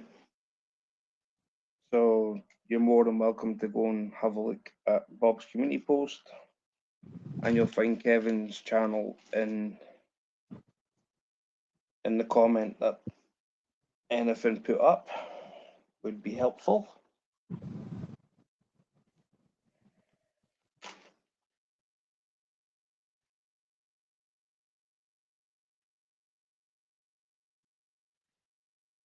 I think my nickname for him's kind of stuck.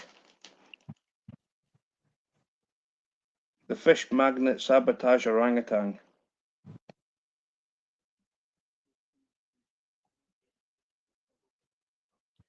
Nolan, give me a minute. I'm going to make something to eat because it's our tea time here. Oh, absolutely. So give me 2 minutes.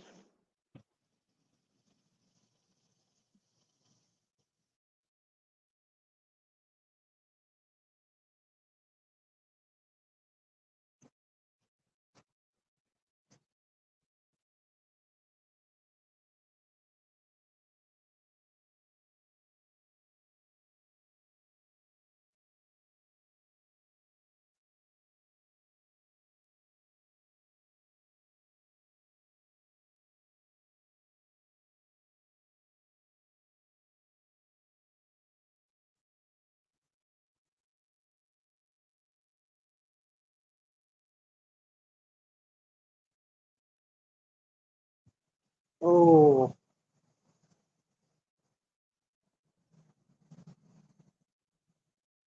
All right, there's one. Oh. All right, on the fly rod. I don't even know if Stuart's in here anymore. But we got one. Hopefully someone can see this if I click on chat. Whoa. He's still kicking around, but I'm here. All right, Wendy. There you go. This is a red breast sunfish. You can Woohoo. see. Sweet. Yeah, that's cute. On the fly. You caught a fishy, Stuart? Hey!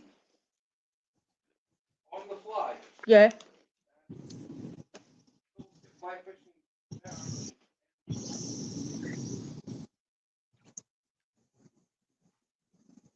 Was it a red-breasted sunfish? That's one of Bob's favourite fish.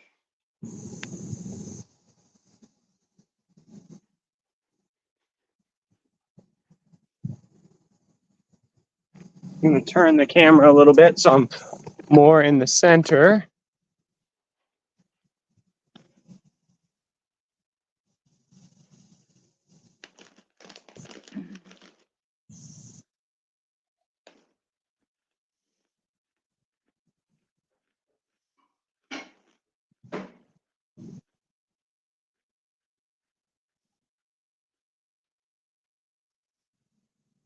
I was looking a bit. Yes, nice.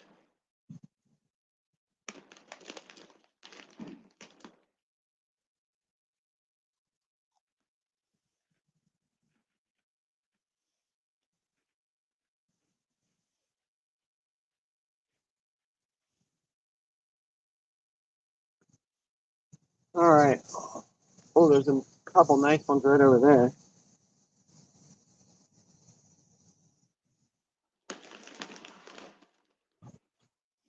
Oh man.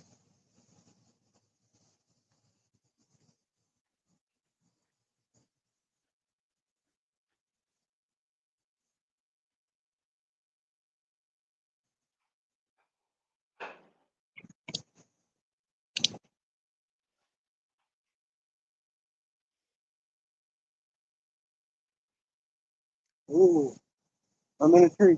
All right, there we go. Uh-oh. I'm backcasted into a tree. Let's see if it comes out. You're not meant to be catching trees. No, not supposed to be catching trees. I lost my fly. It's tough Yeah. because like there's nowhere to really backcast here because there's a tree over there, there's one over there, one right there, and one right there. So wherever I go, I have to be really careful about my backcast, and I guess I messed up. So Oops. What was that? He's catching trees. Catching trees. Yes, he cast it into a tree. What you There's- catching there's- stickerels? What you catching stickerels for? man, there's 4 trees here, and you got to do a backcast because there's no room to do a roll cast here because all these weeds. Look at this. I can't do a roll cast because of that. So I have to do a back cast, and there's 4 trees. So no matter where I cast, I'm in danger of catching a tree. I'm surprised I lasted this long, honestly. I've got an idea for you. Just give me a minute. I'm just coming straight back. Oh, we've got some thunder rolling in. I might have to head out here soon. So I'm going to go check the bullhead rod, and I'll be back. Okay. Thunderstorm? Eh? Just said he's got some thunder rolling in. Ah. Wait, so we check the bullhead rod.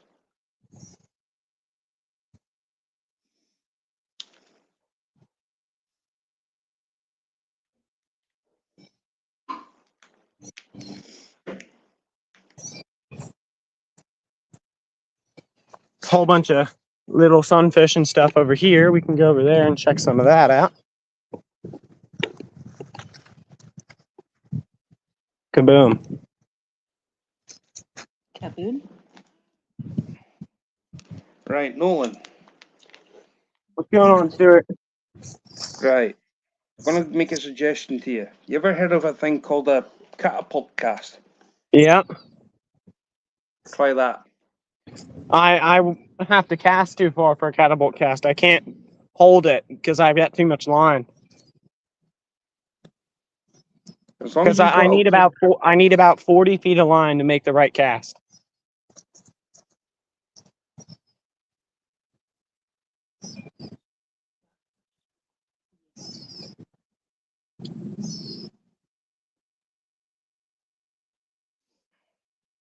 you can do it with 10 feet of line.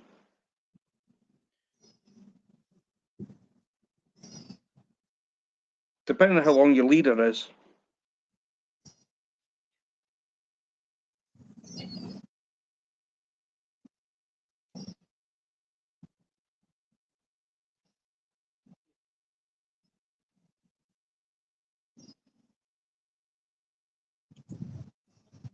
We got a crawfish trying to take my cut bait. There he is. Ow. Oh, he fell off. Come here, bud.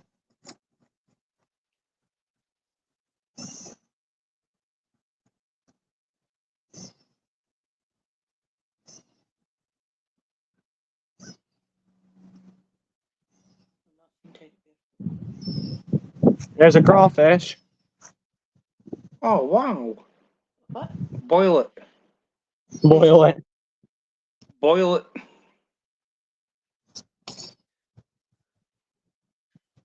He's back. I've got enough bait already, so. No, that was human bait, man. That was getting boiled. So I was talking about this on my live. I'm not sure if you were there or not, but I'd have to be very careful about how I did that because there are some legal ramifications, if you will, about how you do that here in Pennsylvania. So I'd have to look into that before I tried it. Did you hear what Bob said on his live last night? What was that? He says, you're meant to take the heads off them, right? Yeah. Well, how do you get the dirt out, or how are you meant to get the dirt off them or out of them? You need to purge Yeah. them. Yeah, Keep that's them- kind of what I was talking about. Huh? You just tell them you're taking it home for bait. Maybe.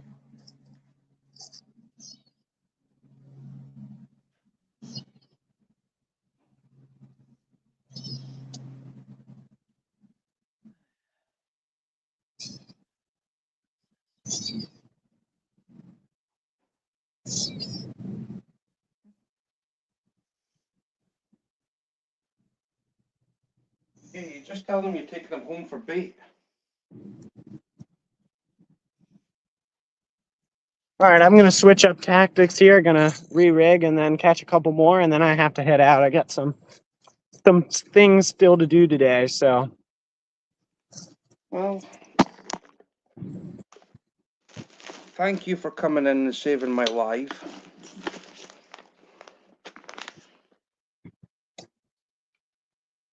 Just a guaranteed huge thank you. Yeah.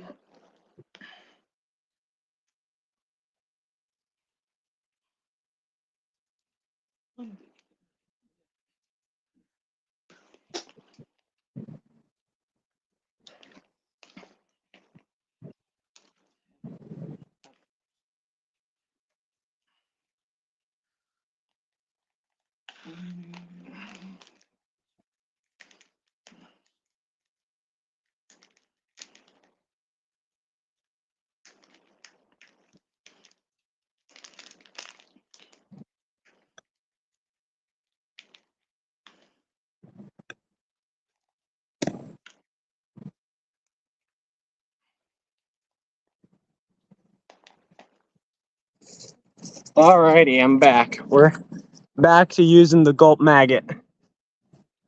Mm-hmm.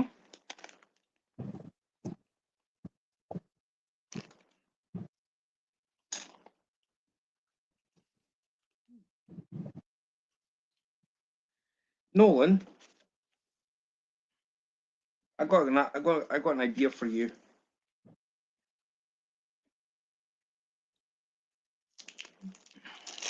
I'm going to see if I can try and pull this off. If I can organize. There you go. There's our first creek chub of the day. I wasn't able to get one on my live, but pretty good sized creek chub. See, there you go. Creek chub. A creek chub. There he is. Cute. Creek chub. Bob was looking for them for a flatty fishing on Stacey's live. You beat Bob to catch one. So Bob caught one last night, and he says, "Where were you when I needed you?" All right, let's give this a try. See if we can get something else. Yeah, I'm going to try and make some kind of arrangement so basically I can get you, Bob, Ray on a live. That'd be really fun.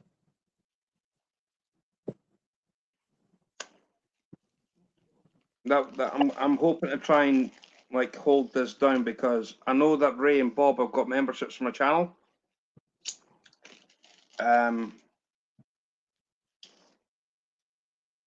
So it's like I'm working on getting my membership for your channel. I've been so busy with work that I haven't done it yet. Now I'm out of work, so I should be able to get that set up this week. That's all right. I'm definitely glad to be done work for the summer. I can tell you that. My plan is right, is to basically do a stream that the four of us, well, when I say four, you, me, Bob, Ray, so the four of us can basically go fish. Yeah, that sounds fun.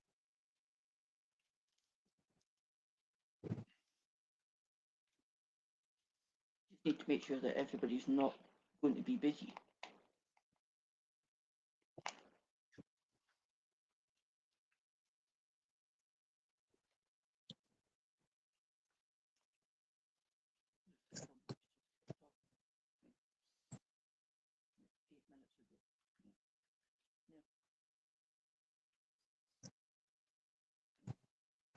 What do we say? One or two more and then call it quits? Yeah, if you want. I mean, it's up to you. Yeah, I've got some stuff to take care of. I got WoW on my stream. I got offered some extra concert tickets. People had two more. So I might be ended up going to a concert. So I got to figure that out. Not today, but soon. So I got to figure that out. We'll see. Was it to go and see? It's two Christian music artists. So I've never seen either of them in concert, but I've heard some of their stuff, and we got offered some free tickets. And when you get offered free stuff, you typically don't turn it down. So No. I thought it was going to be a concert to see 1-800 Rent-A-Fish in action. yeah.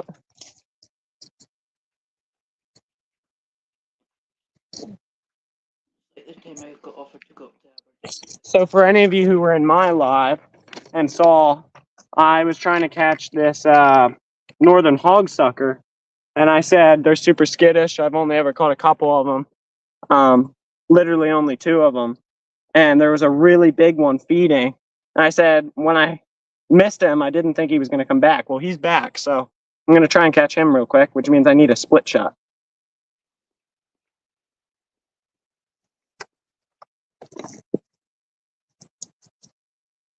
If I catch a northern hogsucker on this live, Stuart, I'd be very excited. They're pretty rare.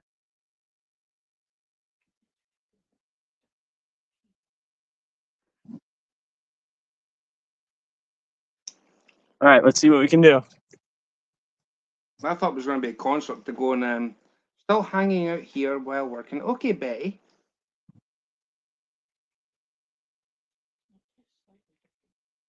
How are you anyway, Betty? Slightly different.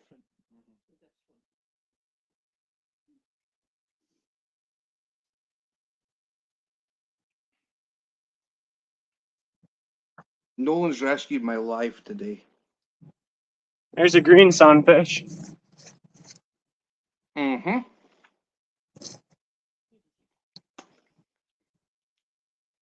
I heard you caught a red-breasted sunfish. I did. I caught one on the fly.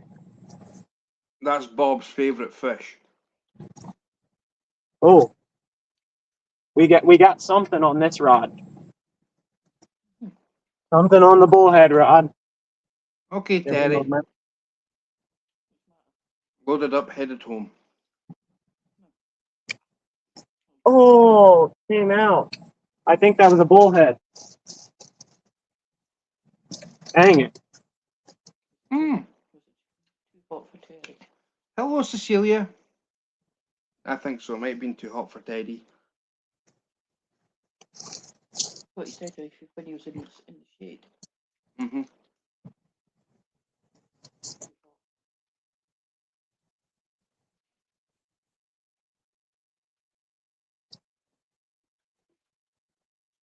How are you, Cecilia, honey?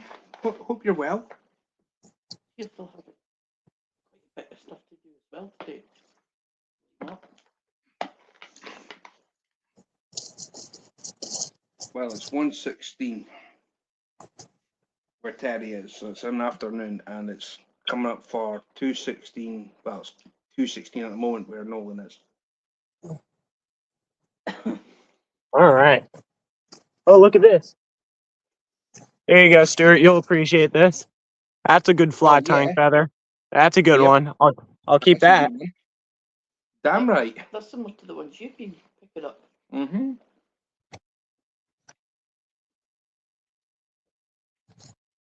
I'm okay. 2 days of rain again.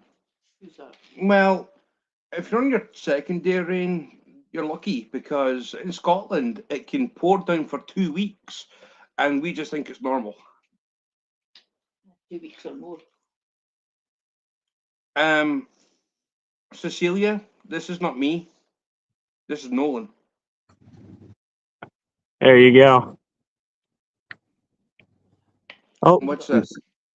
another green fish. Hmm. They're everywhere.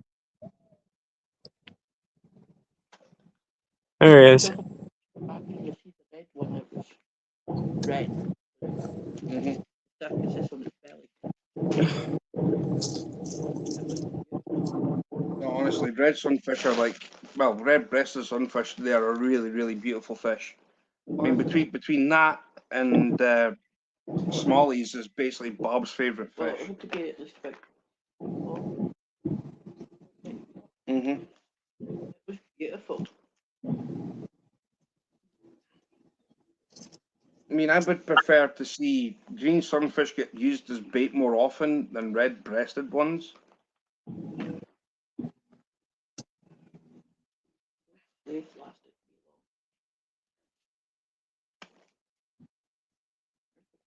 long.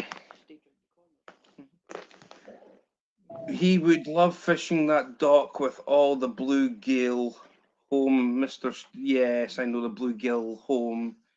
Yes. And I asked you nicely if you'd fish there, and you still didn't. Disappointed. I don't know where he was fishing today, but he different. Yeah, spot. he was on his kayak. All you need to do was stand on the dock and just say, right, okay, here we go, Mr. Stu. We're going to go and catch some bluegill and then go home. I didn't ask him to take the kayak. Sitting there, he'd have been like totally baked with the sun. I mean, you just need to catch a couple of fish and then go home. It's like what Nolan's doing. He's just catching a few fish and then calling it a day. I think we might have a crawfish again. Boil it. Let it cool down and then you can use Oh, we lost him. He came off. Boil it. You said it came off. Boy. It must have heard me. Yeah, I would love to. I just got to make sure I do it under the confines of the law.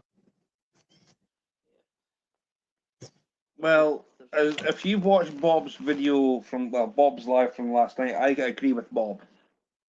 Yeah, we already had a conversation about it. Because Oh, that's common sense. If you're going to keep them alive, right, and you're going to purge them to basically get all the stuff out of them, you've got to keep their heads on. You've got to keep them alive. Simple as.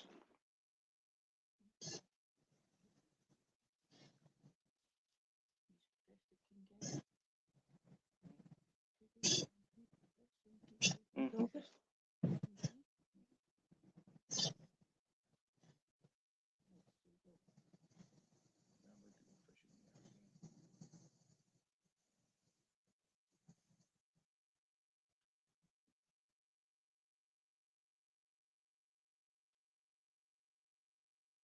Ah, I had a big cutlips minnow come up and try and eat it.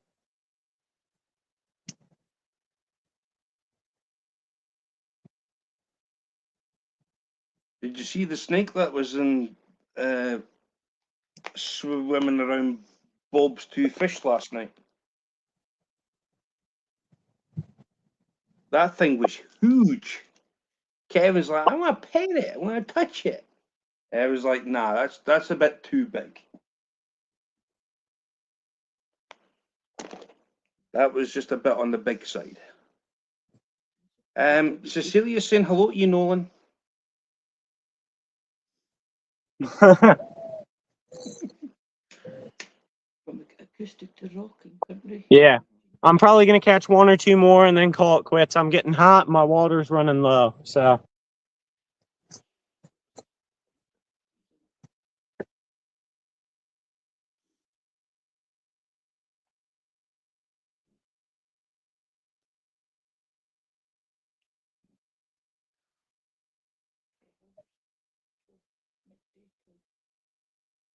Basically. Saturday to Sunday morning.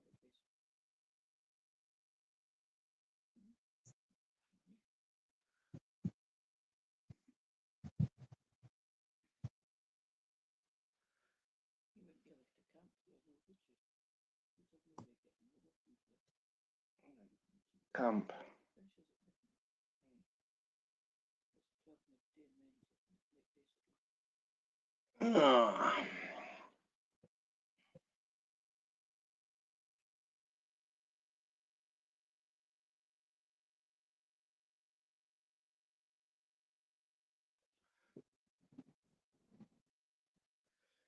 Why am I not fishing, Cecilia? Well,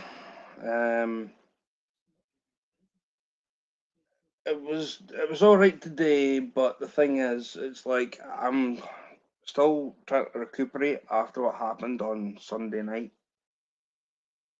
Well, Saturday night, Sunday morning, my time. Saturday night, your time. Sunday morning, my time.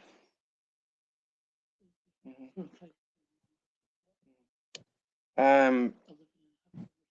So basically, I'm hoping to do it again this Saturday. Well, basically the same thing as I did last week, and because I was on Fish Nation's channel, which was John Euler's live, I was fishing on panel with him, and I loved it. So I'm thinking about doing the same thing again, weather depending, but trying a different spot.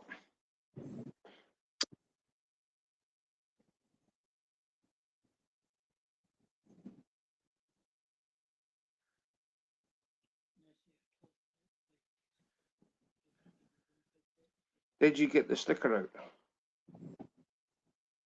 I haven't received it yet, but I'm giving it time. Cecilia. Not had anything yet.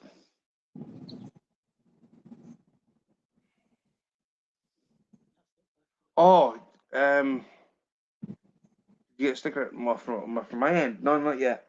I need to still send them. I'll get them all done this week. all right, we got a bullhead on. I just watched him come out and eat it. Here we go. Okay, Terry. Hey, Skeeter. Oh, we missed it. No way.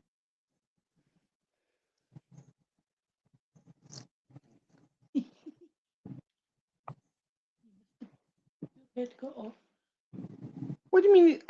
You said it ate it. It ate the bait. It did. I watched it eat it. I'm watching to see if it comes back. There were 3 of them fighting for it. Just act stealthy.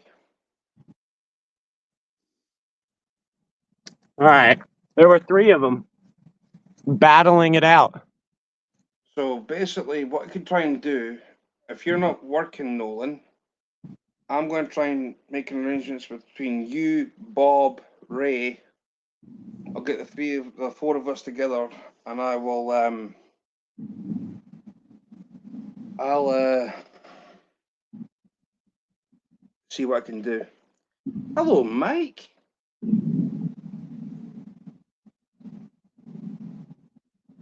Welcome in. If anybody hasn't done so, smash the like button, please. It does help.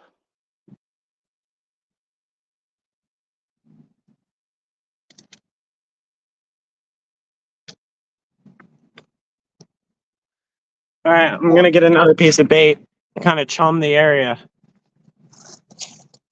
Just use what you've got left.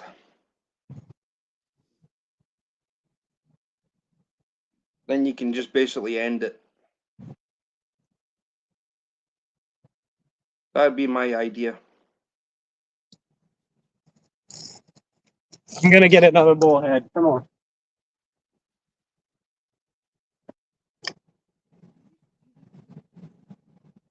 Where are we fishing? Nolan is fishing in Pennsylvania. I've had Teddy B up on my panel earlier, and he was fishing in Texas, and it got too hot for him, so he came home.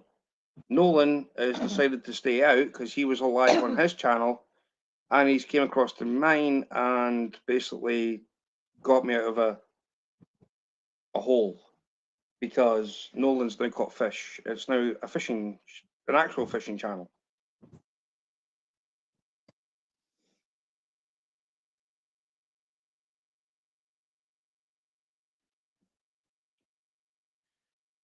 Fresno.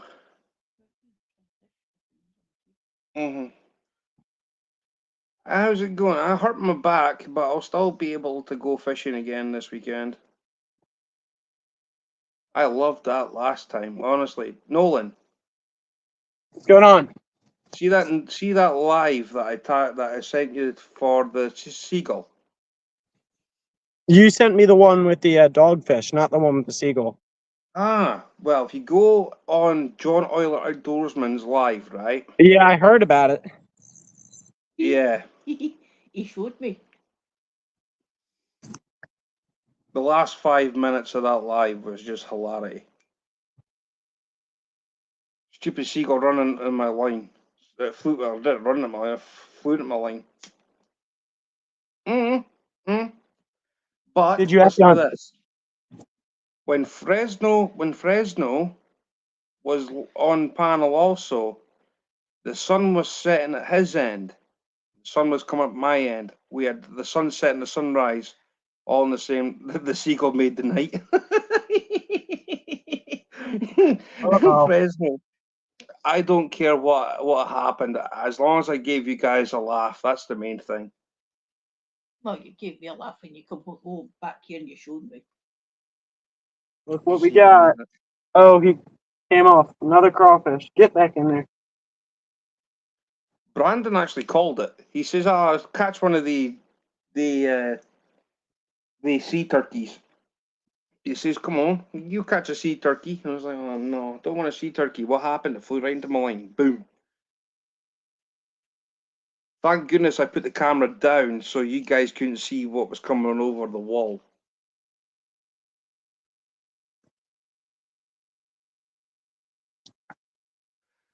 As long as honestly, it doesn't matter. I love that. After one more fish, I'm probably going to call it. I've been out here for 2.5 hours. No problem, brother.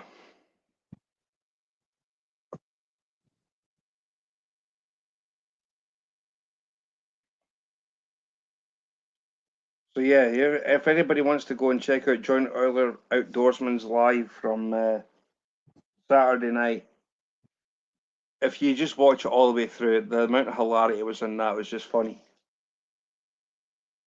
From start to finish, it was just amazing.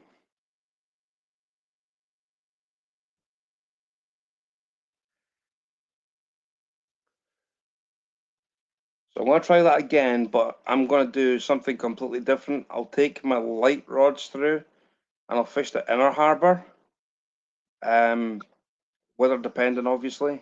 I'll fish the inner harbour to see if there's any like small species around, to see if I can catch anything that way, instead of trying to lump out lumps of lead.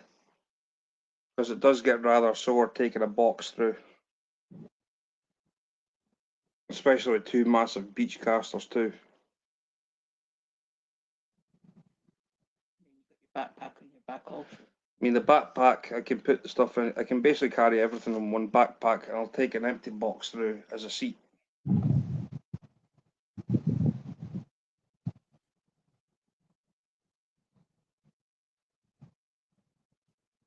I don't know if Boxcar Jerry's still here, but if he's going to go live later on tonight, I'm going to tell him something.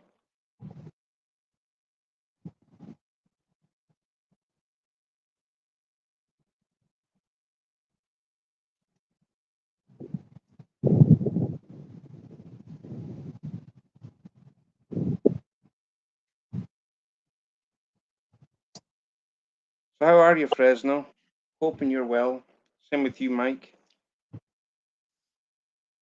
East Coast, well, yeah, Nolan's in the east coast of Pennsylvania, I think.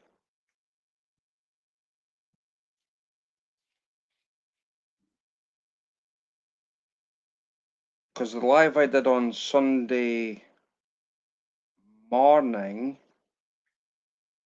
from my own stream was a Diesel Gala weekend. If anybody's interested in trains, I did a live from the train station at Dunn, and I got a cab ride inside a Class 8 locomotive, which is a shunter, and I got to stand right next to the engine, the actual engine, inside a thumper locomotive, which was a passenger train in the 80s. And I got to see the driver's cab also. And then I got a train ride from Dunn to Brechin, which is my hometown. So yeah, the only thing is, with me being awake all that time, I was actually going to see the triple header. That didn't happen. I fell asleep. I was exhausted. But if I'm going this weekend, weather depending, I'm getting the last bus, so I get 1 hour extra snoozies. It's not the case of 1 hour extra snooze. It's just you didn't really. You went to sleep late in the afternoon. Yeah, I went to go and get bait and everything else in the tackle shop. I will be doing that beforehand. You've got bait, don't you? Yeah. I'll need to get more squid though. I hardly got any of that left. Squid that make the fish. Because fish love squid. I don't know why, they just do.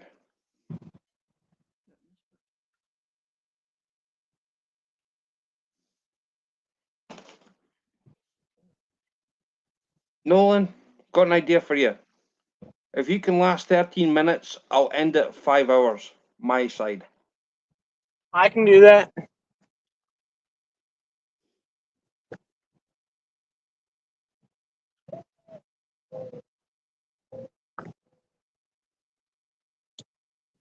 Yeah, I think I can do that.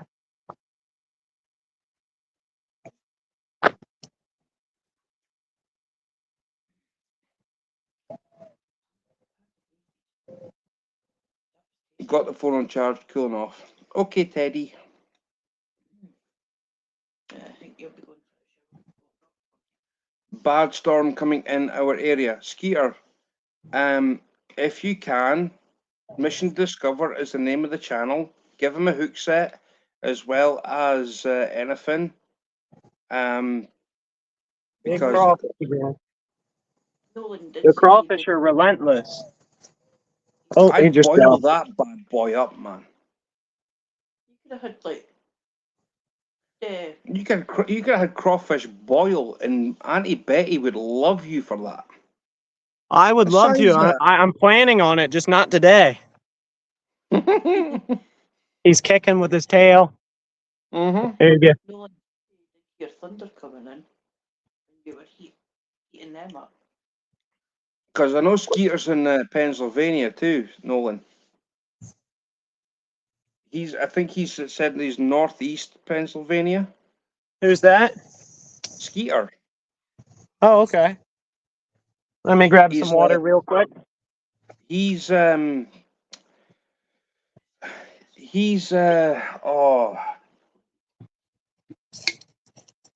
he's 3 hours away from Philadelphia.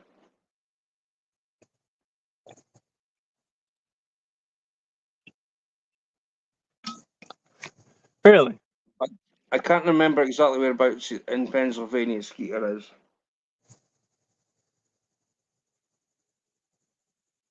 I don't know exactly where he is. All I know is northeast Pennsylvania. The crawfish are crazy. I can't stay away from the crawfish. Here comes another. Oh, no, he came off.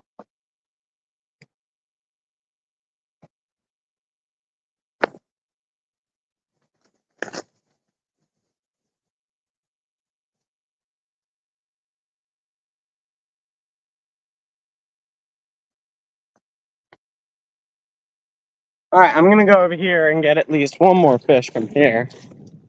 Well, let's say you've got 9.5 minutes. Sweet.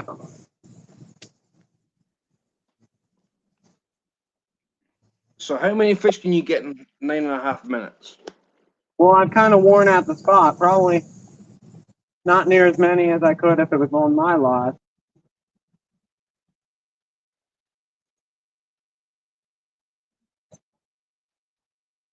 Missed them.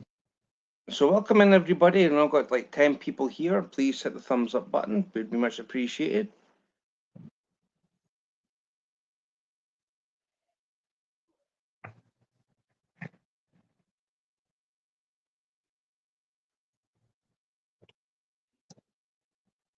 We've got 12 people now. Hello, welcome.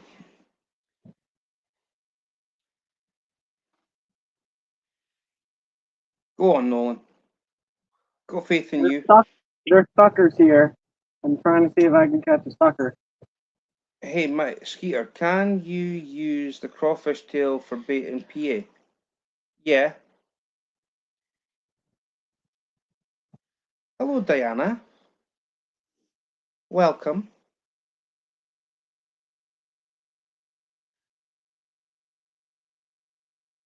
Oh man, I keep missing them. Toss it back in.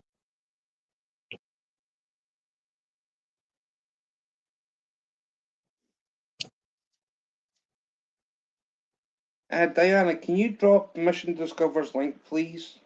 So Skeeter can hook set him. Along with anything that's possible, link also.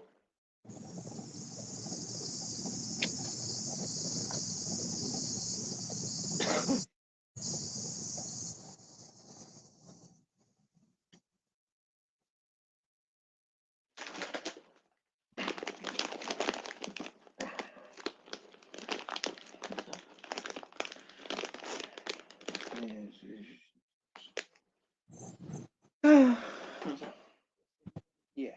Uh-oh. On the bottom of the bag. Snagged up on the bottom. If I break off, I'm not retying because we're almost done. So, all right, we'll see if it comes back. Oh, we got it.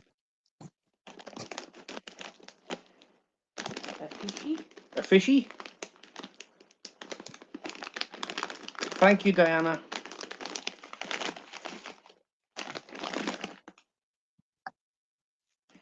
Oh, here's the big hog sucker.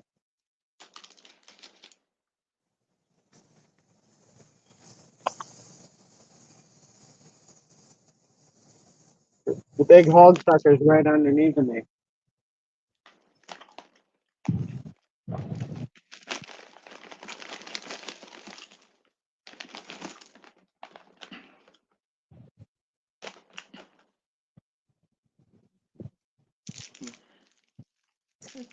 Try to look at it.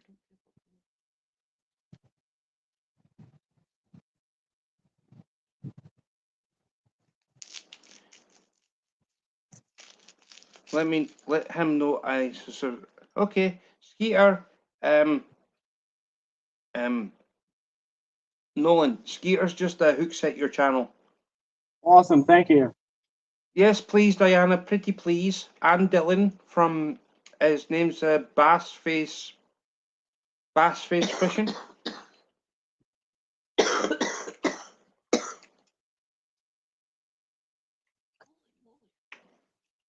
you just try one of the ones you gave me? That's the one I just tried.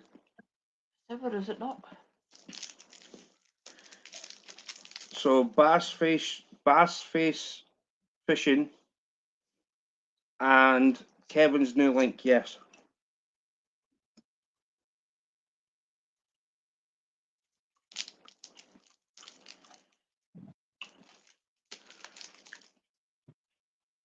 Get Kevin up to 50 subs.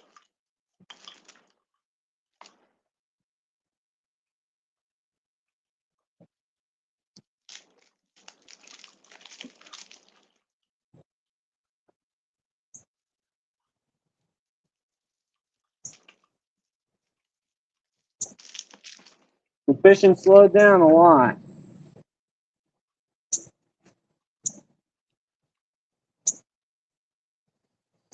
Yeah, Terry, no worries.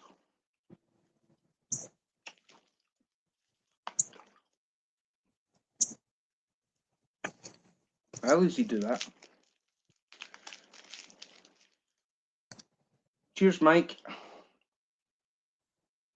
I'll get you your wrench once I've ended this live. I'll go through it. Once the comments come up, I'll give everybody their wrenches. My other phone's dead, so I can't do it, unfortunately. No, you can make the ones that are cool enough.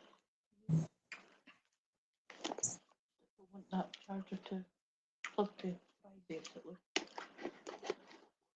All right, let's check the bullhead rod real quick. You've got 3.5 minutes. Uh-oh. I don't know. I'm not going to pressure you, but you've got 3.5 minutes. Crawfish.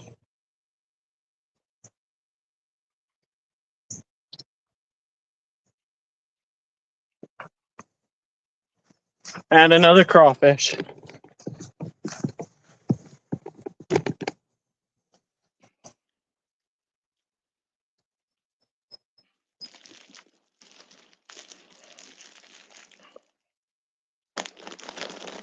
Right, let's see if I can get some kind of form away from this thing.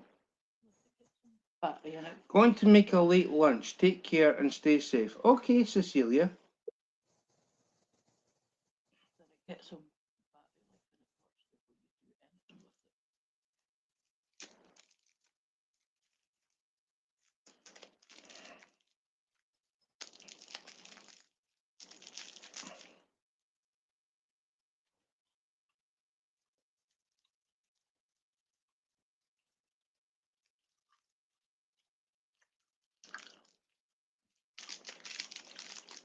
There you go. Oh, he just went back in. He hit the bank. He counts. Catch and, counts. catch and release. Catch and release. Yeah, it counts. He hit the bank. I knew what it was anyway. Green sunfish. That one was actually a bluegill. Same difference. Fair enough.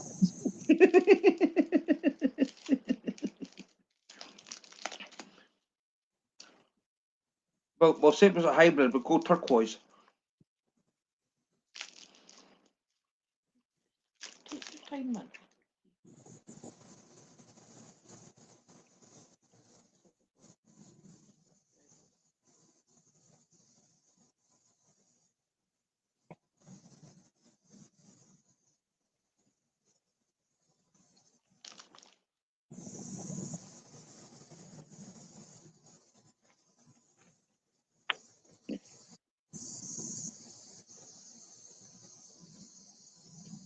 Ah.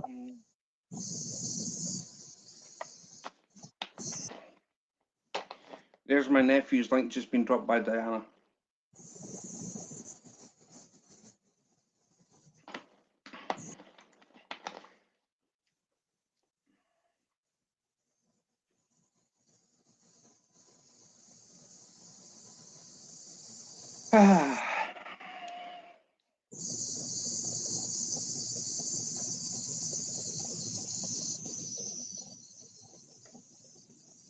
What's the time looking like, Stuart? You've got 30 seconds left. Uh-oh, and I'm in a tree across the creek. All right. I think I'm going to call it with this rod. We'll check the bullhead rod one more time. Hopefully that was satisfactory for you. Well, thank you very much, Nolan. Not a problem. I always enjoy coming in here. Let's say you're Good. more than welcome. I mean, let's say I've actually got something for you.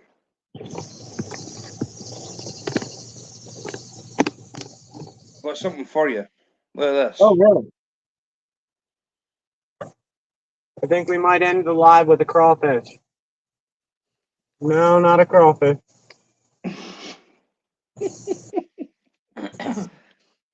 All right. I'm just going to let that sit here as we wrap up. Right. You know that you use bait fish, Yeah. right? They are Black and silver humunguses. Huh. There are many flies. Right? Uh-huh. Then you've got hot-headed black and green things. Okay. So you can have that as a gift from me. Home tide flies. Awesome. Well, thank you. I appreciate it. I'll send you a sticker also. Sweet. All right. Are you gonna wrap it up now? Well, can do. Just you stay there, Nolan, and thank you everybody for coming in, and enjoy the rest of your afternoon and evening and or your nighttime, morning, whatever it is, whatever time that you're at. Thank you very much for Teddy Bird to come in earlier, and thank you, Nolan, yourself for rescuing fish from drowning. And everybody, enjoy your blessed day. Thank you very much. Take care.